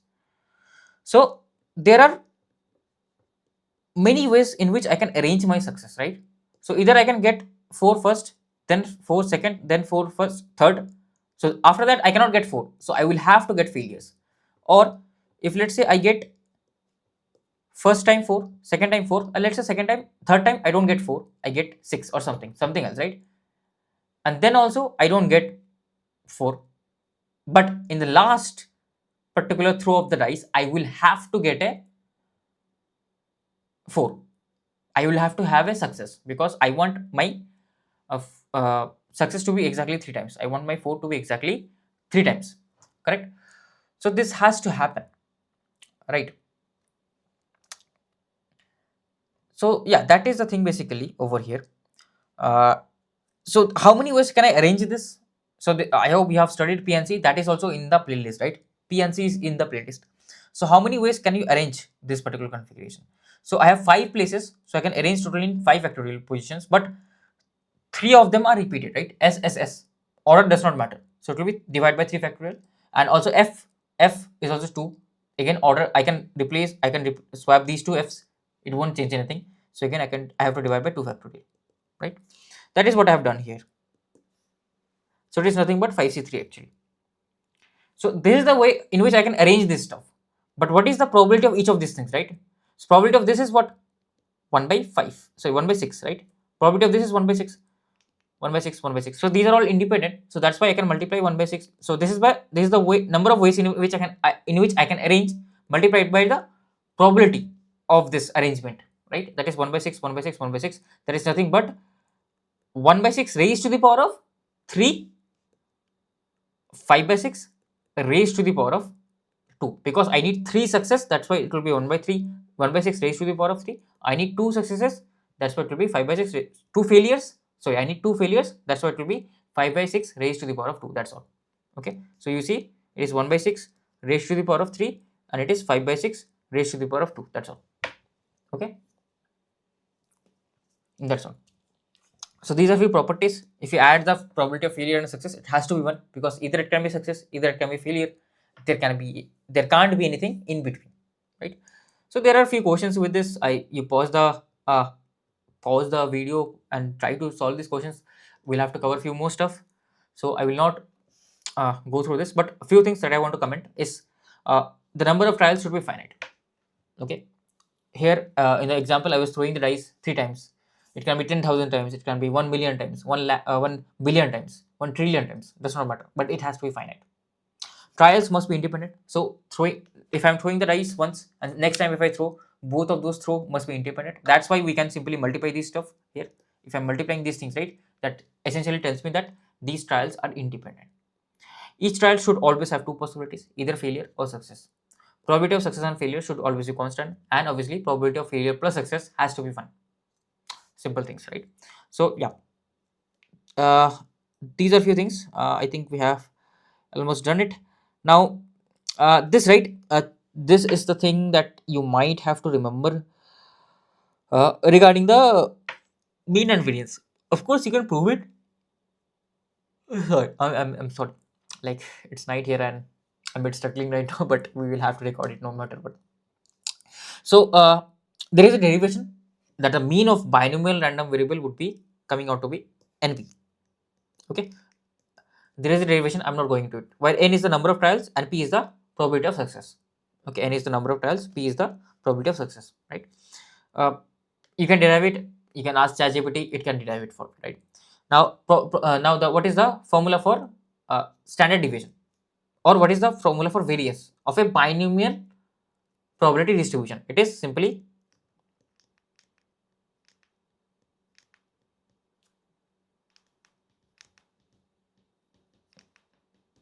NPK.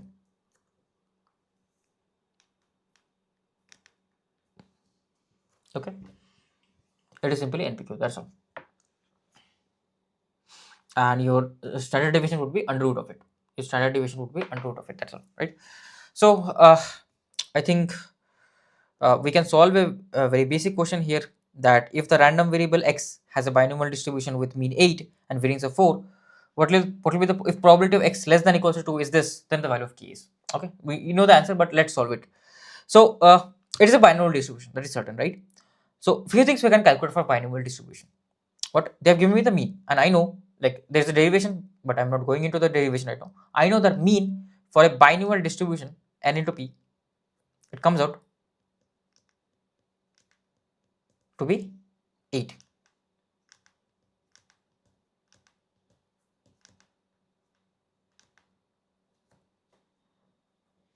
Right?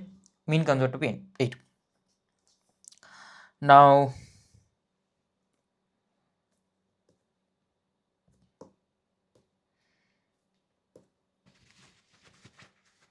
what about the other stuffs? So what does other things come out to be? So mean is 8, and they've given me the variance as well. So variance NPQ, right, where q is the probability of failure, it is 4.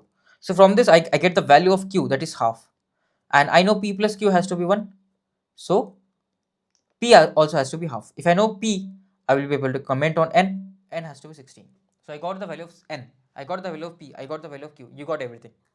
You got everything, right? So number of trials is 16. Now X is a binomial distribution. So X is a binomial distribution. That basically means X is the number of success, right? So this is the total number of trials. X will be the number of success. Correct? Now probability X less than equals to 2. That basically means that uh, what is the probability X less than or equals to 2? It now remember it is a discrete random variable, right? So this will be equals to probability of X equal to 2 plus probability of X equal to 1 plus probability of X equals to 0. It cannot be negative because of course number of success can be 0. Minimum value of number of success can be 0. It cannot be negative. Correct? So that is the point here. Now what is the probability of X equal to 2? Use your binomial distribution. It is NC2, right? If you see here, NC2, NCR, P raised to the power, that is the number of probability of success raised to the power of the number of success into probability of failure raised to the power of total number of failures, basically, right? So this will be NCR. So N is total number of trials is 16. Out of that, 2 are success, right? So 16C2 into what is the probability of success? That is half raised to the power of 2 into 1 by 2 raised to the power of 16 minus 2, N minus R, right? This will always come out to be 1 by 2 raised to the power 16. Whenever your P and Q are equal and they are equals to half, then this, right, this overall multiplication is always simply half raised to the power of N only, right? In this case, N is 16. And you can again add stuff, right? This will be, the next term would be 16C1 1 by 2 raised to the power of 16 plus 16C0 1 by 2 raised to the power of 16 again, right? You can do the addition here. Okay, so here already they have told you this will be in something in the form of k by 2 raised to the power of 16, right? So what is happening if I take 1 by 2 raised to the power of 16 common, this will be 16C2, and 16C2 is nothing but 16 into 15 upon 2. I hope you have studied your P and C. So 8 into 15 would be this would be 120.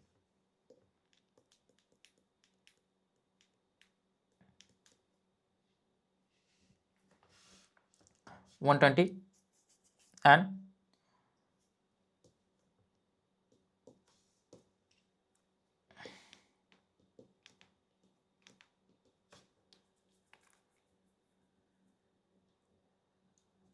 120 plus, so yeah, what about this one? 16C1 would be 16 plus 16C0 would be simply 1. So this will be simply 137. So your answer would be 137. That is present in option D. Okay. So that's how simple like the questions are. Although it feels difficult, but I think you will be able to solve it, most of them, right? So again, this is another question, right? I will not solve it because we already solved many questions in the PYQ session, so I'm not going through it. I'm just skipping it, right? You can pause the video, you can try solving it, right? Let us know in the comments below were you able to solve it or not. So yeah, let me go into next thing, that is Poisson's distribution. Now Poisson distribution is very similar to binomial distribution, just the extension of it, where the number of trials are very large. Okay. Uh, so number of trials are, when number of trials are very large, although it is tending to infinity, right? And your probability of success is also very small. Basically your probability of success is very small and number of trials is very large, but your mean, right, n into p, this particular number, first of all it has to be discrete as well. So this also has to be discrete. Okay, similar to binomial distribution, this also has to be discrete, but your mean, it is some non-zero value, non-zero finite value, then only we see that then it is called as a Poisson distribution. That's all. It is simply the extension of binomial distribution, very similar to binomial distribution, but in binomial distribution the number of trials are relatively in a smaller scale, right? And then probability of success is also pretty high. Okay, 0.5 is also pretty high. So that is the thing here. Now Poisson's distribution. So yeah, the formula for Poisson distribution is this again. uh, Unfortunately you will have to remember this. You will actually have to remember this formula. I they do ask questions from this, and you will have to remember this, right? This thing only, this probability function, that's all. Expectation is same as the binomial distribution, so this anyways is same, so you don't have to worry about this. Variance is interesting. Variance is in the binomial distribution, it is NPQ, and in Poisson distribution it is simply equals to your mean, that is equals to NP. How? Why? So your P is relatively almost equal to 0. So what is your Q? Q is 1 minus P, right? Because P plus Q is 1. So P is relatively very small compared to 1. So it is Q will be approximately equals to 1. So that's why your NPQ variance gets converted into N into P equals to mean. So in Poisson distribution, the variance is equals to mean. Pretty interesting point to note. Let's solve a very basic question. For a Poisson distribution, x, probability x is equals to 1, probability that x equal to 2, these two values are equal. So what is the probability of x for a Poisson random variable? It is e raised to power minus lambda, lambda raised to the power of r upon r factorial. Okay, this you have to remember no matter what. This you have to remember actually. So this is not that difficult to remember. Lambda raised to the power r upon r factorial, e raised to the power minus lambda can be a bit difficult, tedious to remember. Okay, so yeah, this x equal to 1. X equal to 1 means what? That I get one success. That is basically my r. R is the total number of success here, right? In the previous case also it was r. So this will be e raised to the power of minus lambda, lambda raised to the power of 1 divided by 1 factorial.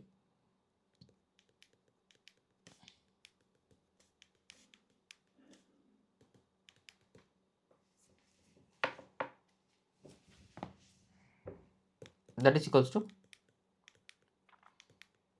e raised to the power of minus lambda,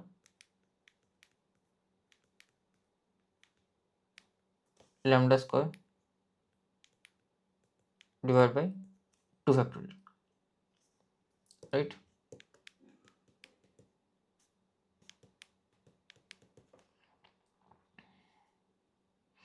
So yeah, from this we can actually calculate the value of lambda. This will be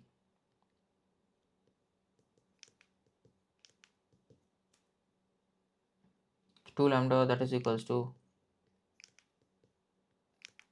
lambda square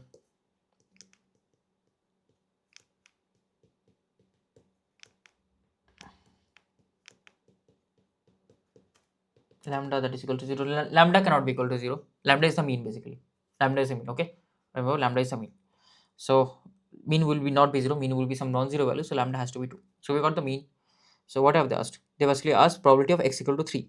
So this will be probability of x equal to 3 will be e raised to the power of minus lambda, that is minus 2 uh, 2 raised to the power of 3 upon 3 factorial. So this would be equals to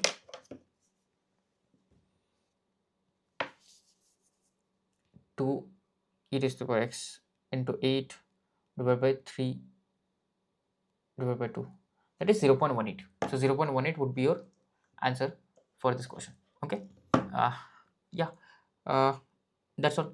Now let's solve the next question. This is also interesting. The number of accidents occurring in a plant follows Poisson distribution in a month, okay, with mean as 5.2. So they have already given me the mean, lambda is equal to 5.2, and they have already told me that it follows Poisson distribution. The probability of occurrence of less than 2 accidents in the plant during a randomly selected month. So probability of occurrence of 2 accidents, right? So this time our success rate is number of accidents. Okay, unfortunately that is the thing, right? uh, uh, what is the probability of occurring less than 2 accidents? So they are telling me what is the probability of occurring of less than 2 accidents. Basically they are asking me probability of when my x is less than 2, that will be equals to probability x equals to 1 plus probability x equal to 0. I will not include x equal to 2 obviously, right? So this will be equals to 1 if it follows a Poisson distribution. This will be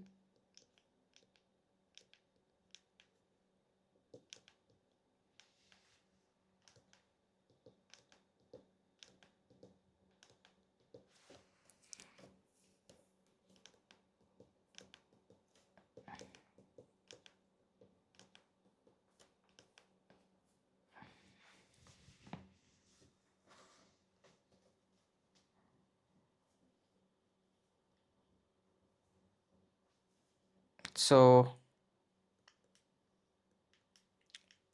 lambda, this will be lambda, sorry, e raised to power minus lambda into r sorry, uh, lambda raised to the power r, that is 1 upon 1 factorial, and plus e raised to the power of minus lambda, lambda raised to the power 0 upon 0 factorial,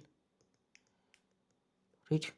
So yeah, so this would be equals to, I can calculate this value, so e raised to the power minus lambda I can take common, this will be actually lambda plus 1, that's all.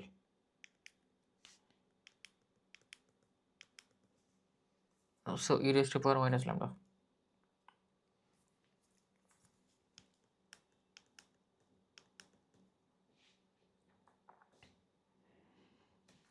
lambda is 5.2, so 5.2 into 5.2 plus 1, that is 0.034. Okay, that is your answer basically. That is your answer, right? Not that difficult. So mostly you will have to use the formula, that's all. You don't have to worry much about it. Now few important things comes regarding the second moment of Poisson distribution, right? So I already told you what is the first moment. First moment is also called as the mean, right? E raised to power, so expectation of x. The second moment will be called as the expectation of x square. Similarly, the nth moment will be called as the expectation of x raised to the power of n, that's all. And I hope you know how to calculate, so we can calculate that here. So here they have given me the second moment of the Poisson distribution, right? It is 2. So they've given me actually ex square. Ex square is given to me, that is equals to 2. The mean of the random variable is what? How do I calculate the mean? So do you remember this thing that I discussed initially, that we know that our what do you call, variance of a random variable is equals to the mean square value, that is expectation of x square, minus the mean whole square, e of x whole square, right? This thing you have to remember, this formula you have to remember no matter what. Now I know this. Do I know this? They have asked me this. They have asked me the mean value. Do I know variance? Yes. For a Poisson distribution, the mean and variance uh, uh, are the same thing. Hold on a second. Variance. Sorry. NPQ, that is the variance. Yeah, mean and variance are the same. For a Poisson distribution, the mean and variance are same. Okay. So let's assume that my mean is lambda, right? So this is lambda whole square.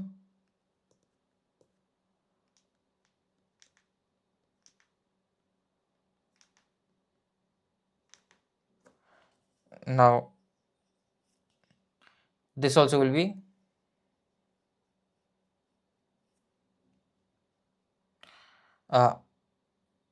this is 2, I know this value. This will be what? This is again lambda only, right? Because the mean and variance are same. The mean is lambda, variance also will be lambda. So we get a second order equation, that is lambda square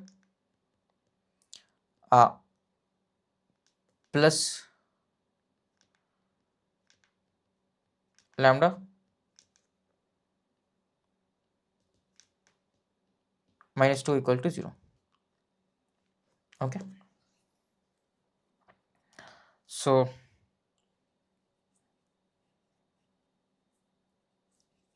yep.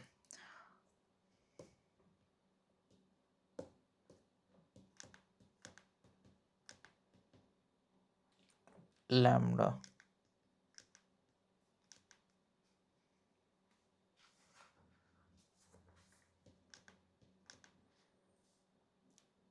so you can calculate the value of lambda. I'm a bit lazy, you can do it, so it will come out to be 1. So okay, yeah.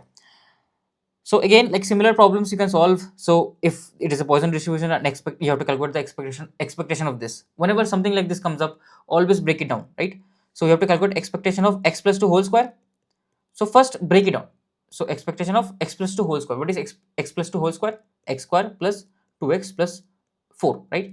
So you can actually take the expectation inside. So it will be expectation of x square plus expectation of 2x plus expectation of 4, right? And I've told you expectation of 4 will be 4 only. Okay, expectation of constant value will be that constant value only. It is just like a uniformly distributed random variable, not exactly, but you can assume that, right? Expectation of 2x, so this 2 can come outside, right? Constant can come outside, it will be 2 into expectation of x. Expectation of x square, it is a Poisson distribution, right? It is nothing but expectation of x only, so it is expectation of x only. Now they have already told me the mean, so this will be actually 5 plus 2 into 5 plus hold on a second. Okay, sorry. This is expectation of x square, right? Not so. We know again what is the variance. Variance is same as the mean, that is equals to 5. That will be equals to expectation of x square minus the mean whole square, that is 5 square, that is 25. So actually your expectation of x square, I was wrong, sorry. This will be equals to 30.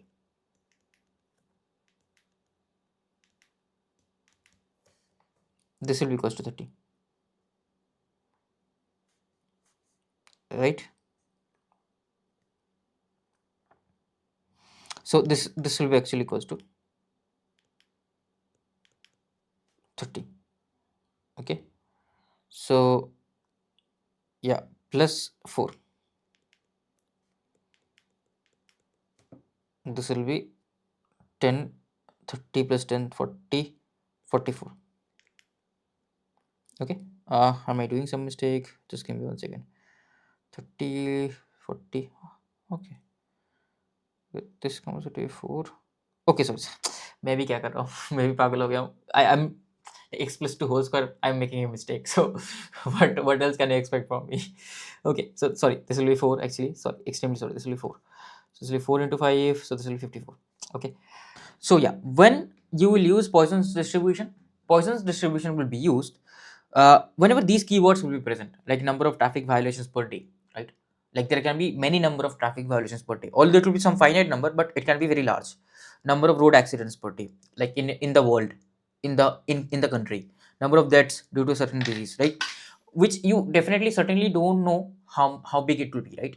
Also another hint would be basically the average, any average, right? Per, or sometimes lambda, right? Sometimes they will give lambda in terms of time, average per unit time. That also can be used as Poisson's distribution. How we can take this example? Here a certain airport receives on an average of 4 number of aircrafts per hour. A certain airport receives on an average 4 number of aircrafts per hour. So it receives 4 aircrafts per hour, right? So this is my mean lambda. Whenever a unit like this is given, per hour, per second, right? And in the numerator I have a number like 4 aircrafts per hour, right? Then per second, whatever. Then this is called as the then you will think it in terms of Poisson's distribution. Then find the probability that no aircraft lands in particular 2 hours period. So there shall be no aircraft in the 2-hour period. So what is the mean over a 2-hour period? Because they have asked in 2 hours, so we'll have to talk in terms of 2 hours. So per hour, the expectation is I will get 4 aircrafts. So in 2 hours, what will be the expectation? This is my lambda 1 actually, that is defined. I want to define a new lambda 2. In 2 hours, how many aircrafts I am expecting on an average? That is 8. In an hour, if I receive 4 aircrafts, in 2 hours, I will receive 8 aircrafts. Very simple mathematics, alright? Now, what is the probability that I will not get any aircrafts in this 2-hour period, right? So this is my random variable x, whose mean is lambda 2. Now, in this kind of situations, you will always use Poisson's distribution. You will always use Poisson's distribution, right? Because you certainly don't know how many aircrafts you will receive in 2-hour window. It can be very large as well, 40, 50, 100. There is no certain number, right?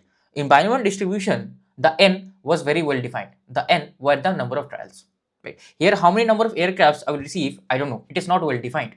That's why you will use Poisson's distribution. So I have to calculate probability that my random variable is 0 because I should not receive any aircraft in the 2 hours duration. So that will be equals to e raised to power minus lambda raised to the power of r. R is basically this, right? The number of successes, that is 0. In our case, it is simply 0 divided by r factorial. So e raised to power minus lambda is e raised to power minus 8 r. So lambda, that is 8 raised to the power of 0 upon 0 factorial, correct? Which is simply nothing but e raised to power minus 8. That will come out to a very low value. I'm not calculating it, but you can, right? Now let's come to the next type of distribution, that is uniform distribution, that we have discussed about it a little bit, but let us go through it a bit more, right? I think we discuss about uh, in terms of discrete random variable, this is uniform. That's the only difference, right? This is uniform. Now expectation of x, you can calculate, you can easily calculate the mean, right? That is up to you. Expectation of x square, now these things will be a bit difficult for you to so this you remember, right? This is pretty important. This you might forget, and that is fine. Why? Because we know this formula, right? So this you have to remember. I'm telling you, this you have to remember. This do you need to remember? Technically, no. You can easily calculate. So what will be the expectation of x? That is nothing but the average, right? Average would be xi into f of x from minus infinity to plus infinity. In our case, it is non-zero between a to b. So I will only integrate from a to b. Okay. So now what is f of x between a to b? That is 1 by b minus a.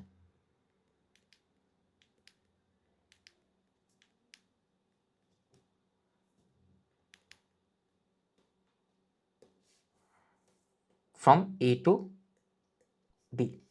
So this will be 1 by b minus a, and this will be also b minus a. Okay, sorry, this will be b minus a whole square by 2, right? So what will happen? This b minus a will be cancelled. There will be another b minus a by 2. It should be b minus a by 2. Why is it a b plus a by 2? Just give me 1 second. Oh, sorry, what happened? Okay, this will be x square by 2, right? The integration of this will be x square by 2, and I have to put the lower and upper limit as a and b. So this will be uh, b square by 2 minus a square by 2. That's all, right? So there will come a factor of b minus a into b plus a, right? So b minus a will be cancelled, and we will only have b plus a. That's all. B plus a by 2. That's all.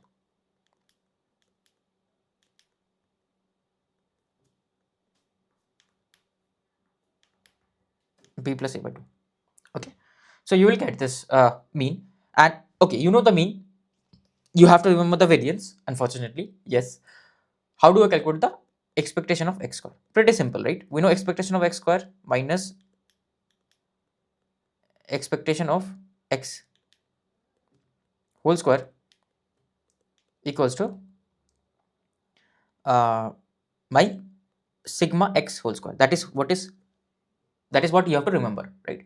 Simply, you know this value, you can easily calculate this value, right? That's why I don't emphasize too much to remember this particular result, but this is important. Okay, if you don't remember this, you will not be able to derive this, right? So this is pretty important. I will recommend you remember this thing. Yeah, let's solve a question on this. A probability density function of evaporation on any day during a year in a watershed is given by this, right? In a particular day, it is given by this. So E basically is the evaporation density. So generally we measure how above the sea level the evaporation has happened. So it is between 0 to 4 mm. Otherwise it is 0, right? Probability in every other place it is 0. So my E is the random variable, and this is my f of E, right? Or let's say x is the random. Okay, now let me keep it f of E as a function of E only, right? So we see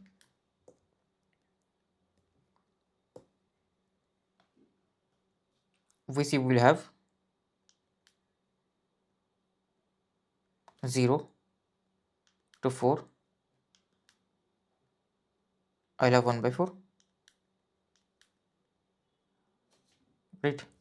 So yeah, that this is nothing but uniform random distribution. They're asking me what is the probability that E lies between 1 to 3 mm per day in a day in the water state, right? What is the probability that my E should lie between 1 to 3? That's all. So what do I need to do? I simply need to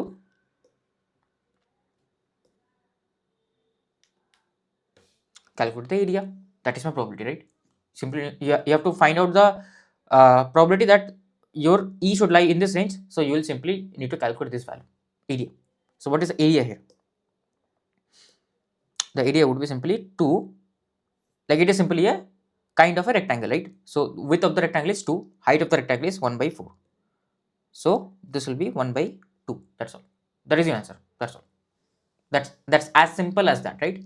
You draw the probability distribution diagram, and I think I have explained somewhere in the properties before that to calculate the probability, you simply have to calculate the area.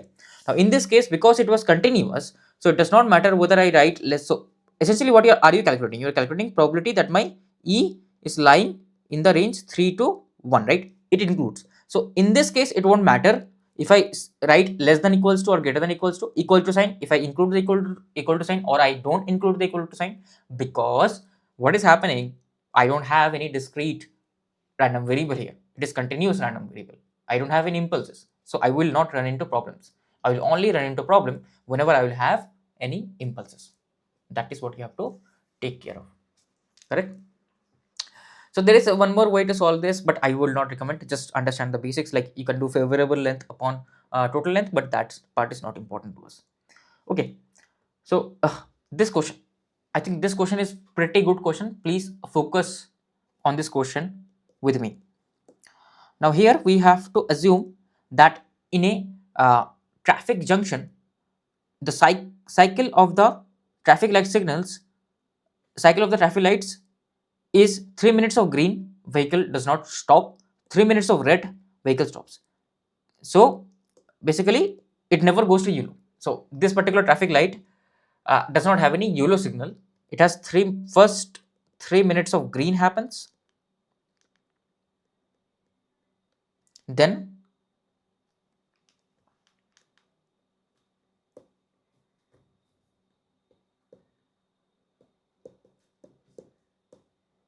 three minutes of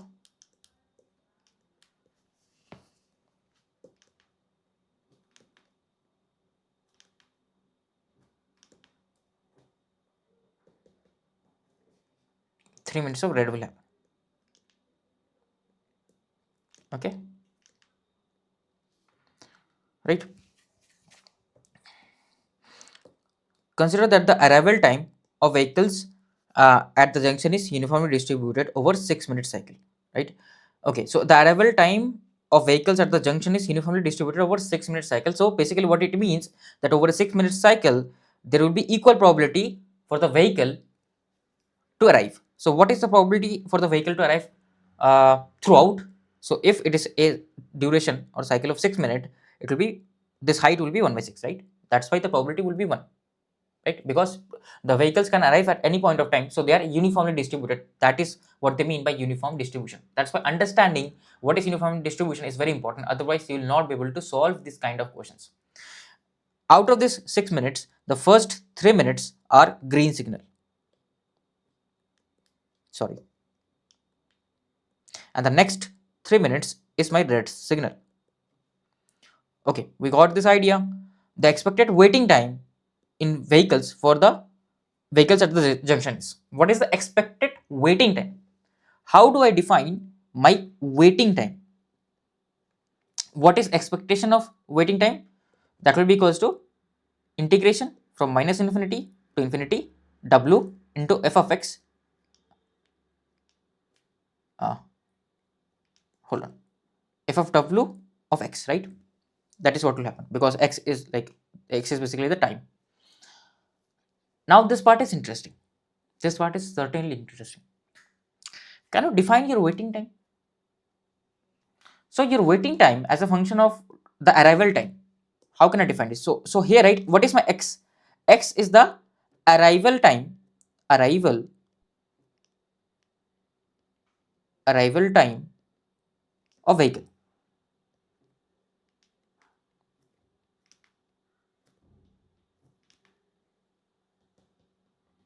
and your w is the waiting time of the vehicle after arriving.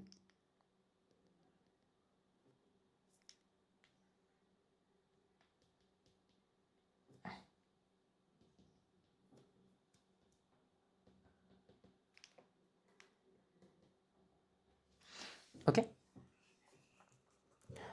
Uh,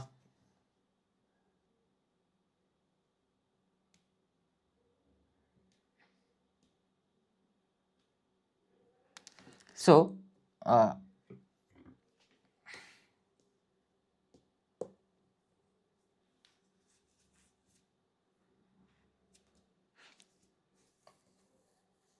now, do you know if my vehicle arrives anywhere in this zone from 0 to 3, what will be the waiting time?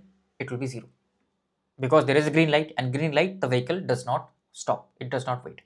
So basically my FW of x, right, as a function of FW of x as a function of the arrival time, x is my arrival time, that will be equals to what? That will be equals to 0 if my x is lying between 0 to 3 minutes, correct? Now if I am arriving at this certain point, right, how much time? So let's say I arrive exactly at 3 minutes, how much time do I need to wait? Exactly 3 minutes, because the signal is red till 6 minutes, again it will turn green, it's a cycle, again it will turn green after 3 minutes. Let's say I arrive at 4 minutes, do you understand how much time do I need to wait? I only need to wait this much duration, right? 2 minutes. So what is happening over here? Basically the waiting time once I arrive in the red zone, it will be 3 minus x. Do you get my point? Hold on, will it be 3 minus x? Sorry, it will not be 3 minus x, it will be x minus 3. Yeah, this is the correct wording. No, hold on a second, not 3 minus x. So here it is 3, yeah, sorry, it will be actually 6 minus x, right? Depends on the arrival. So if I arrive here at 4 minutes, it will be 2 minutes, the waiting time will be 2. If I arrive here at 5 minutes, the waiting time would be 1. So that's how I am defining my waiting time with respect to my arrival time. If my x lies between 3 to it's greater than 3, right? Exactly at 3 there is no waiting. 3 to 6. Okay. So yeah, that's how you calculate this mean. So we see that the function itself is 0 between 0 to 3. So I don't need to worry about 0 to 3. All I need to worry is from 3 to 6. So it will be equals to uh, my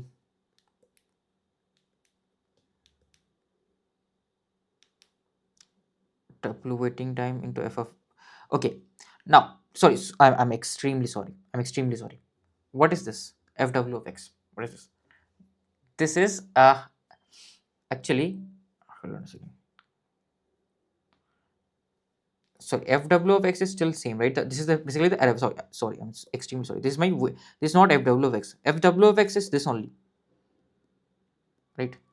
This is basically the uh, probability of arriving at this point, right? This is basically the probability. Actually, this will be the waiting time, W. This will be the waiting time. Extremely sorry. I'm extremely sorry. This shall be the waiting time. Okay.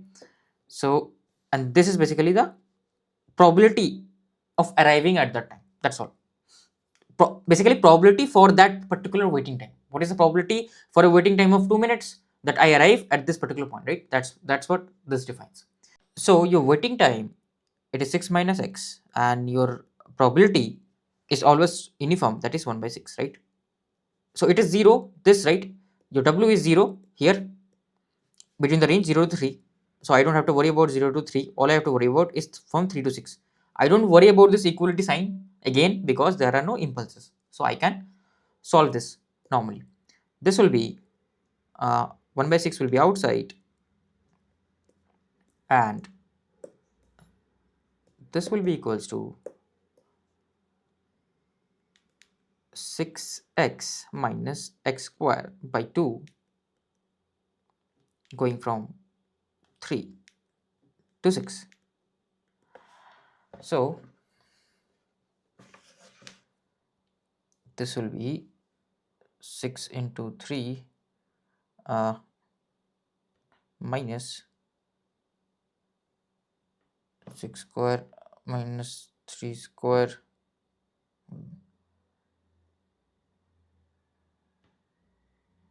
Oh no. So it is 18. So 6 square minus 3 square, that is 36, minus 9, that is 27, divided by 2, and this plus 18 divided by 6.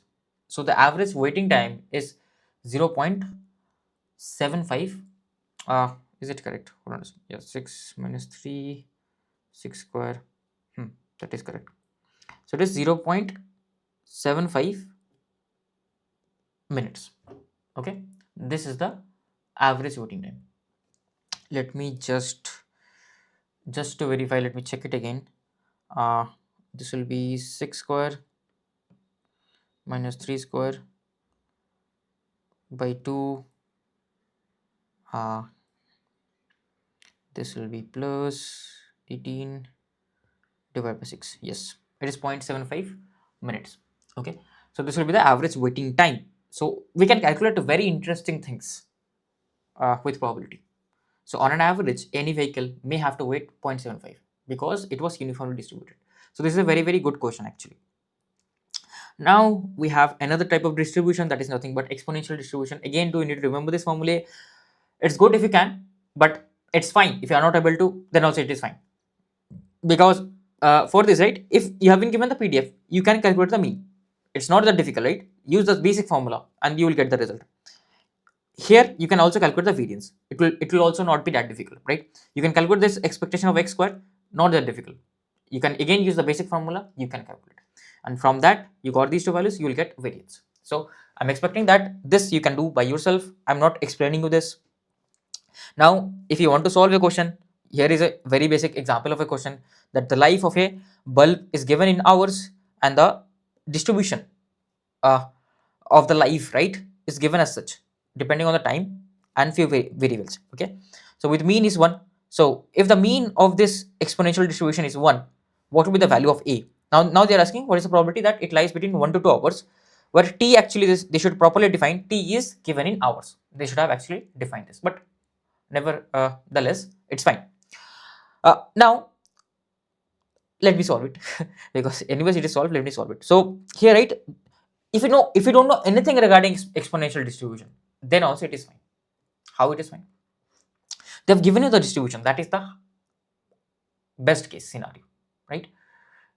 And most probably they will give you the distribution because the gate examiner also does not want you to remember and mug up the formulas. So if you know the distribution, can't you compute the mean? Yes, you can. So what is the mean? Mean would be, here remember, here my life is the random variable which is actually t. Okay, right? uh, Sorry, so life is the random variable which is a function of t. Sorry, this is my f of t, probability, probability of the bulb to be alive at a certain point. So let's say if I put t equals to 1 hour, right? So what is the probability that the bulb will be alive till 1 hour? Okay, not exactly actually. Actually I was not able to explain it. So basically if I plot the graph of f of t with respect to t, it will be something like this, right? Exponential. T lies between 0 to 1, 0 to infinity. So it will be something like this. Okay, so this, right? Okay, I was not properly correct. So if I say that the bulb life is 1 year or 1 hour, so not 1 year, 1 hour, that means here I have to calculate the compute the area from 0 to 1, that's all, and that is the probability for the bulb to have a life of 1 hour. Similarly, if it has a life of 2 hours, the probability would be from 0 to 2. I have to calculate the area from 0 to 2, that's all. That is all what we're doing. So they're asking me what is the value of the probability between 1 to value, what is the probability that the life lies between 1 to 2, 1 to 2. How can I compute that? Okay, How can I compute that? So what do we need to do is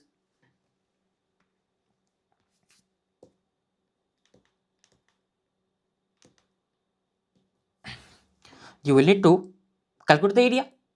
So for that, actually you need the function uh, variables, right? You will need the function variables. So this will be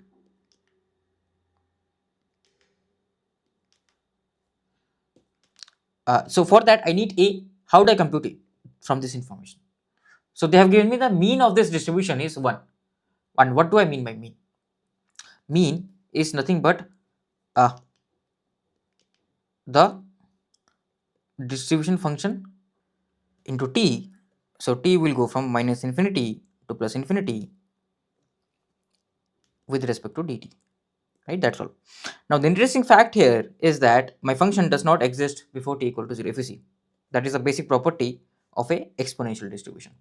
So like, even though I have not proved to you how to calculate the mean, but here we are doing the same thing. So anyways, you are doing, like, you are making me work, you are making me work uh, more. Okay, so here if I see, this will go from 0 to infinity because my f of t will be 0 before 0, t equal to 0. So this will be t, and your f of t is a into e raised to power minus at, and this is dt. Now how do I solve this particular thing? How do I solve this integration? So what we can do, what can be done here? This is t into e raised to power minus at, right? So I need to integrate this, so we can use the eilate rule. So we can do d and I, and I can keep, so I hope you know the eilate rule that I have described in the integral calculus part, right?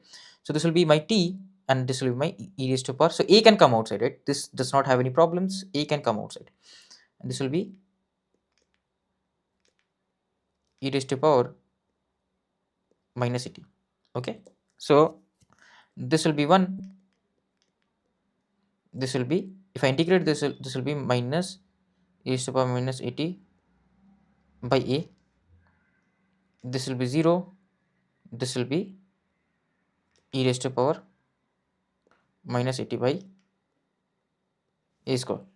Okay, so yeah, now if I multiply this, and if I multiply this, and there will be a plus minus plus, right? So what will happen, so I'm not explaining because I've already we have already done this, how to solve using DI method. So that's why I'm not explaining, but it should not be this much difficult. That is what I'm thinking about. How is it this difficult? Okay, uh minus, then minus e raised to power minus 80 by a square, right? And I have to put t equal to 0 and infinity. So if I put infinity, right, this thing automatically goes away. If I put t equal to 0, this thing also goes away.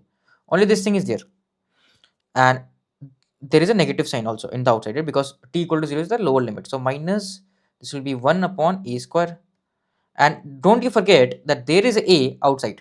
Okay, I'm doing this in a rough manner, but if you do it in properly, like, you'll get the same answer. Obviously, if you do it cleanly, you'll understand it even better. Okay, so this will be 1 by a. That's what my mean is, and that is equals to, that is given to me. Mean is 1. So 1 by a is 1. So a is also 1. That's all. So a value is 1. We got this value. Now we can simply solve it, right? We have to find out the probability that it lies between 1 to 2. We can simply integrate this, right? Integrate this from 1 to 2, and we'll get the answer. That's as simple as it is, right? Okay, so yeah, do you need to remember this result? If you, so there is this calculation involved, right? If you don't want to remember this, you can always derive this in the exam hall, but if you can reduce your time here, that will be good actually. So it totally depends on you. So I am totally leaving it up to you. Now next type of distribution is Laplace distribution, where instead of it being uh, just the exact value, hold on a second. So again, this will not be that difficult. You can solve for it right here. To compute the mean, you will be able to calculate the mean, right? So there is some relation between a and b. How are they related? Because if I integrate this PDF throughout, we know the area of the PDF from minus infinity to plus infinity will be 1, because the total probability is 1. So you will get some relation between a and b, and then only it will follow proper Laplace distribution. Okay, and of course again you can compute the mean. It will not be that simple to calculate here, because it exists from minus infinity to plus infinity. Will be a bit tricky, but you will be able to compute the mean. It will be a bit lengthy, but no need to worry about it, because mostly they will not ask. If they ask, they will only ask the mean, and you will directly derive it at the exam hall. That's all, because you know basic integration and differentiation, right? You know those things. So uh, one thing is there. So if I think that this is not there, that if your probability density function is this, right? For this to be a valid density function, you know, what will be the relation between L, M, Q, R and all these variables? How do you compute that? What you will do? You'll simply integrate this PDF from minus infinity to plus infinity to get to this result, right? So there is a, I have already told you, for only two variables, if it is summation of other Laplace distribution as well, you can get the relation like this, simply, right? Simple integration. Okay. So few more things I want to say. Now this, right, unfortunately you will have to remember. Unfortunately you will have to remember it, because this has been asked, and of course there is derivation of this, but that will be very lengthy, and anyways derivation would not be of any use to you, right? So that's why I will recommend you to remember. So whenever this something this, right, a curly uh, line is drawn and it is E means exponential distribution. So X basically belongs to a exponential distribution, and how many parameters does exponential distribution has? It has only one parameter, that is a mean, right? Because you know your exponential distribution is E of, right, exponential distribution, the PDF of exponential distribution is a e raised to power minus ax, something like this, right? So although you don't need to remember, but you know ultimately it depends on the mean, that's all. Yeah, so let's say if I have a x1 random variable that is an exponential distribution, if I have a if I have an x2 random variable that is an exponential distribution, then if I have another random variable y that is minimum of x1 and x2, and they are independent random variable, x1 and x2 are independent random variable and y is minimum. Let's say if x is 0 and x2 is 1, so what is minimum of 0 1? It is 0, right? And vice versa, like that. Then then your y would be also a, y will also follow an exponential distribution whose mean will be the addition of means of the two. Okay, so similarly if I have a another random variable z, and if I have three random variables, all of them are exponentially distributed with their means lambda 1, lambda 2, lambda 3 and so on, and if z is dependent like this, that it is x1, it is minimum of x1, x2, x3, right, and so on, then z also will be exponentially distributed, right? Z also will be exponentially distributed whose mean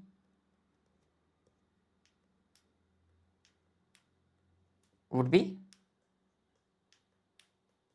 lambda 1 plus lambda 2 plus lambda 3. Okay, lambda 1 plus lambda 2 plus lambda 3, that's all basically, right? So like they have asked a question, but I do not really expect they will ask this question again, but it might be, so we should know this thing. Unfortunately you will have to remember, and anyways you will not be able to solve these kind of questions in the exam if you don't remember it, right? That's certain, right? You will not derive this thing, it's very difficult to derive. Of course if someone has very good brain they can, but it's pretty difficult to derive. So let's solve a question. Let x1 and x2 be two independent, what is the important point? They must be independent. If they're not independent, then this, right, this we cannot conclude this. We cannot conclude this if they are not independent. The random variables must be independent. Let x1 x2 be two independent exponentially distributed random variable with mean 0.5 and 0.25 respectively. The mean of the minimum of x1 and x2, it will be what? It will be simply addition of 0.5 and 0.25, correct? So here I just messed up a small point here. So although I have told you to not remember it, right, and I am not expecting a question to come like this, but yeah, one thing I forgot to mention. So lambda, right, lambda is not my mean. I forgot to mention this. lambda is 1 by mean. Okay, because this is my lambda, right? This is my lambda. Okay, so exponential distribution is standard, so this thing will not change actually, and your lambda will always be equals to 1 by mean, that will be certain. And don't worry, this question will not be asked in examination hall nowadays. I'm expecting this, but if this gets asked, then unfortunately you will have to remember the format of the exponential distribution, unfortunately, right? So actually here whatever I mentioned, right, for mean, that was wrong. I was talking about lambda. So their lambdas will be added, not their means. Okay, just be careful. Their lambdas will be added, not their means. What is mean? Mean is inverse of lambda, right? So here, if the random variables they are independent and their means are this. So what is the lambda? So lambda 1 would be what? It will be 2, inverse of 0.5. And lambda 2 would be what? It will be 4, inverse of 0.25. Okay, inverse of 0.25, right? Now what will be the lambda of the minimum of x1 and x2? The lambda of minimum of x1 and x2 will be lambda 1 plus lambda 2 because they are independent. So it will be 4 plus 2, that is 6. That is my random variable y, that is the lambda of random variable y, right? Lambda y basically. Now what will be the mean of random variable y? It will be the inverse of the lambda of y, right? Because your y is also exponentially distributed, so it will be inverse. So mean of y will be inverse, that is 1 by 6, that is 0.167. So this part is actually a bit tricky and it's totally fine. If you were not able to solve it, just understand how I have solved it and just try to replicate the same in exam hall. If similar question comes, 99% chance this will not come, but 1% chance I will not leave out to you. I will do everything possible, right? Because this series is although it is called R-PYQ, but we'll cover each and every topic from where they can ask. Okay, the expectation is. Now this part is again very important, the Gaussian distribution, right? Probably the second most important part of random variables, Gaussian distribution. So Gaussian function, if you have not seen it already, it is something like this. The probability density function is something like this, and here unfortunately you have to remember it. Okay, few things in Gaussian distribution you have to remember, unfortunately. Although this seems like a very difficult function, we will reduce it to a much reduced format that we'll see obviously, but mostly it's good if you are in practice. Although I'm reiterating that mostly they will give you this value, but it's good to remember. That's all I can say. Okay, this is also called as normal distribution.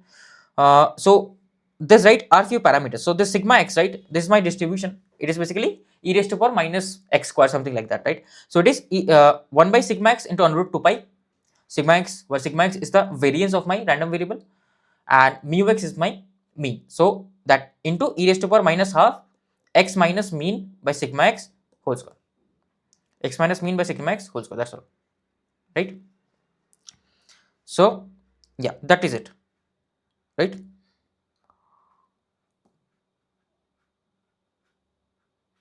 Now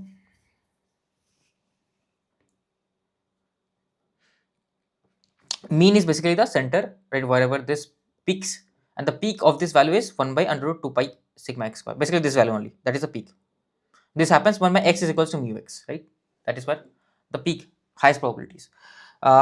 Okay, and yeah, I think that's about it. And before it, so basically, right, you see this is a symmetrical graph.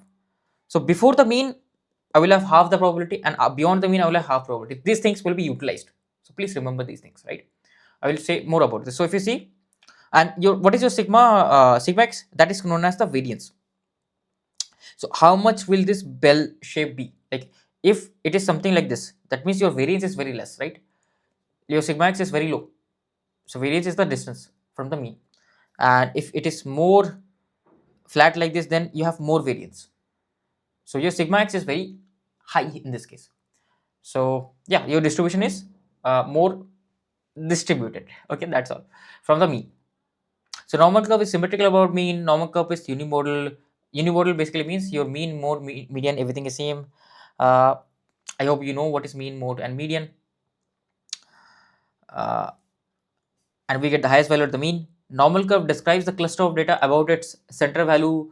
Variance of normal distribution is represented by the width of the bell. Okay, so if you see, if the variance increases, the width of the bell, this is called as a bell shaped. Width of the bell increases. That's all. Yeah. Few basic question. The number of parameters in the univariate exponential and Gaussian distribution is.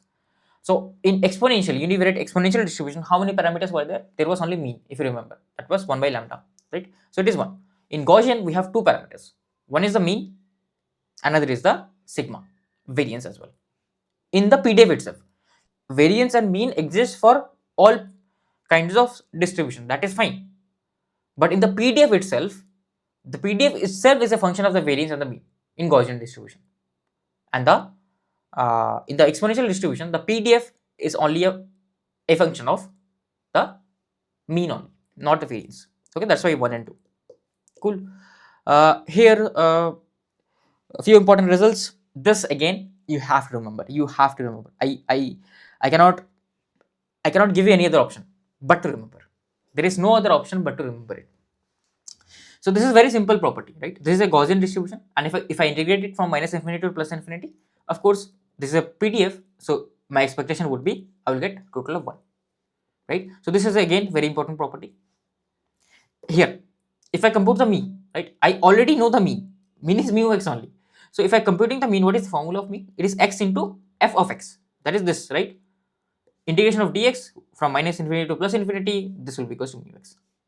So again, very important property. They might just simply ask a 1 mark question from this. They will write this function, right? They will say this is my f of x. Okay, this is my f of x, and they will say what is integration of f of x from minus infinity to plus infinity. What you will do, if this is your function, you know what is your sigma, so your answer will be not sigma, sorry, you know what is your mu, your answer will be simply mu x. That's all. Your answer would be simply mu x. Okay.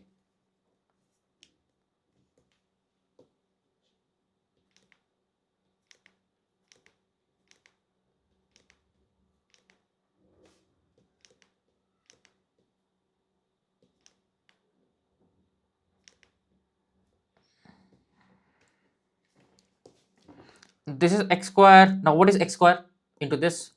That is expectation of x square. That is equals to what? That is sigma square plus mu square, right? Because we know that mean square value would be equal, this is my mean square value, right? Mean square value equals to sigma square plus x square. Again, very important property that we can utilize somewhere in integration. And it's not like you have to remember this. You already know this, right? These are basic things, right? And yeah, again, I've told you it is symmetric about mean. So if I start my integration from minus infinity to my mean, I will compute half the area. If I start from mu, the mean to plus infinity, I will compute another half. So that's why you say integration from minus infinity to mu and integration from mu to plus infinity will yield me half. That's all. Now let x be a, so these are sometimes called as normal distribution as well. X1 is normally distributed mu1 sigma 1, x2 is normally distributed mu2 sigma 2. Then if y, a new random variable, is made from c1 x1 plus c2 x2, then your y also will be also called as normally distributed or Gaussian distribution, given that obviously x and y are independent, right? This is a given, right? So not x and y, x1 and x2 are independent. This is a given to us, right? Otherwise there will be a covariance term that we are not worrying about now, but mostly we assume that x1 and x2 are independent. So if x1 and x2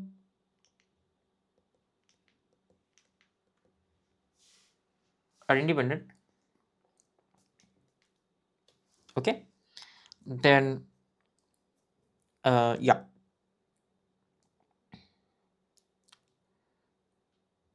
your mu would be equals to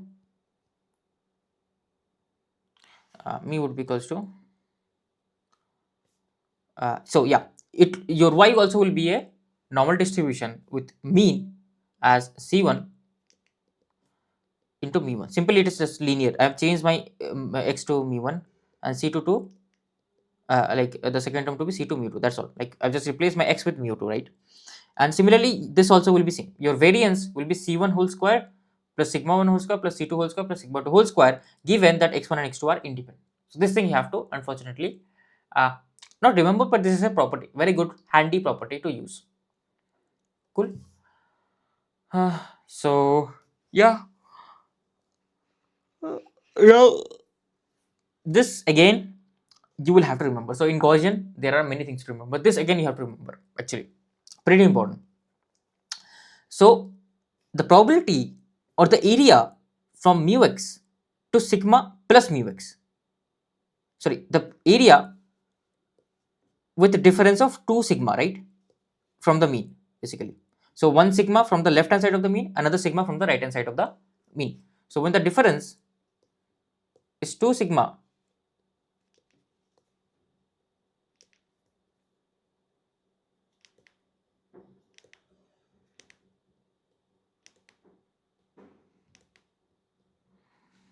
when the difference is 2 sigma, then what will happen? When the difference is 2 sigma, then the probability or the area would be 0.68 or 68%. 0.68 or 68%. Okay. When the difference is like 2 sigma from the left and 2 sigma from the right, that is overall 4 sigma, right? Or you can yeah, overall 4 sigma basically, this much, right? Then the area it will cover almost area of 0.95 or 95%. And when it is 3 sigma, it will cover area of 99.7%. So this thing again you actually need to remember. Okay, these three things you have to remember, and this will be utilized everywhere else. Mostly this will be given in the question, that is what my expectation is, but if it is not given, then you will solve it. Okay, so let's solve a very basic question. We have this x that is a normal that is normally distributed with mean as 1 and variance as 4. How will I solve it? So they want me to calculate the probability from 1 to 3. Will I directly write the PDF and then calculate the area? No, we'll use our properties. So my sigma square is 4. What is my sigma? That is my standard. Sorry, this is not. So sigma is not the variance. Sorry, sigma is the standard deviation, right? I'm sorry, extremely sorry. It is the standard deviation. So sigma x is equals to 2. That is my standard deviation, right? And mu x equals to 1. So mean is 1. So they want me to calculate x equals to 1 to x equal to 3. So what is 1 actually? If you properly see, x equals to 1 would be okay, this is difficult. X equal to 1, calculating x equal to 1 is difficult, right? What is x equal to 3? X equal to 3 is, I can observe mu x plus sigma x. That is what I can see, right? Mu x plus sigma x gives me x equal to 3. But on the left hand side, if I do whatever I have learned here, that is mu x minus sigma x, that would have made my life a lot easier. That is equals to what in this case? It is minus 1, right? But it is plus 1. If the probability was from minus 1 to 3, my life would have been a lot simpler. I would have simply said it will be 0.68, right? Because the range is 2 sigma, right? Now,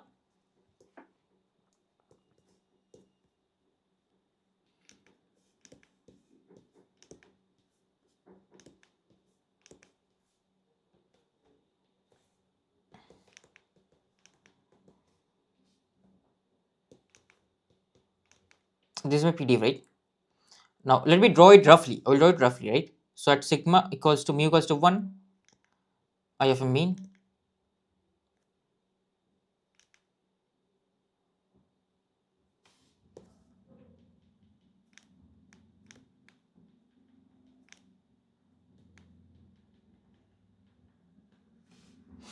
Right? And this is the range, right? 1 sigma is the range. That is, okay, actually, I have to draw it more because the variance is quite large. So, I have to draw it like this.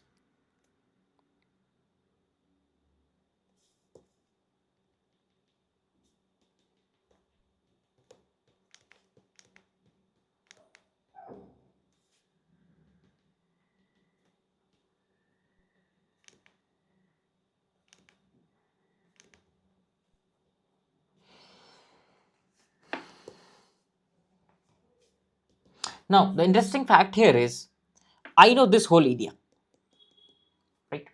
This whole area is 0.68. But what I want x equal to 1 to 3. That is, this is actually equals to mu. I want from mu to 3. That is, I exactly want half of this area. And I know my Gaussian distribution is always symmetrical about the mean. So if this much area is 0.68, then this much area would be what? 0.34. So the answer would be probability of x equal to 1 to x equal to 3. This would be 0.34. That will be your answer. That's all. Okay. So yeah, that's how simple it is. And mostly you will use properties to solve Gaussian distribution, right? Now there is a thing known as normalization of the Gaussian distribution, because this does not look very intuitive, right? Okay, this does not look very intuitive. This does not look very beautiful. That's the main point. We want to make it look beautiful. How do I make it look more beautiful? To make it look more beautiful, we'll normalize it. So if I have a random variable whose mean is this and its variance is this, right? We will change this, convert this z, okay, and z will be equals to x minus mu by sigma x square. Essentially what it will do is it will change this formula to this. Now what is the what is the, in this case, this, right? The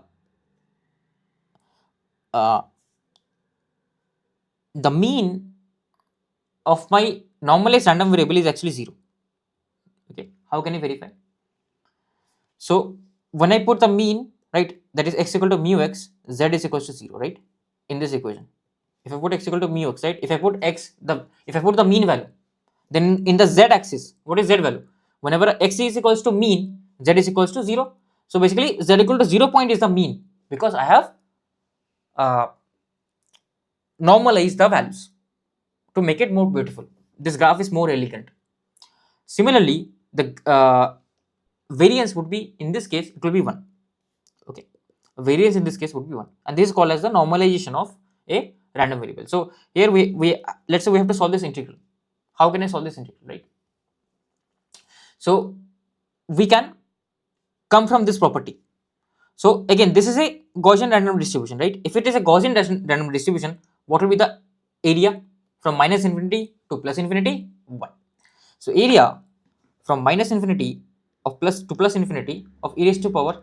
So again, remember, actually there needs to be 1 by under root 2 pi. This will be there actually. And don't worry, this again you will study in signals. Again, the same thing you will study in signals, right?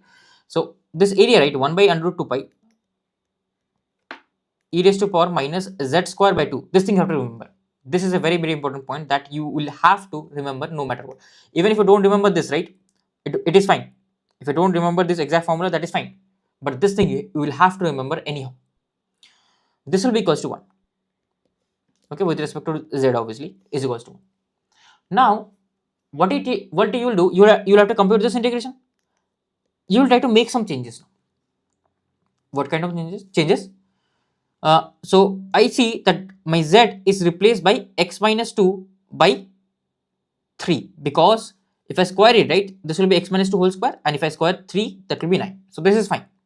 So if z is replaced by this, what will be dz replaced with? Dz will be replaced with dx by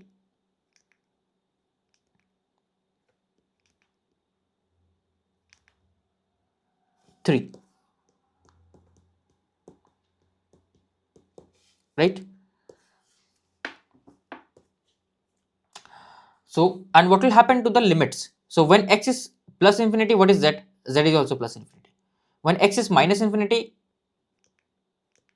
what is z? Z is also minus infinity. So the limits essentially will not change. Limits will be same. It will go from minus infinity to plus infinity. This will be 1 by under root 2 pi e raised to power minus x minus 2 by 9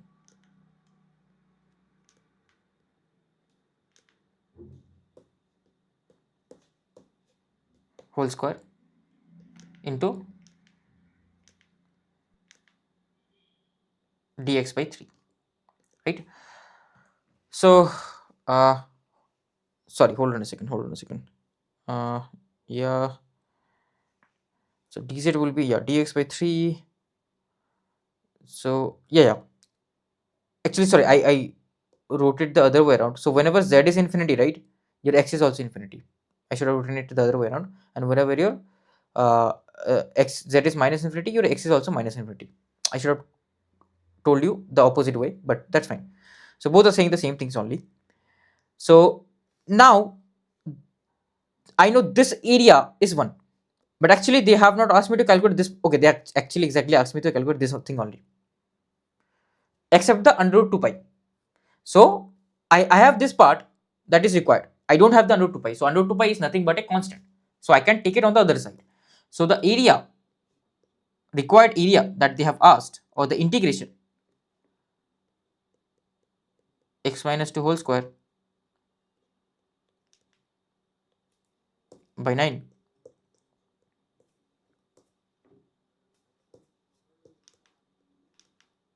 by 3 dx equals to under root 2 pi. That would be equals to 2 into pi under root, that is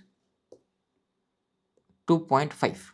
Okay, that is the uh, that is simply the required area, correct? So yeah, I hope this part is clear. uh, okay, so let us solve for the other question, right? Now here, right, one small mistake we have made. Can we identify that small mistake? So if you remember your your Gaussian distribution, this is a small mistake that you will make. There was a half here in the normalized Gaussian distribution as well. If you see, there is a half here. I missed this part. So this is actually pretty important. Otherwise, your answer will be wrong. So actually, this is z square by 2, right? So I have replaced this z square by under root 2. So z by under root 2 to this value. So I was a bit wrong. Z by under root 2, because it is z square by 2, right? So it is essentially equals to minus z by under root 2 whole square. That's all. So that's why I have replaced z by under root 2 to this value, because ultimately I have to compute this. So here I was a bit wrong. So okay. So your dz actually will be under root 2 by 3 into dx. Okay. So this will be under root 2 by 3 into dx. So actually another under root 2 will come here. Okay. So under root 2 will be cancelled. I will have under root pi only.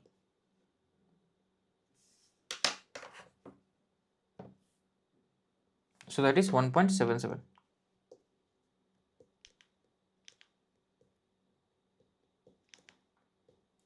Right. 1.77. That is your answer for the question. What about this one? Pretty straightforward, but again pretty important. These kind of questions can come, so we will have to tackle these kind of questions. So what have they asked? They have asked me this, right? So from 0 to infinity, my limits are from 0 to infinity. So do I know something like this? So I know. So this, right, is a Gaussian distribution whose mean is at z equal to 0. So if I only calculate from 0 to plus infinity, the same normalized Gaussian distribution, this will be what?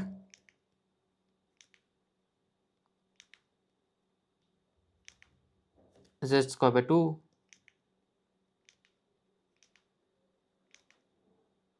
dz equals to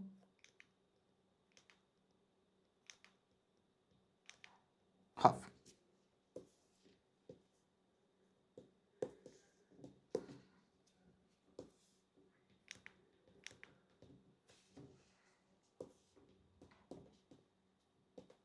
So this value I know, but I have to solve for this, right? So again we'll do some conversions.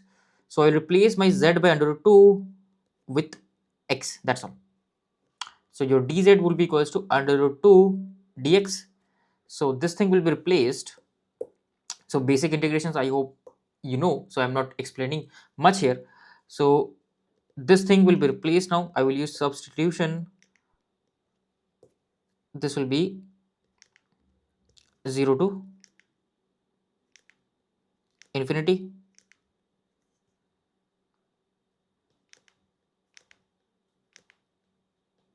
under root 2, under root 2 pi e raised to power minus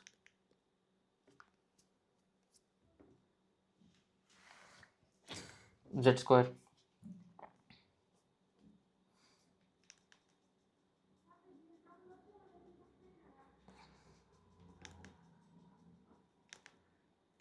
So not z square, sorry, x square, that's all, right? Dx. This is equals to half, right? So your answer would be integration of e raised to power minus x square dx, that will be equals to under root pi by 2.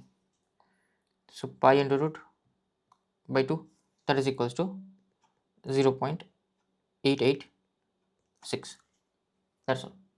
Okay. So yeah, this is your simple answer for the question, right? So I think yeah, it is solved here. We don't need to go through it much. Yeah. So few important results for normal Gaussian distribution. So for minus infinity to infinity, it will be 1, obviously, the probability. From 0 to infinity, minus infinity to 0, it will be half. From minus a to plus a. Now, as it is symmetric, right? Because it is symmetric about z equal to 0. So if I want to calculate from minus infinity, minus a to plus a, right? So what I can do, I can simply calculate from 0 to a, and I can multiply this area by 2, because it is symmetric about z equal to 0. Okay, this property may be used somewhere, so make sure, because like graph is symmetrical about z equal to 0, pretty straightforward property to understand. Now this is the extension of the previous property, pretty important.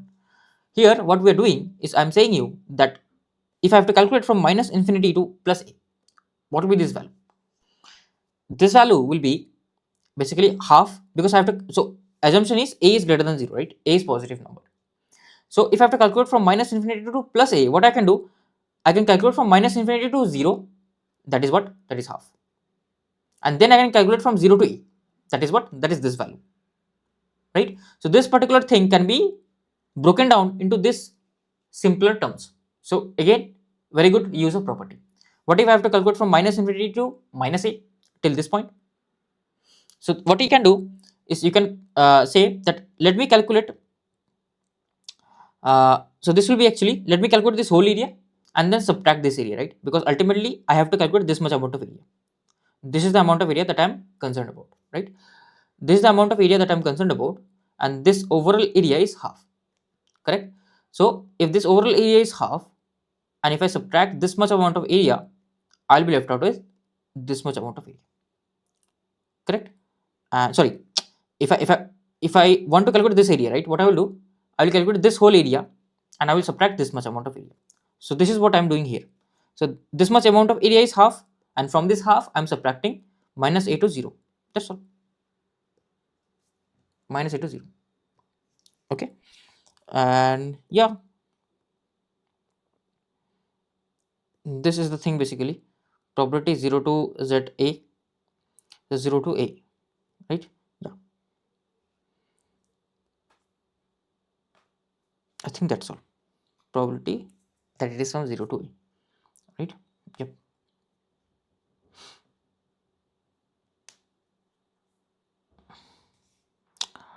There are other ways to solve this as well. What they are telling me that you can do half minus is probability 0 to a. So this area, right, is same as this much amount of area is same as this much amount of area. So you can again apply the same property for the right hand side as well. So that is what this value and this value is. Okay, cool. So this again properties you will have to remember. So previously I told you, right, if I'm going from mean left 1 sigma and right 1 sigma, the overall probability is 68%. So in normal distribution, normalization, the mean is 0 and the variance is 1. That's why if I'm going from left to right, right, so this much is 68%. Now if I'm going 2 sigma on the left, 2 sigma on the right, again it will be 95%. If I'm going 3 sigma on the left and 3 sigma on the right, it will be 99.7%. So these things you have to remember. These things you will have to remember anyhow. Yeah, so let's solve this one. We'll have to solve this integral. How can I go about this, right? Not pretty intuitive, but let's try to solve using our properties. So I know this. So this you have to remember, 1 by under root 2 pi e raised to power minus z square by 2 minus infinity to plus infinity, this is equals to 1. Cool. And this is my Gaussian distribution, right? Now I see a few things here. What things do I see? I can convert this into this format. Like there is one way to go about this, right? Either you can directly solve it, that is fine, there is no problem. But I see, right, I see here x minus 5, so it is x minus mean. Do you remember it? And here also I have to compute from mean to infinity. I know from, if I compute from mean to infinity, the area is half. But remember, I don't have the this term over here, right? I don't have the coefficients for the proper Gaussian distribution, right? So I need to give proper coefficients, correct? I need to give proper coefficients. Okay, what is the proper coefficient? So proper coefficient is, if you remember here, we used to write 2 pi sigma x whole square.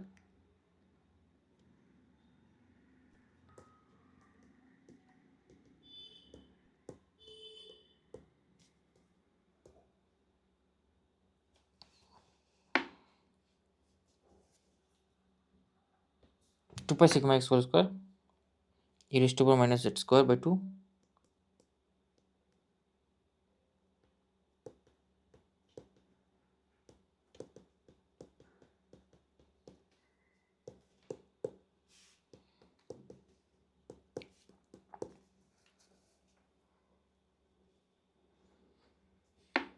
Now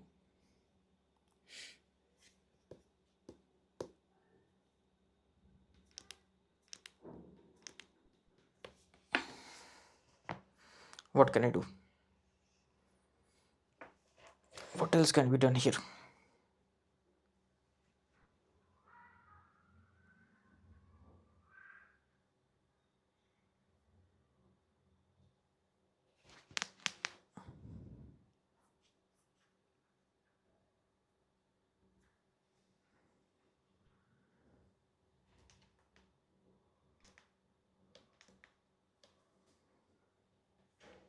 So yeah, this is the formula basically.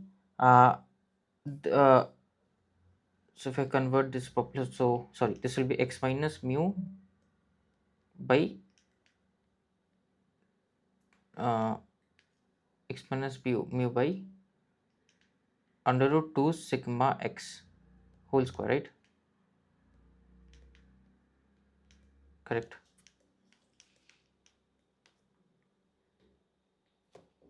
Okay, so yeah, it's good if you can remember it, remember the whole thing, but it takes you 1 second, literally 1 second to convert to from this form, right? You're asking me, sir, how can I convert from this form to this form? Minus z square by, so there will be 1 by under root 2 pi, that will be there. How can I convert from this form to this form? It's very simple actually. So your z is equals to x minus mu x by sigma, right? You do this. So what is your dz? Dz would be dx upon sigma x, and limits of z will not change obviously. So you do this, right? You replace stuff here, you will see you are getting the same value here, whatever you are getting here. Okay, that's how you do the substitution. Now, so my mu x is 5, so actually I have to compute from 5 to infinity. So I know the value for this, right, from 5 to infinity, that is equals to half, because it is on the right hand side of the mean. But actually they have not asked me this value, they have asked me, there is no this one constant, right? So this value, so if I just write this from 5 to infinity,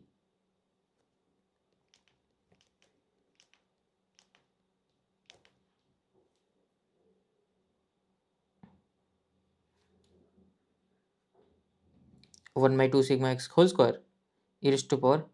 So what is my sigma x here? Do you know what is my sigma x? Sigma x in this case is, so this will be what?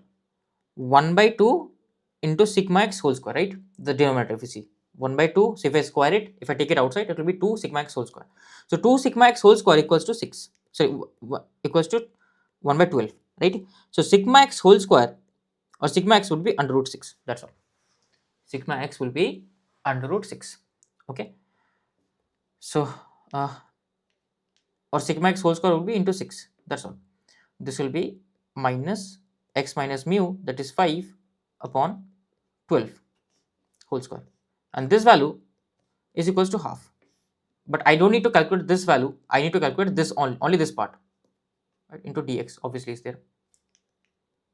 So what will be this value? This value will be, I can take this constant term on the right hand side, you can take this constant term on the right hand side. So this will be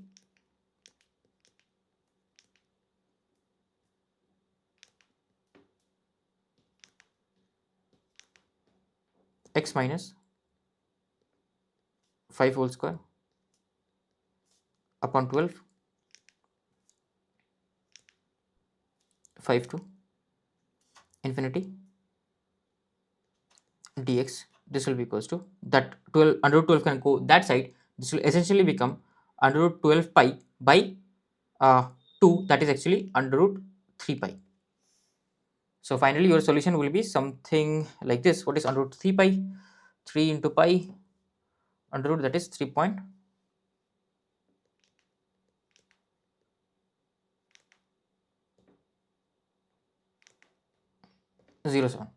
Okay, that is the answer of this question.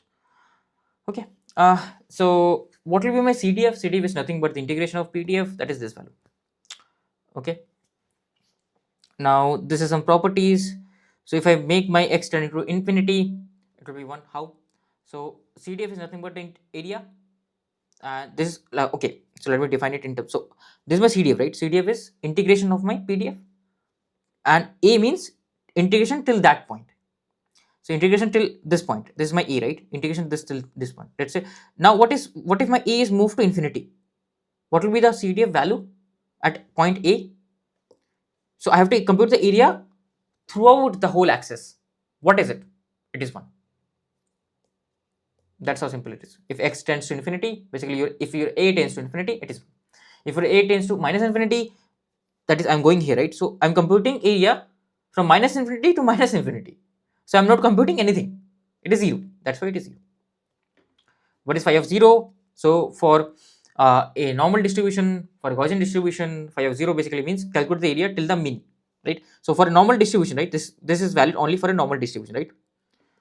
For a normal distribution, normalized value, normalized z, normalized random variable, the mean is 0. That's why you have to compute the area till mean, that is half. Okay, so these are the few things. I hope I don't need to explain much here. Again, very basic property. What is the CDF of minus A? Minus A means compute the area till this point. This property we have already derived. Only a new name has been provided. That is CDF, cumulative distribution function. That's all. I already know how to compute this area. Either you can compute this area, right? This is also valid.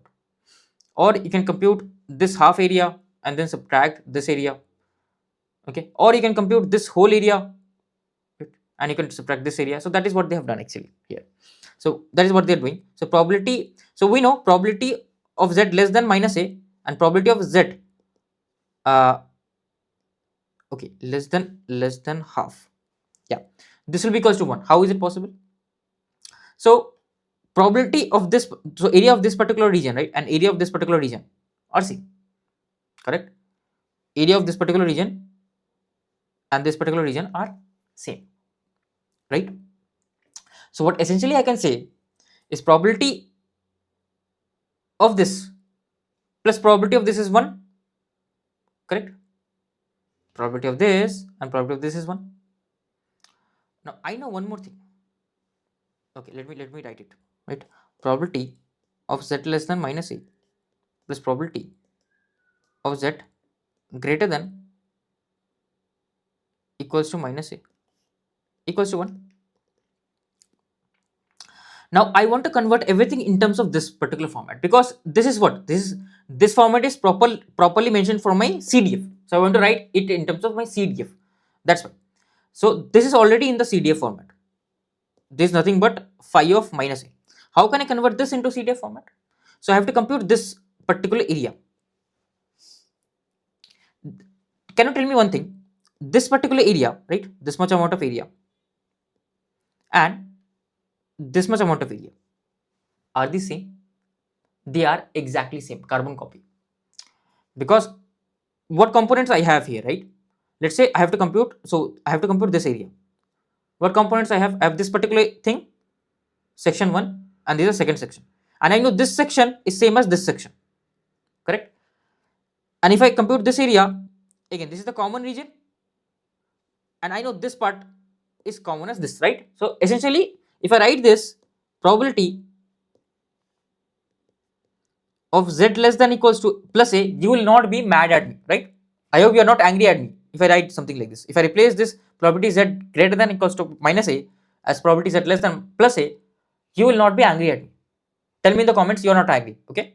You're not disappointed or you're not sad if I write something like this. So I hope this point is clear. So yeah, that's all. So this is what this part, correct? Uh, Now few things there are changed. So this part, right? So what I can replace here, that my phi of minus a plus phi of plus a equals to 1. So what will be phi of minus a? It will be 1 minus phi of a. That's all. So do you need to remember this property? Not really. You can always think about it. So it's good to know how have I come to the conclusion, because in the exam hall you might have to conclude, right? So just be careful and conclude by yourself. How have we come to the conclusion, right?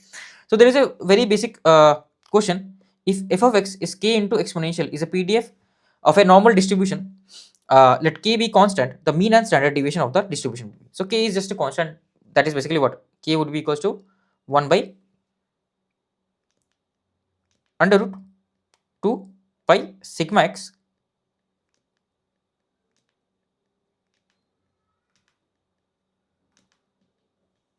whole square.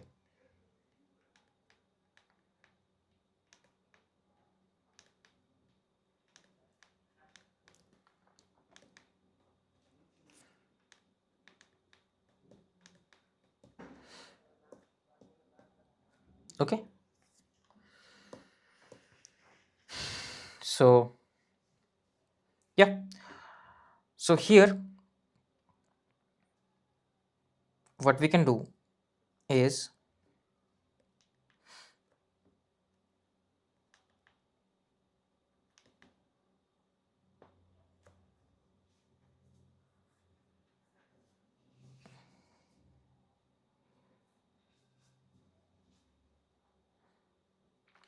okay. So let me write this e raised to power of minus 9x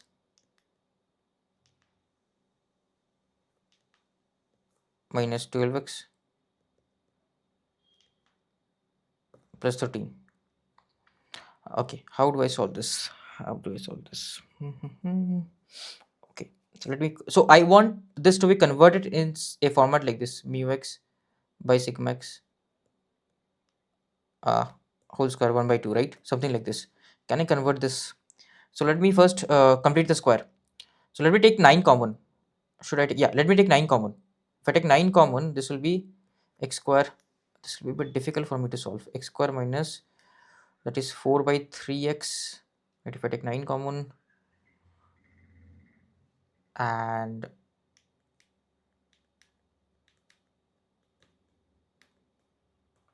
this is 13 by 9.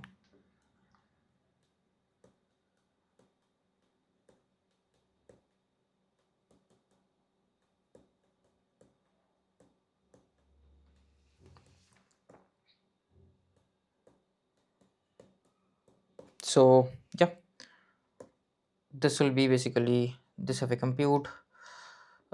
complete the square, this will be x minus 1 by 3 whole square, right? And a constant term will be there that I don't really care about. I mostly care about there will be a constant term which I don't care about right now. Yeah, there will be constant, which I don't care about right now. So like this will be basically x minus 1 by 3 whole square. So this will be 1 plus this, that will be 12 by 9. So 12 by 9 would be 4 by 3 here. This thing will be there still. Okay. Yeah. So this will be 2 by 3. Sorry, this will not be 1 by 3. Sorry, 2 by 3. 2 by 3. If 2 by 3 is there, so I hope you know how to complete the square. This will be actually 1. Oh, that becomes very simple. So your exponential term, right, has this. Okay. I think we have, okay, we don't have space here, so I can derive it. Your exponential term will be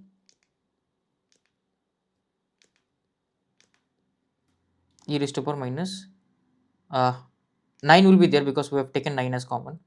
9 x minus 2 by 3 whole square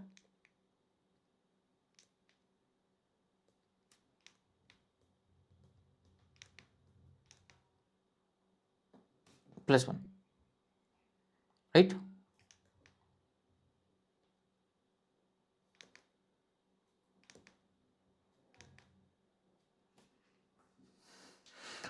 Now we can compare. So this is just a constant. I can take the nano side and this will just be added with the key. I don't care about the key right now. All I care about is this and this, right? So basically I have to compare 9 into x minus 2 by 3 whole square, that is equals to x minus mu x whole square by 2 sigma x whole square. So from this I directly get 2 sigma x whole square equals to 1 by 9. So my sigma x would be 1 by 3 under root 2 and my mean mu x would be 2 by 3. So mu x is 2 by 3 and your sigma x is 1 by 3 under root 2. That's all, right? So that's how you solve these kind of questions. They might come. So these are the basic way which you can solve. So let's solve this question, which is again a normal distribution kind of question. So if mass of 300 students are normally distributed with mean 68 kgs and standard deviation 3 kgs. So 300 students. So total number of students is 300, right? And the mass of them are normally distributed with a mean. They're normally distributed. That's why mu x will be 68 kgs and your sigma x standard deviation would be 3 kgs. Now the area under the curve between z equal to 0 and z equal to 1 by 1.33. So actually they should have mentioned it is normalized. Okay, they have not mentioned it, but it is understood that we know it is normalized. So they're telling me the area from z equal to 0 to z equal to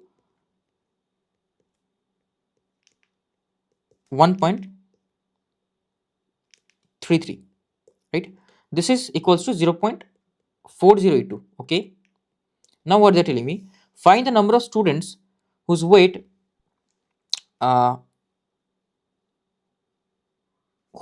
weight is greater than 72, whose weight is greater than 72. Okay, find the number of students. Okay, so if we have normalized it, right? So I'll explain what does normalization actually mean, right? So let's say what essentially they are telling me that this is my graph, right? So it is normally distributed, mean and all they are not. So if I do the normalization, right? After doing the normalization, of course it will be symmetrical about the y-axis.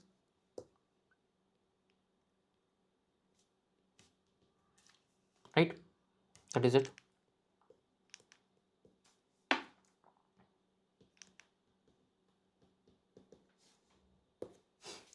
Okay, so yeah, that's all. Now, and what do you have to find out? I will discuss about what you have to find out, but for now, once we do the normalization, right? Once we do the normalization, this means what? This means probability of lying in the region. So let's say if I say probability that z greater than 0, what does it mean? Probability that z greater than 0. Z greater than 0 basically means probability that my x, right, is greater than 68 kgs. Basically the weight of the students, here my weight is the random variable.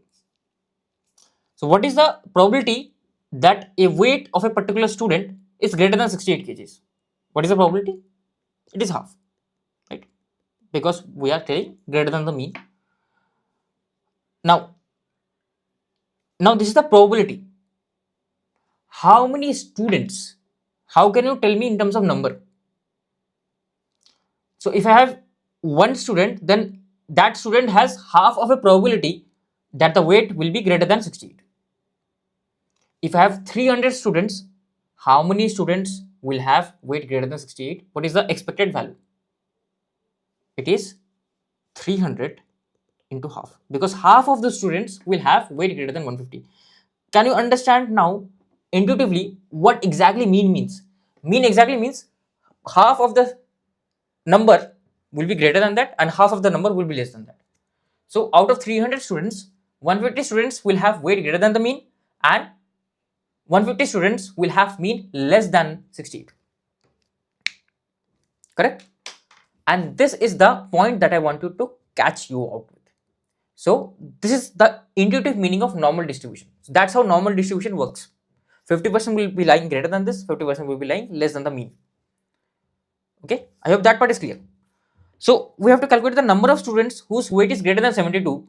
For that, first of all, I have to compute the probability that weight of a student is greater than 72, and I will simply multiply that with the number of students, that is total number of students. So I will get the answer, that is number of students whose weight is greater than 72 out of 300, right? So we have to calculate this, right? So I don't like this, I don't like that graph, I want to normalize it. If I normalize it, what will be the normalization? The normalization in our case, z will be equals to what?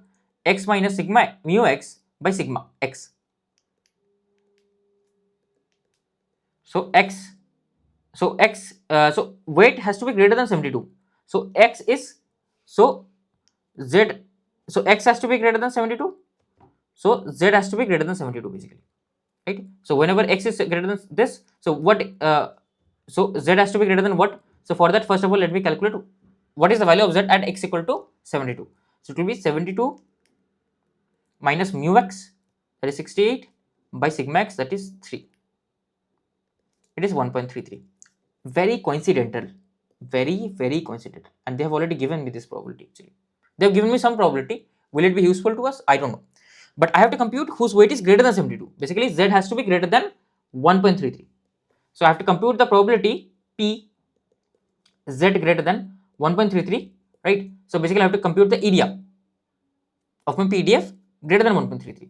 So I have to compute. So if this point is 1.33, right, I have to compute this area, this much area. But what have they given me? They have given me this area, 0 to 1.33. So from 0 to 1.33, this much amount of area is known to me.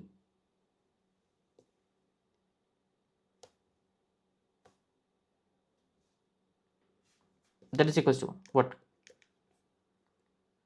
That is equals to 0.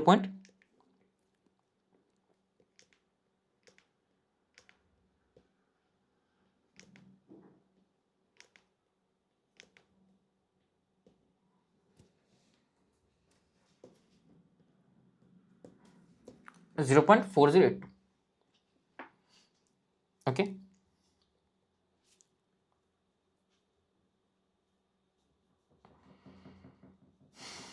Zero point 0.402,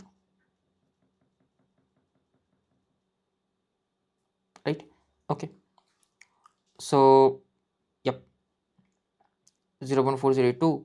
Now if I, so I know this much amount of area, right? So I have to compute this area, the right hand side, greater than 1.33. I know this area, this half, right? This half. So actually my answer would be half minus 0.4082. So you don't need to remember many properties, right? Although I've told you that those properties exist, but ultimately I will solve with basics. I will solve in the graph and I will solve with basics. So this will be half minus 0.4082. So this will be equals to 0.5 minus 0.4082. That is 0.0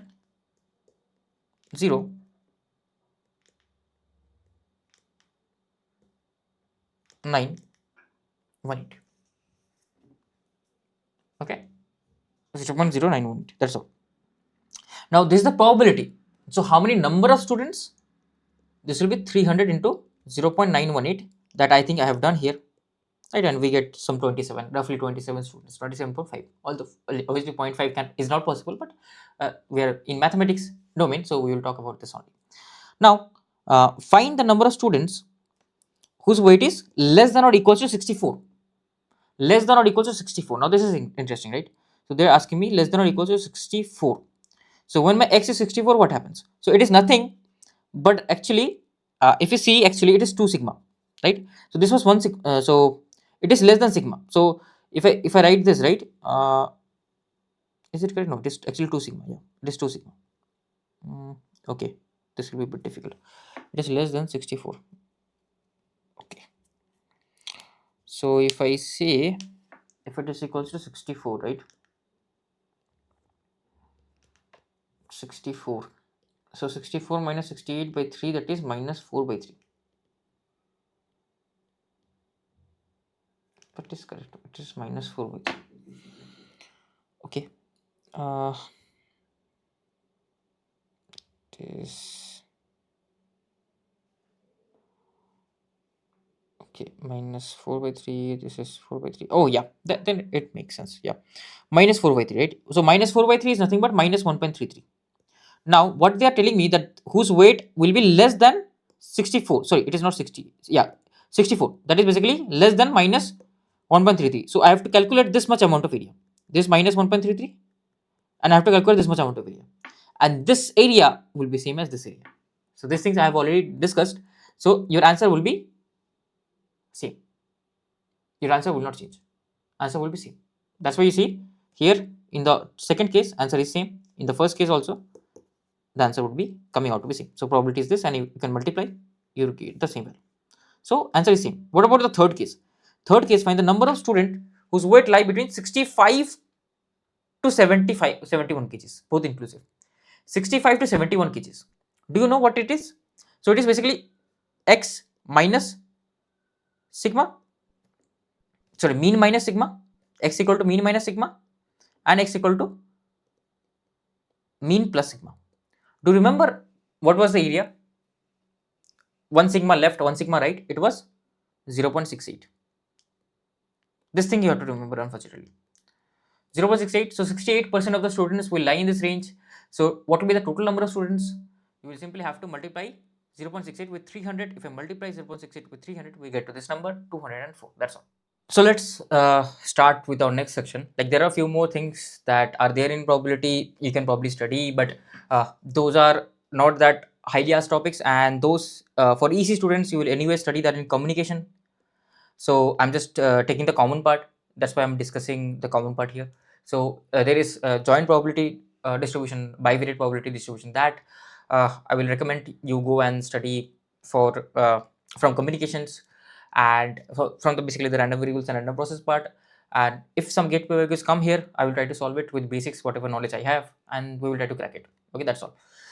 Because this is a R-PYQ course, I cannot, so we have the time limitation as well. I cannot go beyond it, because this is supposed to be a capsule course of everything, whatever you know. So I have covered everything except the bivariate random variables, that is very important for EC part. So EC students may follow any random variable crash course there, that will be better uh, explained.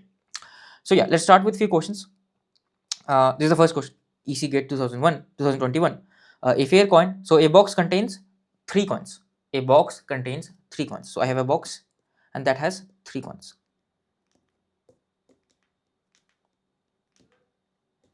Okay, 3 coins.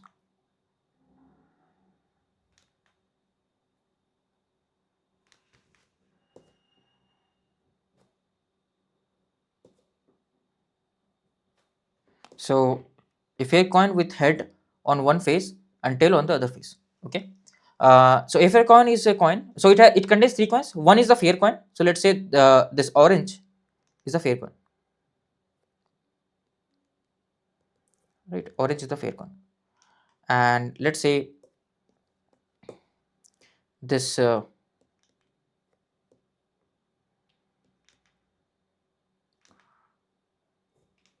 this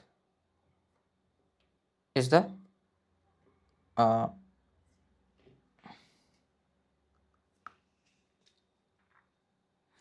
let's say this is the coin with heads on both the faces. So it is like a not a fair coin, but it has head on both the faces, right? Two heads basically, both the sides it has head. And let's say the blue has two tails, right? Tails on both the faces. A coin is picked randomly from the box and tossed out of the two remaining coins in the box. One coin is then picked randomly and tossed. If the first toss results in a head, the probability of getting a head in the second toss, right? So a coin is picked from the box and tossed. Out of the two remaining coins, one coin is then picked randomly and tossed. The first tossed results in head. What is the probability of getting a head in the second toss? Do you understand what kind of question this is? This is a question of conditional probability. Condition, because they have already given me some condition. What is the condition? Condition is that uh, once I pick a coin randomly, right? The first with the coin, if I do a toss, what do I get? I get a head. Sorry, I get a head. In the first toss, I get a head, right? So this condition is already given to me. Now, what is the probability of getting a head second time in the second toss as well? So there are multiple things, right? This is a conditional probability. The probability to get a head in the second toss such that I have got a head in the first toss, right? This is conditional probability. So what it is? It is the probability of getting head in the second toss as well as in the first toss divided by the probability of getting head in the first toss. You can again solve this with basics, total probability theorem, all those things you can do. But we want to solve questions, so we are focusing on just solution. Now, what is the probability that I get head in the first toss as well as in the second toss? Right? There are many things that can happen here. So what is the probability of getting a head in the first toss? So there are three possibilities, right? Either I can choose this coin, or this coin. What is the probability of to get orange coin, fair coin? 1 by 3. It is random, right? 1 by 3. Now what is the probability to get a head as the first toss from the orange coin? It is 1 by 2. That's all. Correct? Now what is the probability of getting head in the first toss in the if I choose the what do you call the pink coin, right, which has two heads on the side? So what is the probability to choose the pink coin? 1 by 3. What is the probability of getting a head in the pink coin? It is 1, because if I toss, right, I already know the result even before tossing, because both sides has head, so I will get head only, right? So it is 1. Now what is the probability to choose the third coin which has two tails, the blue one? 1 by 3. What is the probability of getting head? It is 0, because there is no head here, right? Both sides are tail, so it is 0. So this will be equals to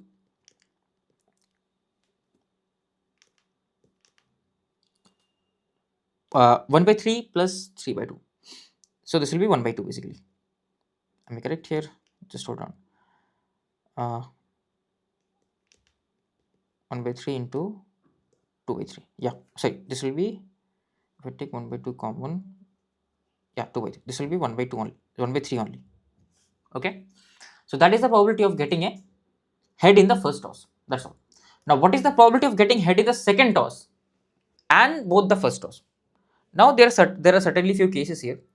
So certainly we know we cannot choose this coin, right? Because there is no possibility to get head. Certainly I have to choose these two coins, right? So either I choose this first, then I choose this, or I choose this first, then I choose this. Does not matter. Order does not matter, right? So what is the probability to get if I choose this one first, right? Again, if I choose this one first, fair coin first, what is the probability to choose this coin, fair coin? 1 by 3. And what is the probability to get a head on that coin? 1 by 2. Plus again, what is the probability to choose the biased coin that has two heads? 1 by 3. What is the probability to get head here? 1. Now as they can interchange, so I can multiply a 2 right outside, because my assumption was that I am getting this first, so I am getting uh, this particular thing first, right, the fair coin first, then I am getting the biased coin. But they can be interchanged, right? I can get the biased coin first, then the fair coin, as you can see from here, right? There are two possibilities, correct? So yeah, that's why I have to multiply by 2. These are basics of probability. I hope I don't need to explain these things much. So this will be equals to actually uh, yep, this will be equals to 2 into this, right? So this will be 2 by 3. And you are wrong here, right? So you should not add a plus. Plus happens either this will happen or this. This basically tells me head in the first toss. This tells me head in the second toss. No, it is not either or, right? It is multiplied, because after I get the head in the first toss, I will get the head in the second toss. So it is multiplied, and I can arrange them in 2C1, because first I can get the biased coin or I can get the fair coin. It does not matter. So that's why I have to multiply by 2C1. So it will be multiplied. So that's why just be careful regarding all this. Here this will be what? This will be 2 into this. So 1 by 3 to 1 by 3, that is essentially 1 by 9. Okay.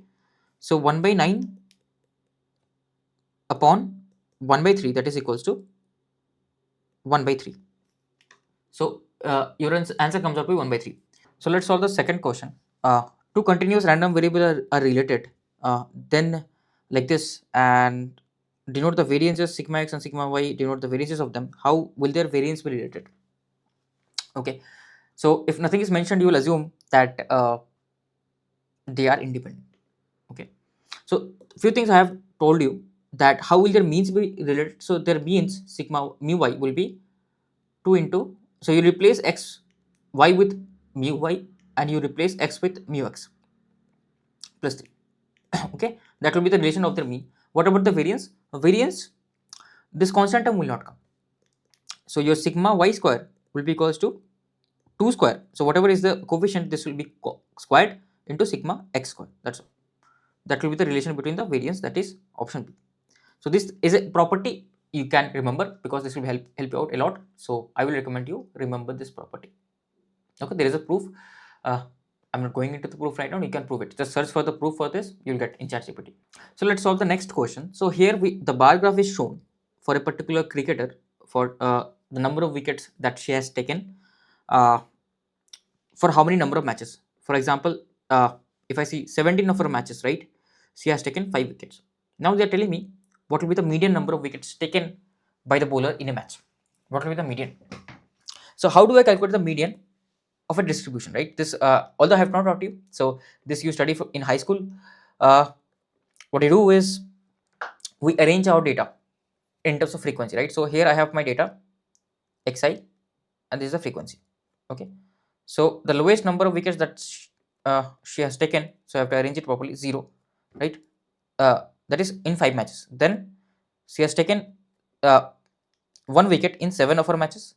Then she has taken 2 wickets in 8 of her matches, 3 wickets in 25 of her matches,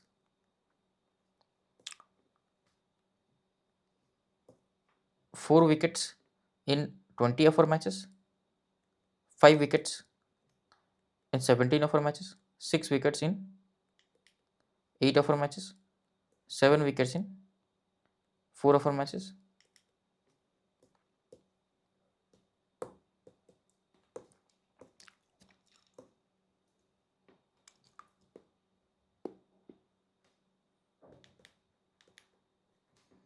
8 wickets in 3 of her matches, and 9 wickets in 2 of her matches, and 10 wickets in 1 of her matches.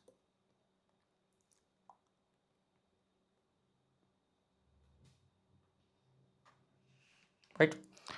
So yeah, we have to find out the median. Median would be, so what is the total? Can you compare the total here? So let me calculate the total with the gate calculator. So it will be 5 plus 7 plus 8, hold on, 5 plus 7 plus 8 plus 25 plus 20 plus 17 plus 8 plus 4 plus 3 plus 2 plus 1. So it is 100, right? If it is 100, if it is even, right? So our median would be the 50th plus 51st data by 2. 50th data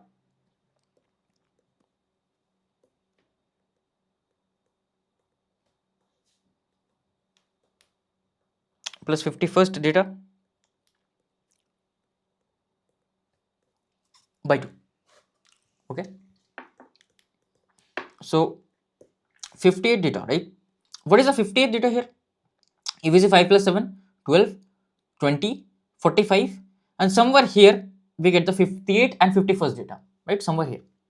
So it will be simply 4 plus 4 by 2. So that is 4 only. So the median would be 4 only. That would be an answer. Okay.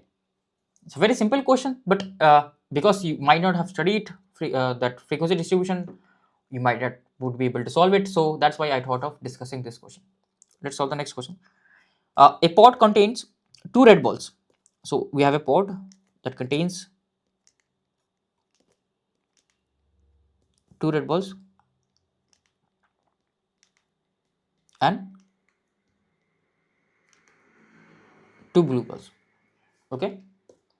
2 balls are drawn from this pot randomly without replacement. Okay. So 2 balls are drawn without replacement. What is the probability that the 2 balls are of different colors? Very simple, pretty straightforward question, right? Uh, both of them have to have different colors. So first I can get a blue ball, right? What is the probability to get a blue ball? It is 2 by 4. And what is the probability to get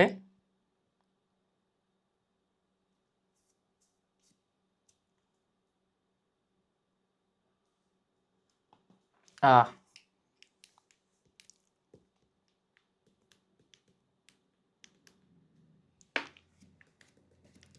2 by 4 into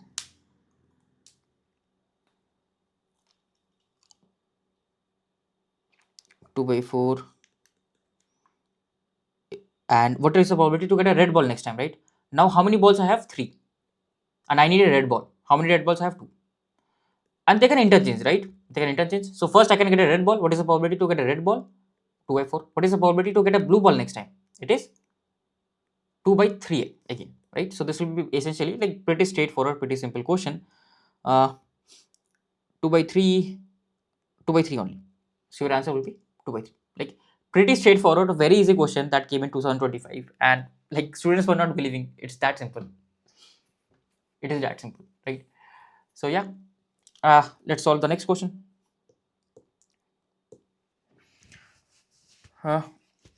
Two fair dice labeled this 1, 2, 3, 4, 5, 6 are rolled. Let the random variable x denote the sum of the outcomes obtained. Right? Let the random variable x denote the sum of the outcomes obtained. The expectation of x is what? Right? So it's very simple. We have a two fair dice and we're rolling them. What is the expectation if x denotes the sum of the outcomes obtained? Right?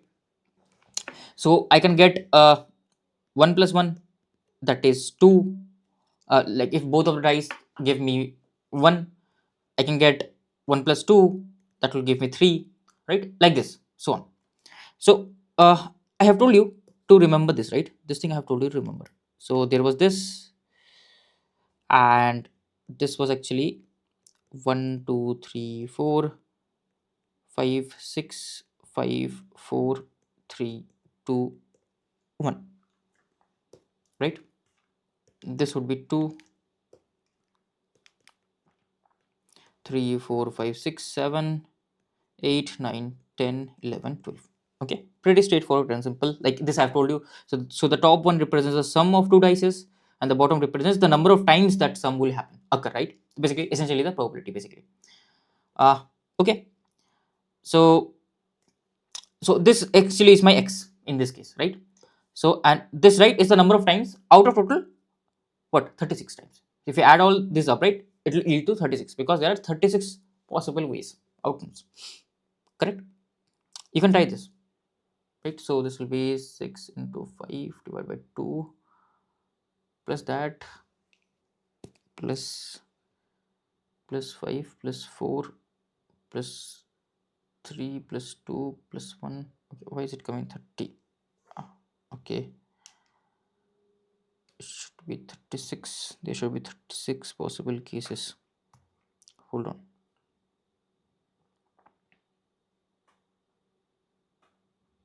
I'm messing up something. I'm missing. So n into n plus 1 by 2. So no, n into n plus 1 by 2. So it is 6. I'm just calculating the sum. So if you calculate all this, right, you will get 36. I'm just doing that. 6 into, sorry, hold on, 8 into n plus 1 by 2. 6 into 7 divided by 2. Yeah, now it is fine. It is plus 5 plus 4 plus 3 plus 2 plus 1. Yeah, it is Okay, still it does not, it comes out to be, okay, that's interesting. Why does it come out to be 35? It should be 36. What am I missing? Hold on. 6 into plus 1 divided by 2 plus 5 plus 4. Oh, no, that is fine. Plus 3 plus 2. Yeah, now we get 36. I was just calculating the sum. Okay, that's just my thing. So yeah, so what is the probability to get a sum of 2? It is 1 by 36, because these are the number of times that I can obtain out of the overall outcomes, right? Total 36 outcomes. So probability to get to sum 2 will be 1 by 36. So this, right, with this I can easily calculate my expectation of x. It is a discrete random variable. So I will get a sum of 2 into the probability to get a 2, x into x summation of xi pi. That's all I am doing. 1 by 36 plus to get a sum of 3. What is the probability? It is 2 by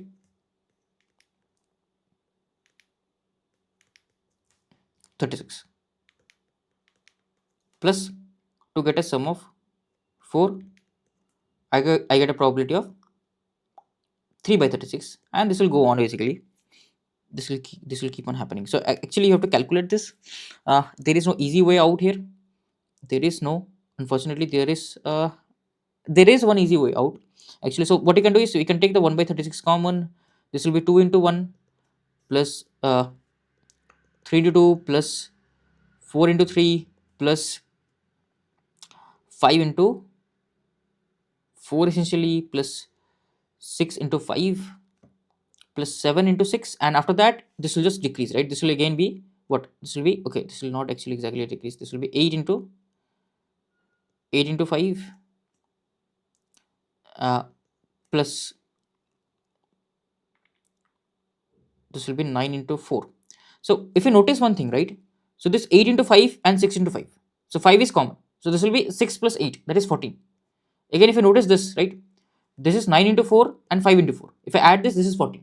So essentially, right, all this will add up to 14 into their multiple. So this will be 1 by 36 plus, if you see the last one and first one, this is 12 into 12, right? 2 into 12. So all of them add up. So this will be 14 into 1 plus 2 plus 3 plus 4 plus till 5, right? Because 6 does not have a pair. So till 5. Okay. Like I'm just making the calculation much simpler without touching the gate calculator. I'm solving it without touching the gate calculator. So it is 7 into 6. Correct. So now what I can do is I can again take the 7 common. So 7 I can take common, and 2 also I can take common, right? I can take many things common. 7 into 2 I can take common. This will be 7 into 2 by 36. This will be 14 will be totally common. So this is 1 plus 2 plus 3 plus 4. This is some of the first 5 natural numbers. That is 5. N into n plus 1 by 2. That is 5 into 6 by 2. That is 15.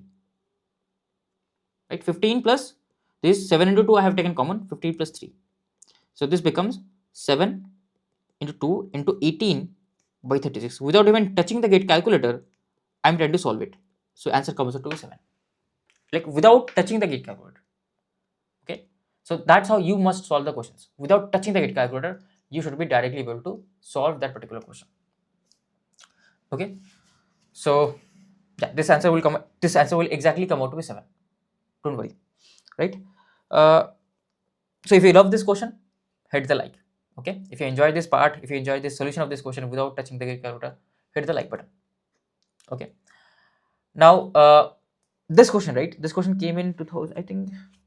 Let's solve this question. Suppose the probability that a coin toss shows head is p. Okay, coin toss shows head is p, where p is between 0 to 1. The coin is tossed repetitively until the first head appears. The expected number of tosses required. Right? It is simply a binomial distribution, right? So if I get a head in the first toss, what is the probability to get a head in the first toss? It is p, right? So where x is what? The number of tosses required. So to get head in the first toss, what is the probability p? How many tosses were required? 1. Now, if I get a head in the first toss, right, the event has finished, right? Okay. Simply, so let me first, let me first make the table, then you will understand it better. So x and probability basically. Probability, right? or probability of x. So if I want only a one toss, that means in the first toss itself I need a head, right? What is the probability? P. Now let's say I get the first head in the second toss. That means in the first toss I will not get a head because the first head that I should get is in the second toss. So in the first toss I should not get a head. What is the probability to not get a head? 1 minus p. Now what is the probability to get a head in the second toss? Into p, right? Similarly this will be followed. For 3 it will be 1 minus p whole square into p, and for 4 it will be 1 minus p whole cube into p. That's all. It will be followed, right? What is expectation of x? It will be xi into pi, basically xi into pi, right? So it will be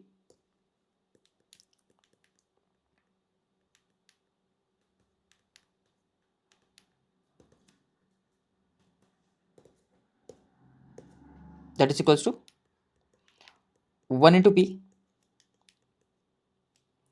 plus 2 into 1 minus p into p plus 3 into 1 minus p whole square into p, and this will go on basically 4 into 1 minus p whole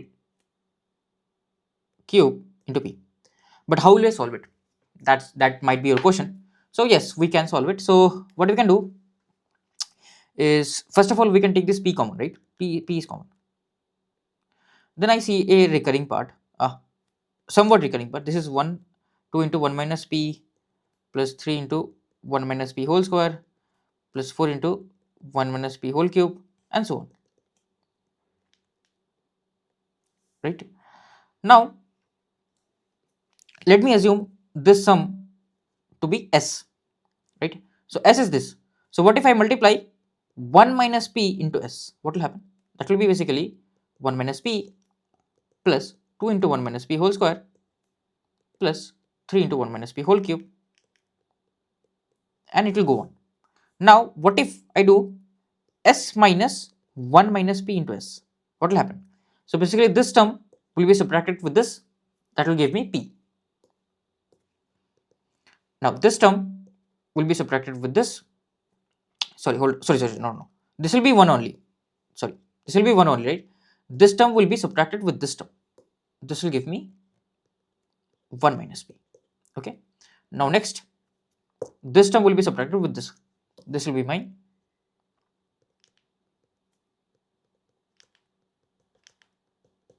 1 minus p whole square plus this will be my 1 minus p whole cube, and so on, right? So yeah, so on the left hand side I have s into, so this will be 1 minus p, that is p only. On the right hand side I will have 1. Now this is nothing but a simple series, GP series, and whose common ratio is 1 minus p. So first term is 1 divided by 1 minus, so this is infinite GP, so a by 1 minus r. So this thing I hope you have learned. So this will be 1 divided by p. So s will be, sum will come out to be 1 by p square, right? So this particular sum actually is 1 by p square, and I am multiplying it by p. So your expectation of x will be actually 1 by p. Pretty interesting result. Few people remember it, but we can derive it, no problems. Let's solve the next one. So let the probability density function be this, the value of a. So this is what I was referring to. They will not say this is Laplace distribution. Nobody cares. Okay. So what they care is concept. So they are telling me, if this is my PDF, what is the value of a? What is the first thing that I have told you in PDF? That the area from minus infinity to plus infinity for a PDF has to be 1. Total probability must be 1,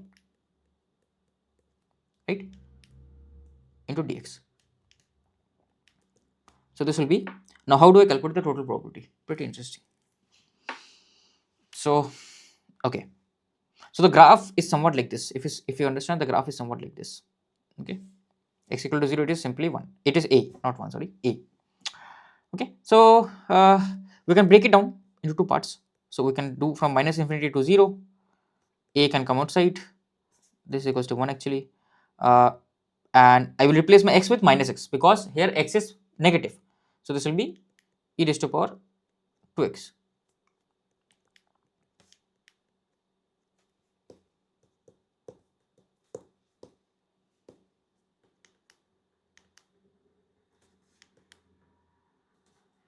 Plus this will be 0 to infinity e raised to power minus 2x because x will be replaced with plus x only, right? I don't feel we will have to dig much deeper here. Although we know this function is even function, so even if I calculate from 0 to infinity, the answer will come out to be same, but just for your sake we're doing all this. So this will be a, this will come out to be 1 by 2 plus 1 by 2, and this is equals to 1. So what is the value of a? A is equals to 1 itself. So a value will be 1 itself. Let's solve the next one. So this is the next question. There are two identical dices with single letter on each face. These are the letters. Any of the 6 outcomes are equally likely. What the two dices are thrown independently at random. What is the probability that the outcomes on the dice were composed only of any combination of the following outcomes: Q, U, V? So what is the probability? Okay, there are two identical dices on each of the faces. Any of the 6 outcomes are equally likely. The two dices are thrown independently. That what is the probability that the outcomes were a combination of were were composed only a combination of any of the possible outcomes: Q, V, Q, U, V. So it can be Q, U, it can be Q, V, it can be U, V, it can be, okay, we have taken all the possible cases, right? Q, Q, U, Q, V. So basically, how many ways can I arrange it? So how many ways can I choose 2 out of this? That is 3C2, right? Now how many ways can I arrange it? 2 factorial. So this will be actually, this should be 6. So I should have total of, sorry, this is 3C2, 3 into 2. This should be 6 ways. There should be 6 ways. Yeah, the 6 ways basically is like this is the first unique case, and I can just swap them, right? You can swap them. So I can get U first, then Q. I can get V first, then Q. I can get V first, then U. Right? That's why total I have 6 cases. So 6 of the cases are my favorable, and what are the total possible number of cases? 36. Right? These are my favorable cases. So there is a possibility that I can get QR, ST, UV, and like this there will be 36 total cases, right? 36 sample space. So my favorable is 6. Total number of cases is 36. It will be 6 by 36. That is 1 by 6. So your answer is option C. So the questions are pretty simple. They are not that difficult, right? You just have to identify them. What is the probability on the dice that they will comprise of only any of the following combinations? Q, U, V. So yeah, how many ways they can be? Total Q, U, V. This, right? I'm just thinking, is there anything else that I'm missing? That is what I'm thinking of. There are 6 possibilities, right? Yes. So 2 is identical. Only any combination. That is the probability that the outcomes on the dice were composed only of any combination, any combination of the following possible outcomes: Q, U, V. Yes. Yeah, I think this is correct. 1 by 6. Okay. Let's solve the next question. Right. So we have like 1 million random numbers that are generated from statistically stationary process with a Gaussian distribution with zero mean. So basically, we are getting the numbers which have a Gaussian distribution. So with zero mean, right? So basically, the plot of the numbers would be something like this, where x is my number. So I'm picking 10,000 random numbers, right? So mostly they will also follow Gaussian distribution only. Okay. Now, what it is telling me that whose standard deviation is sigma naught, whose mean is zero. The sigma naught is estimated by randomly drawing out 10,000 number of samples. Sigma naught is estimated by randomly drawing out 10,000 number of samples. Okay. Uh, so they're telling me sigma naught is uh, estimated by drawing 10,000 samples. Okay, we're estimating the value of sigma naught. That is what we're doing. We're estimating the value of sigma naught. There are two estimates. One is sigma 1 average hat, sigma 1 hat 2, sigma 1 hat square. This is the one. And another one is sigma 2 hat square. Right? There are two estimates. They're telling me which of the following are true. Okay. So remember, what is this actually? This is summation of xi divided by 10,000, right? So is this a function of x? No, right? This is not a function of x. This is not a function of x. It is simply the summation divided by 10,000. It is a number, constant number. So whenever this expectations are written, so we know expectation of 3 is just 3 only. It is just 3. Okay, because expectation of any constant number will be that number itself. It is just a constant number. Okay, I hope that makes sense. Now, so expectation of sigma 2 whole square hat will be equals to sigma 2 whole square hat only, and expectation of sigma 1 whole square hat will be equals to sigma 1 whole square hat only. Okay, now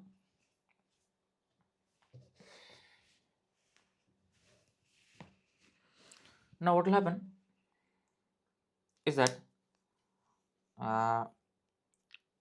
your what will happen is, what is this? What is, do you understand what is this formula? So do you know what is variance whole square? It is basically nothing but summation of xi minus mean mu x whole square upon the total number of samples, right? N. Correct? That is the formula for variance, if you remember. So in our case, it is a Gaussian distribution with zero mean. So the 10,000 samples also will assume follows Gaussian distribution with zero mean. So they will have zero mean. So it will be actually equals to summation of xi whole square upon n. Okay, we have 10,000 samples, so our n will be equals to 10,000. So this will go from sample 1 to 10,000,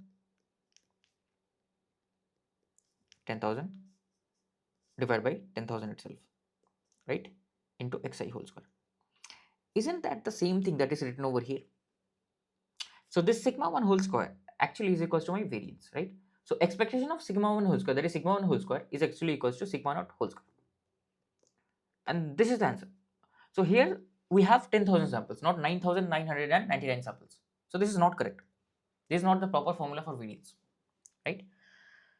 I hope that part is clear by you. So let's move on to the next one. So here option C will be the correct answer. The expected number of trials for first occurrence, just let me move this. Yeah, the expected number of trials for the first occurrence of a head in a biased coin is known to be 4. The probability of the first occurrence of the head in the second trial, okay, in a biased coin is 4. So we have already derived this formula in this question, right? Just yeah, here the expectation of a okay, it is of a coin with getting head as p, right, is basically, if it is repeated until the first head appears, the expectation is 1 by p, that we have derived here. Okay, so I will directly use that actually here. So yeah, actually in the exam hall I would have derived first, then I would have started, but already have derived in this lecture itself, so I will directly use. So expectation of x, right, because x is the when we get the first head, okay, is 4, that is equals to 1 by p, where p is the probability to get a head. So my p would be actually equals to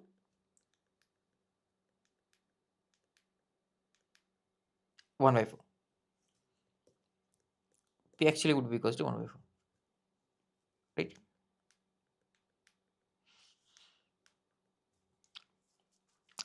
The probability of first occurrence of head of a the probability of first occurrence of a head in the second trial is what? Now what is the probability of first occurrence of head in the second trial? So in the first trial I don't get a head, so I need a head in the second trial, probability of this, right? So of course I get the first head in the second trial, so of course I don't get a head in the first trial, right? So that means the probability to get a tail in the first trial will be 3 by 4, because the probability to get a head is 1 by 4. Then the probability to get a head in the second trial, that is 1 by 4. So your answer is 3 by 16. Now what is 3 by 16? Let me quickly calculate that value. 3 by 16. So it is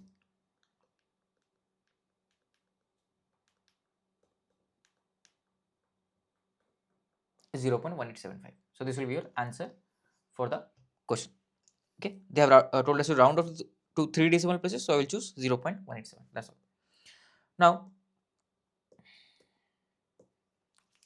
let's solve this, right?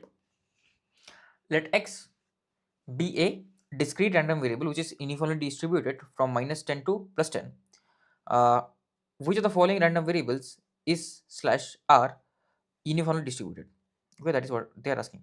So let me first of all plot the x, right? If it is uniformly distributed from, it is a discrete random variable, remember, right? So it is -10, it will exist at -10, then -9, then so on, and it will exist at 0, exist at 9 and 10, and so on. Like in between there are obviously values, and each of them will contain impulses, don't forget. So how many total numbers I have? What is the range? Remember, higher number minus the lower number plus 1, always do that. That is 21. So each impulse will have an area of 1 by 21, but that is not of our concern, but still these are good things to know. All the impulses will have an area of 1 by 21. Now which of the other random variables, right, will also be uniformly distributed? Okay, so for it to be uniformly distributed, it has to exist in continuous ranges, right? We can check that. And for any random variable to be uniform, I'm wrong. So for any random variable, so whatever I said previously is wrong. So for any random variable to be uniformly distributed, its probability at every point, right, should be same. If you remember from the continuous graph, right, the probability for a uniformly distributed random variable is always same throughout, correct? Now here is the interesting fact. So is that same here? So we can check that, right? So if I write x square, if I do x square, very interesting thing happens. So -10 whole square is 100, +10 whole square is also 100. So basically, right, what will be the plot of x square? What will be the probability density function of x square? So because what is the probability that x equals to -10? 1 by 21. What is the probability that x equal to +10? 1 by 21. What is the probability that x square equals to 100? It can happen for two cases, for x equal to -10 and +10, right? So what is the probability that x square will be equals to 100? There are two cases, 1 by 21 plus 1 by 21, that is 2 by 21, correct? So this becomes 2 by 21. Very interesting fact. Okay. Similarly, if you do -9 whole square plus 9 whole square, again this will be 2 by 21. No problems. Where will we run into problems? +1 -1 also will not be a problem. The problem will be at x equal to 0, because x equal to 0, right, for x square equal to 0, it occurs only once, right? Only in one case, that is when x is equals to 0, right? There is no second case for it. That is the problem. So x square equal to 0, the probability is 1 by 21 actually, right? Because only x is equal to 0 is the valid solution, right? Otherwise this will never be 0, x square will never be 0. So basically what is happening? The thing that is happening is that it is not uniformly distributed, right? Things are changing here. If you see, things are changing here. So this is 1 by 21, these values are 2 by 21, these are different values. So that is a problem to us, right? This is not uniformly distributed. So definitely, certainly this is not uniformly distributed. Now we will do it a bit faster now. So x cube, right? So in x cube, for every unique x, I'm getting a unique x cube. For -10, I'm getting -10,000. For -9, I will get -729, and so on. For 0, for x equal to 0, I will get a 0. Here, right, I was not getting a unique mapping. For -10 as well, I was getting 100. For +10 as well, I was getting 100. So there was no unique mapping. But for here, I'm getting unique mapping, right? So each of them will have the same probabilities 1 by 21. So now this will be again uniformly distributed, right? There is unique mapping. So x cube is a proper uniformly distributed. In similar veins, this whole square will not be, hold on a second, x minus 5 whole square. Okay, yeah, x minus 5 whole square also will not be uniformly distributed. How?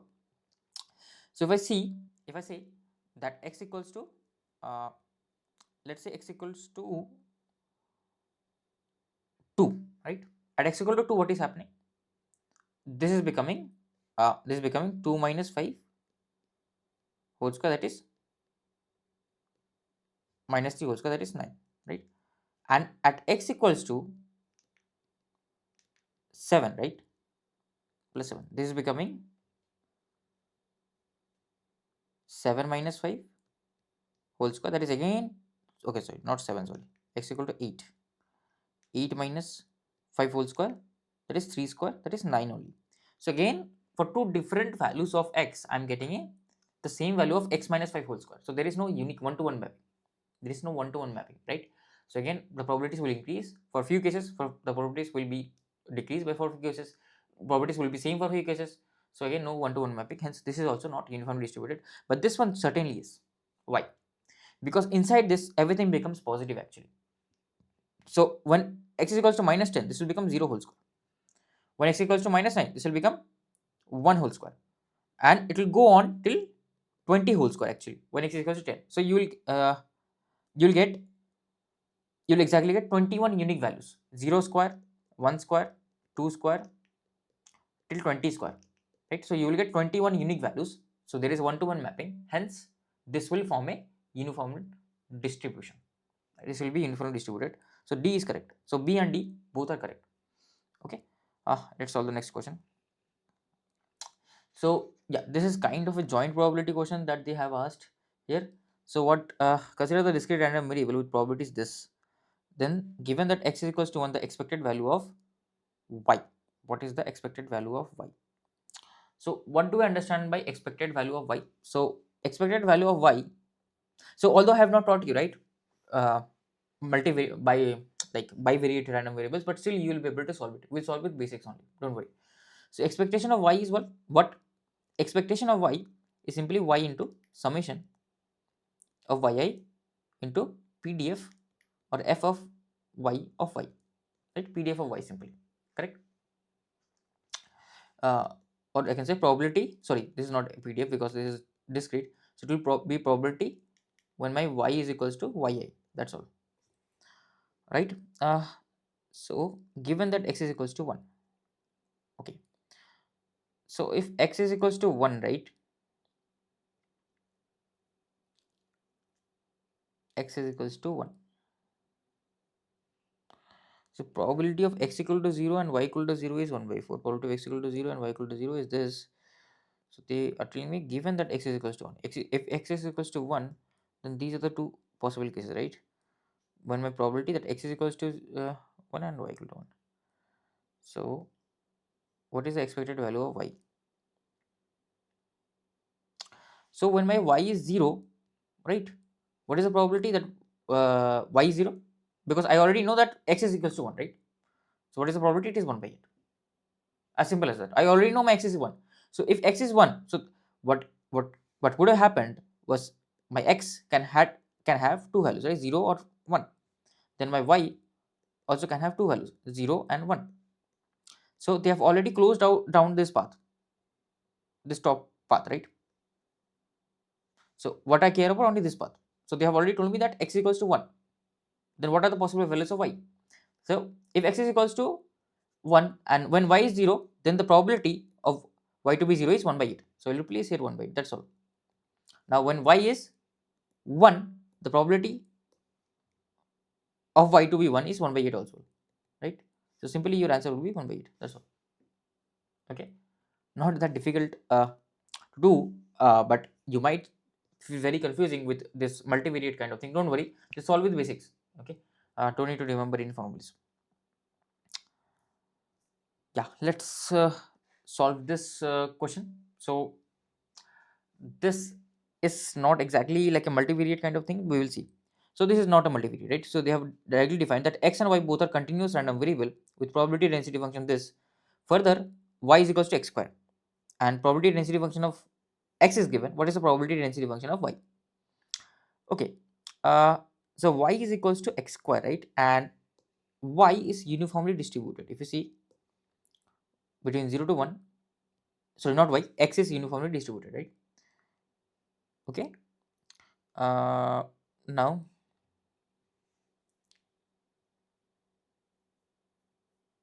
now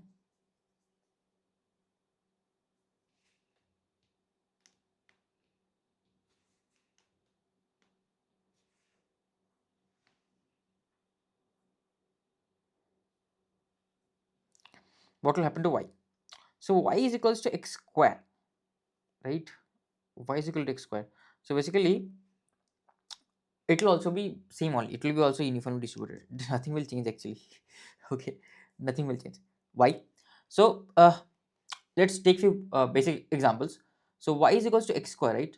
So x can take values from 0 to 1, correct? Same, y also the range will be from 0 to 1 only, right? Because 0 square is 0 and 1 square is 1, so maximum minima it has to lie between 0 to 1.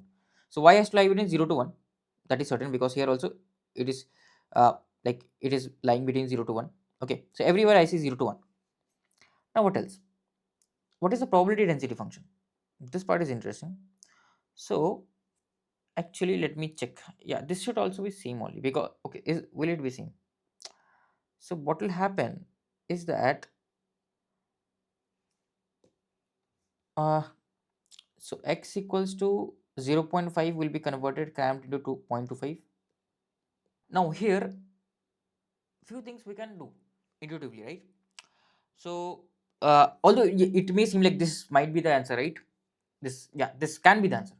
Okay, I told you it seems like it is uniformly distributed. This can be, but we'll have to iron out few things. First of all, we know any PDF, right? Any PDF, its integration from minus infinity to plus infinity, it will be 1. For this case, I don't see it is it okay? For this case, it is actually 1. Okay, it is actually 1. For this case as well, it is actually interestingly 1. Okay, for all these cases, it is 1. So they all follow this criteria. This case as well, it is 1. Okay, they all follow the criteria. Now the second point, what I want to come to is, if you observe, if like, we will solve this with intuition and with mathematics. Okay, let's try to see the intuition. If you observe something, right, your x equal to zero point 0.5 is here 0.25. If you see your x equal to uh, 0.5 or 0.6, right, will be around 0.36. So do you understand what happens in a square scale? So in a square scale, when the range is from 0 to 1, right, everything gets more cramped. If you have ever seen the measuring device, everything will be cramped. And when the x is greater than 1 to any infinity value, the scales will be very spaced. As the value increases, the spacing will also be increasing, scale will be increasing. So near this region, right, uh, because what I'm doing, essentially I'm adding up the area, right? Okay, so basically the point that I'm coming to is that for lower values of y, it will be more cramped. Why? Because y is equals to x square. Now what happens, this y equal to x square, it follows a trend. uh, what is that trend? That 0.5 will be gone to 0.25, right? 0.6 will be gone to 0.36 and so on. So you will see these values, right, are all cramped in together. 0.25, 0.36. You can take more example. 0.4 will be 0.16, right? uh, you can take more. 0.7 will be 0.49. So you will see all the larger values, already smaller values are there, that those exist, right? 0 0.2, 0 0.4, 0 0.3, these exist already. Already these larger values are also coming into the smaller range, right? Because the range of y is between 0 to 1 only. Y also, because y also will exist between 0 to 1 only, right? So more values are pumping in here, right? And then slowly what is happening? Slowly things are reducing, okay, as we move to 1. So what happens actually intuitively, if you see, the probability near 0 will be greater. So which one gives me the highest probability when it is near 0? This one probability is very low. Here the probability is the highest.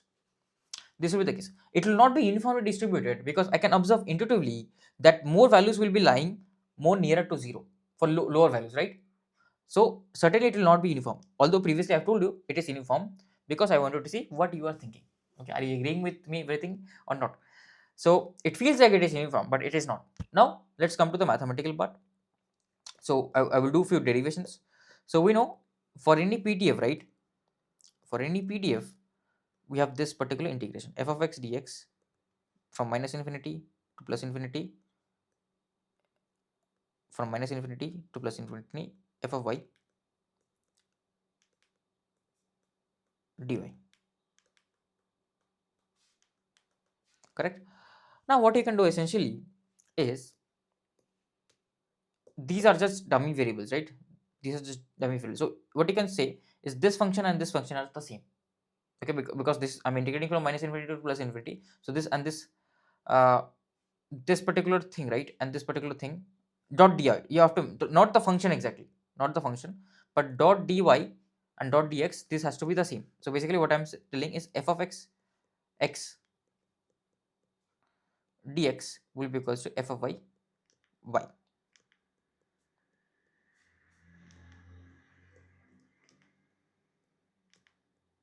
dy.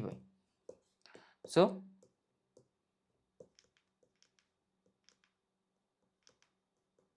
f of so I need to calculate the pdf of y, right? So that will be equals to f of x dx by dy. What is dx by dy? It is nothing but the differentiation, right? So I know my y is equals to x square. So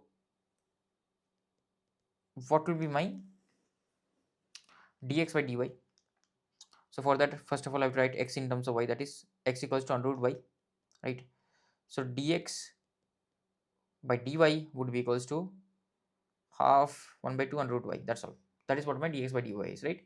So it is 1 by 2 under root y, and f of x is simply, it lies between the range of 0 to 1, right? So it is 1 between the range of 0 to 1. So your f of y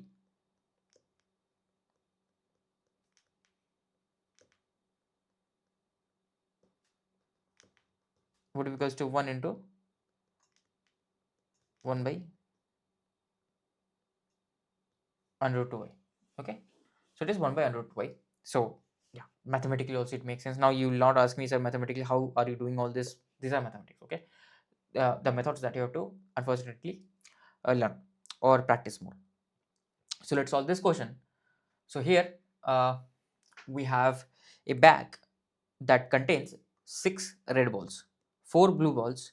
Okay, so we have a bag that contains 6 red, 4 blue, right? And 3 balls, 3 balls are drawn in succession without replacement. 3 balls are drawn in succession without replacement, right? So I am drawing 1 ball, 2 ball, and then 3 ball, third ball. Okay, fine. The probability that the second and the third balls are red. The probability that the second and the third balls are red. So I'm drawing 3 balls in succession, right? So second and third ball must be red. They have not commented what can be the first ball, right? Okay. So the first ball, let's take two cases, right? There can be two things. So either I can get a blue ball in the first case, then I can get 2 reds, or I can get a red ball in the first case, and then after that also I have to get 2 reds, right? Second in the third draw. Okay, so pretty simple. So what is the probability to get a blue ball in the first draw? It is 4 by 10. I have 10 balls. Then I have to get 2 reds. So what is the probability to get a red? Now I have 9 balls in the bag. So it will be 6 by 9. Again I need to get another red. It will be 5 by 9, 5 by 8. So because one red ball has been drawn. Plus what is the probability that I get all 3 reds, right? So probability to get a red in the first draw, it will be 6 by 10, then it will be 5 by 9, then it will be 4 by 8. Okay, so yeah, this will be 1 by 2, 1 by 2, 2 by 3. So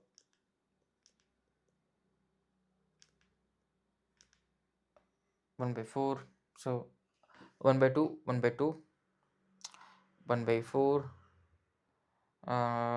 then 2 by 3, that is 2, 1 by 6 basically. This is 1 by 6.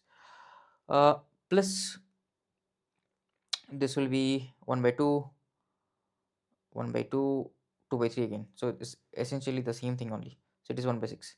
So it comes out to be 1 by 3, that is 0.33.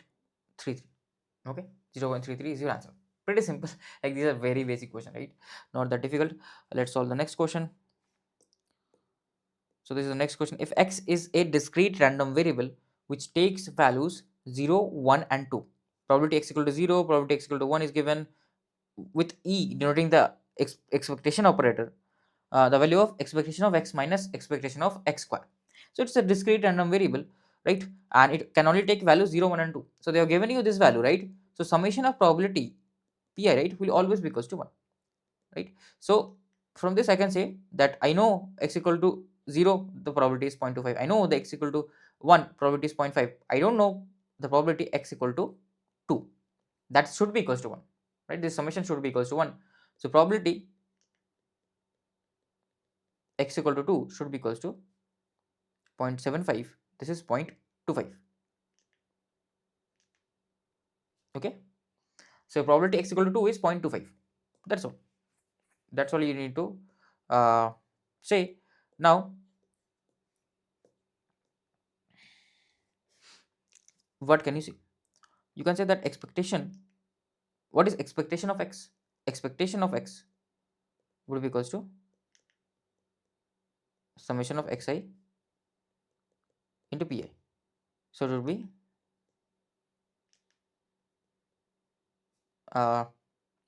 so it will be 0 when x equal to 0, and probability that at x equal to 0, that is 0.25, plus x equal to 1 into probability x equal to 1, that is 0.5,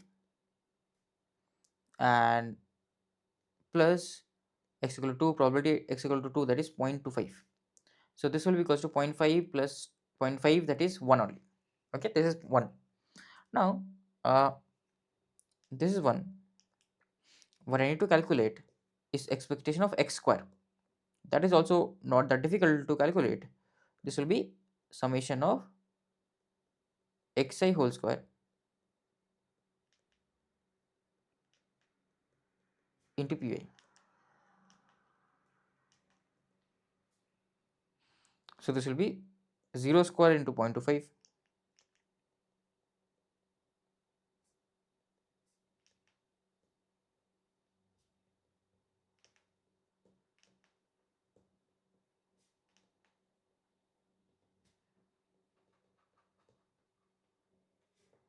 Okay, so this will be equals to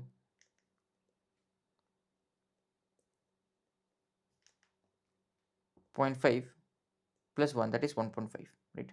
And what have they asked? They have asked me this expectation of x minus expectation of x square, that is 1 minus 1.5, that is equals to minus 0.5. Remember, minus 0.5, right? This part is important. Negative 0.5. Okay, this is your answer for the question. Let's solve the next question now. How many 5-digit numbers can be formed using integers 3, 4, 5, 6 with exactly one digit appearing twice? So I have 4 numbers and one digit will appear twice. How many 5-digit numbers can be formed? So this is not even a question of probability, this is question of PNC, right? So I need to form 5 digits. Okay, how can I form the 5 digits, right? So what can happen is, of course, there will be 3, 4, 5, 6, they will be there, right? Now one digit here will be copied. Now how many ways can I choose one duplicate digit out of 4 digits? 4C1,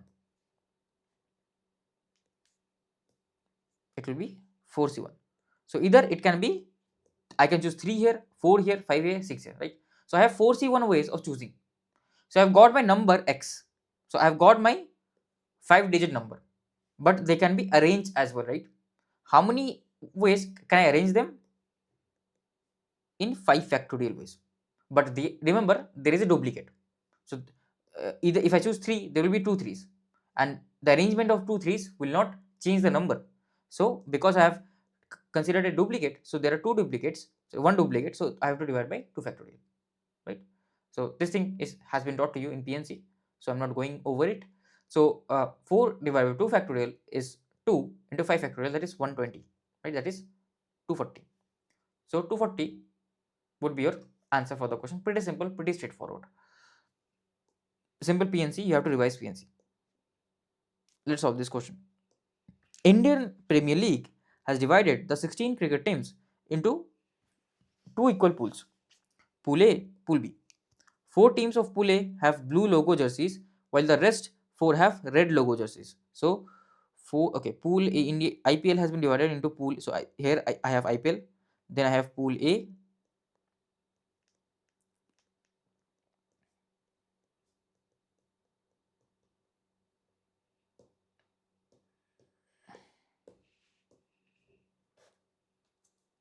then I have Pool B, right? So Pool A has 4 teams, and who have red logos. Sorry, Pool A four teams have blue logos, and 4 teams has red logos. 5 teams of Pool B have blue logos, while rest 3 have red logos. If one team from each pool reaches the final, the probability that one team has blue jersey and another team has red jersey, right? So either one of these out of these two pools, like one team will reach final, right? Certainly. So out of these 8 teams, one team will reach final. Out of these 8 teams, one team will reach the final. Now they're asking, what is the probability that one team has red and the other team has blue, right? So there are two things. Either that a red can come from pool A or pool B, right? Pool A or pool B, pool A or pool B, or that blue can also come from pool A or pool B. Now because I need one red and one blue, right? So when I get a red from pool A, I have to get a blue from pool B. This has to happen. And when I get a red from pool B, I have to get a blue from pool A. This has to happen because I will have one red and one blue, correct? So certainly, what is the probability to get a red from pool A? That will be okay. So first of all, I have to choose. So what is the probability that the team will be in pool A? That is half. First, I have to choose the team that is in pool A, right? And what is the probability that the team is in pool B? That is again half, correct? So first of all, I have to choose the team in pool A, and then half into the probability that it is a red. It will be 4 by 8 because there are total 8 teams, correct? Now plus.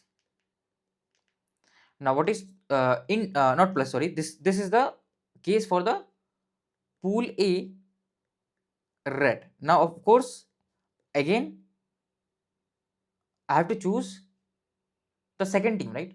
And second team has to be from pool B, so half probability for the team being from pool B multiplied, it has to have blue jersey, so it will be 5 by 8. Out of the 8 teams, it will be 5 by 8. That's all, correct? This is one case. Another case is similarly, again I will choose a team from pool A, and this time I will choose the pool A team to have blue jersey. What is the probability to have blue jersey? 4 by 8, because total in pool A there are 8 teams, multiplied by half. Again I have to choose a team in pool B into uh, pool B I need to choose. So this is the pool A blue. So pool B, and it has to be red, right? So it will be 3 by 8. Okay. So yeah, this will be, I can solve for this. This will be 1 by 2, 1 by 2, 1 by 4, 1 by 4 into 5. So I can take few things common. So okay, this is okay. So I can take, so this is 1 by 2, 1 by 2, 1 by 4, 1 by 4 into 5 by 16. I cannot take 5 by 16 common. I can take 1 by 16 common, right? And this will be 5 plus 3, that is 8. So this will be actually 1 by 8. Ultimately the answer will come out to be 1 by 8. Okay, so yeah, we got 1 by 8. Now yeah, I think that's about it. Round off to one decimal place, round off to one decimal place. Everything correct. The team must be from pool A. If it is from pool A, it has to be this. Okay, pool A and this 1 by 2, 4 by 8 is correct. Okay, plus, oh sorry, I'm adding these numbers. I'm just thinking if I'm doing anything wrong or not. Pool A and pool B, right? That is correct. Team A and pool B, 5 by 8. I'm just thinking if I'm missing anything here. That is what I'm thinking. Okay. Okay. So this is actually a very good question. So what happens? Has divided into 16 two equal pools, right? 4 teams from rest of the 4 from this. So if one team of each pool reaches one, so okay. Actually, we don't have to consider the half part. That is where I was making a bit of mistake. We don't have to consider the half part because we already know. So we already know that this is wrong, right? So because each team, like in IPL, what happens? So if there are 2 pools, right? Then from each pool, one team will reach the IPL. That's inevitable. So it's not like I have to choose. Not like 2 teams can reach final from pool A. That is not possible because there will be eliminator here, right? So all the rest of the teams will be eliminated. Out of 8 teams, one team will be remaining. Rest of the 8 teams will be eliminated. So yeah, that was my mistake. So you don't actually have to choose the half over here, right? That was my mistake actually. So yeah, because I have solved it and the answers were not matching, that's why I thought something I'm missing something. Yeah, this is the point that I'm missing. So in probability, right, you'll not even know you have made the mistake. That's the beauty. You'll not even know that you have made the mistake. You have made the mistake, that's all. An 80 type question. So yeah, actually this 1 by 4 term will not come. So what happened is that, so I'm sorry, it's like night 3 a.m. right now. So yeah, what will happen is this will be 8 by 16, that is 0.5, that's all, right? So yeah, your 0.5 will be answer. You don't have to multiply by half. Why? The reason being, I was also fooled. The reason being because from each pool, one team will reach the final. That is already known to us. So we don't have to add this probability. Okay. So 0.5 will be your answer for the question. Let's solve the next one. So if a random variable has a probability density function this, the probability that x is greater than 2, it's like bread and butter for you, right? So you have to integrate your probability density function from 2 to infinity. So e raised to power minus x dx, so it will be minus e raised to power minus x.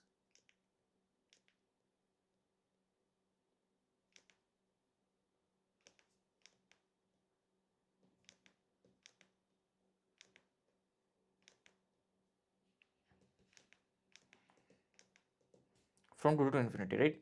So minus, this will be minus of e raised to power minus 2. So round off to 3 decimal places. So let me solve it first. So this will be 2 exponential, that is 0.135. Okay, so it is 0.135, that's all, right? So 0.135 is the answer for this question. Let's solve the next question. Like this is like very basic question. Let's solve the next, this one, right? So this came in 2025. The probability that a student is missing a class is 0.1 in a total number of 10 classes. The probability that the student will not miss more than one class. Okay, so this is actually what kind of question do you know? It is binomial distribution. Either the student will miss the class or the student will not miss the class, right? And there are total number of, what are the total number of trials? N is equals to 10. What are those? the probability that the student will not miss more than one class. Probability that a child will not miss more than one class. So at most he can miss one class.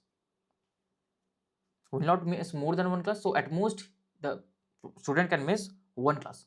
Probability x less than or equals to 1. That will be equals to probability x equal to 0 because it is discrete random variable plus probability x equal to 1. So it is binomial distribution. So what is the probability x equal to 0? It will be nc0. So it is 10c0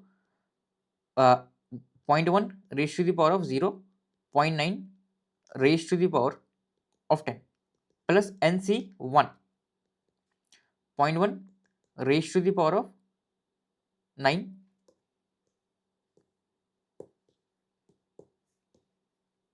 into, so not 9, 0.1 raised to the power of 1 into 0.9 raised to the power of 9. Okay, this will be your answer. So we can solve it. 10c0 is nothing but 1. So this will be 0.9 raised to the power of 10 only.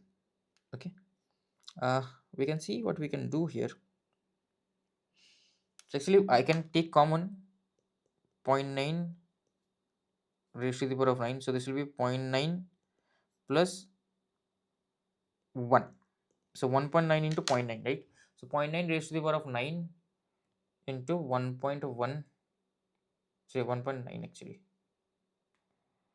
So it is actually 0.736. So at if he, what is the probability that he will not miss more than one class? Pretty good chance, 0.736 to be precise, right? Pretty good, 73% chances. Let's solve the next question. This is the next question. For this should be a valid probability distribution function for random variable x. The value of q would be, so for this to be valid PDF, the simple thing that we have to keep in mind is that if I integrate my PDF over the whole range, it should be equals to 1. So they have not defined me the range. I will assume x is varying from minus infinity to plus infinity. Pretty okayish question because this integration does not seem that simpler, but we can always make it, we can always try to make it simpler. So this, right, integration from minus infinity to plus infinity, this has to be equals to 1, right? So how do I solve this? How do I go about this? So we can do few things. You can take this. So q is just a constant number, right? It is not a function of x, and pi is also constant number. Minus infinity to infinity, I can multiply by e raised to power x both on numerator and denominator. So this will be e raised to power x, e raised to power 2x plus 1.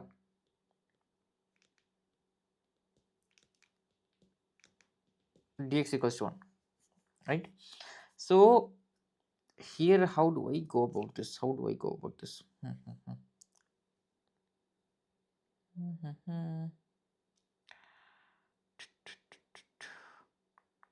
Thinking something.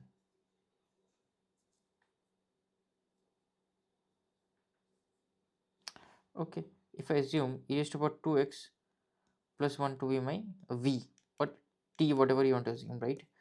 So my dt would be 2 e raised to power 2x plus 1. Or let me do one thing. Okay, let me do one thing. Yeah, let me assume e raised to power x to be t, right? So what will be dt? It will be e raised to power x dx. So e raised to power x is t, right? So this will be actually equals to integration dt by t square plus 1. Okay, this kind of got converted into a pretty good question, right? From minus infinity to plus infinity. So this is nothing but tan inverse of t, right? And so one thing, right? So if x is varying from, x is tending to infinity, what will t go to? It will go to also infinity. If x is going to minus infinity, t will go to minus infinity? No, t will go to 0. So careful of the limits. Okay, we have discussed about all these things, right? So you can put x equal to minus infinity here, and you will get t equal to 10, t tending to 0, right? This already we have discussed in the mathematics course. So sorry, in the calculus portion. So yeah, this range is this. So it will be 0 to infinity q by pi, and this value should be equals to 1. And I know tan inverse 0 is 0, tan inverse infinity is pi by 2. Tan inverse infinity is pi by 2. So this will be q by pi into pi by 2 equals to 1. So q will be equals to 2. Q would be equals to 2. So q equals to 2 would be your answer for the question. Let's solve the next question. What is the magnitude of difference between the mean and the median of the data set? It is arranged, right? What is the magnitude of the difference of the mean and the median? What is the mean? Mean is the average. So 1 plus 2 plus 3 plus 4. So 5 is missing, right? So 1 plus, so mean would be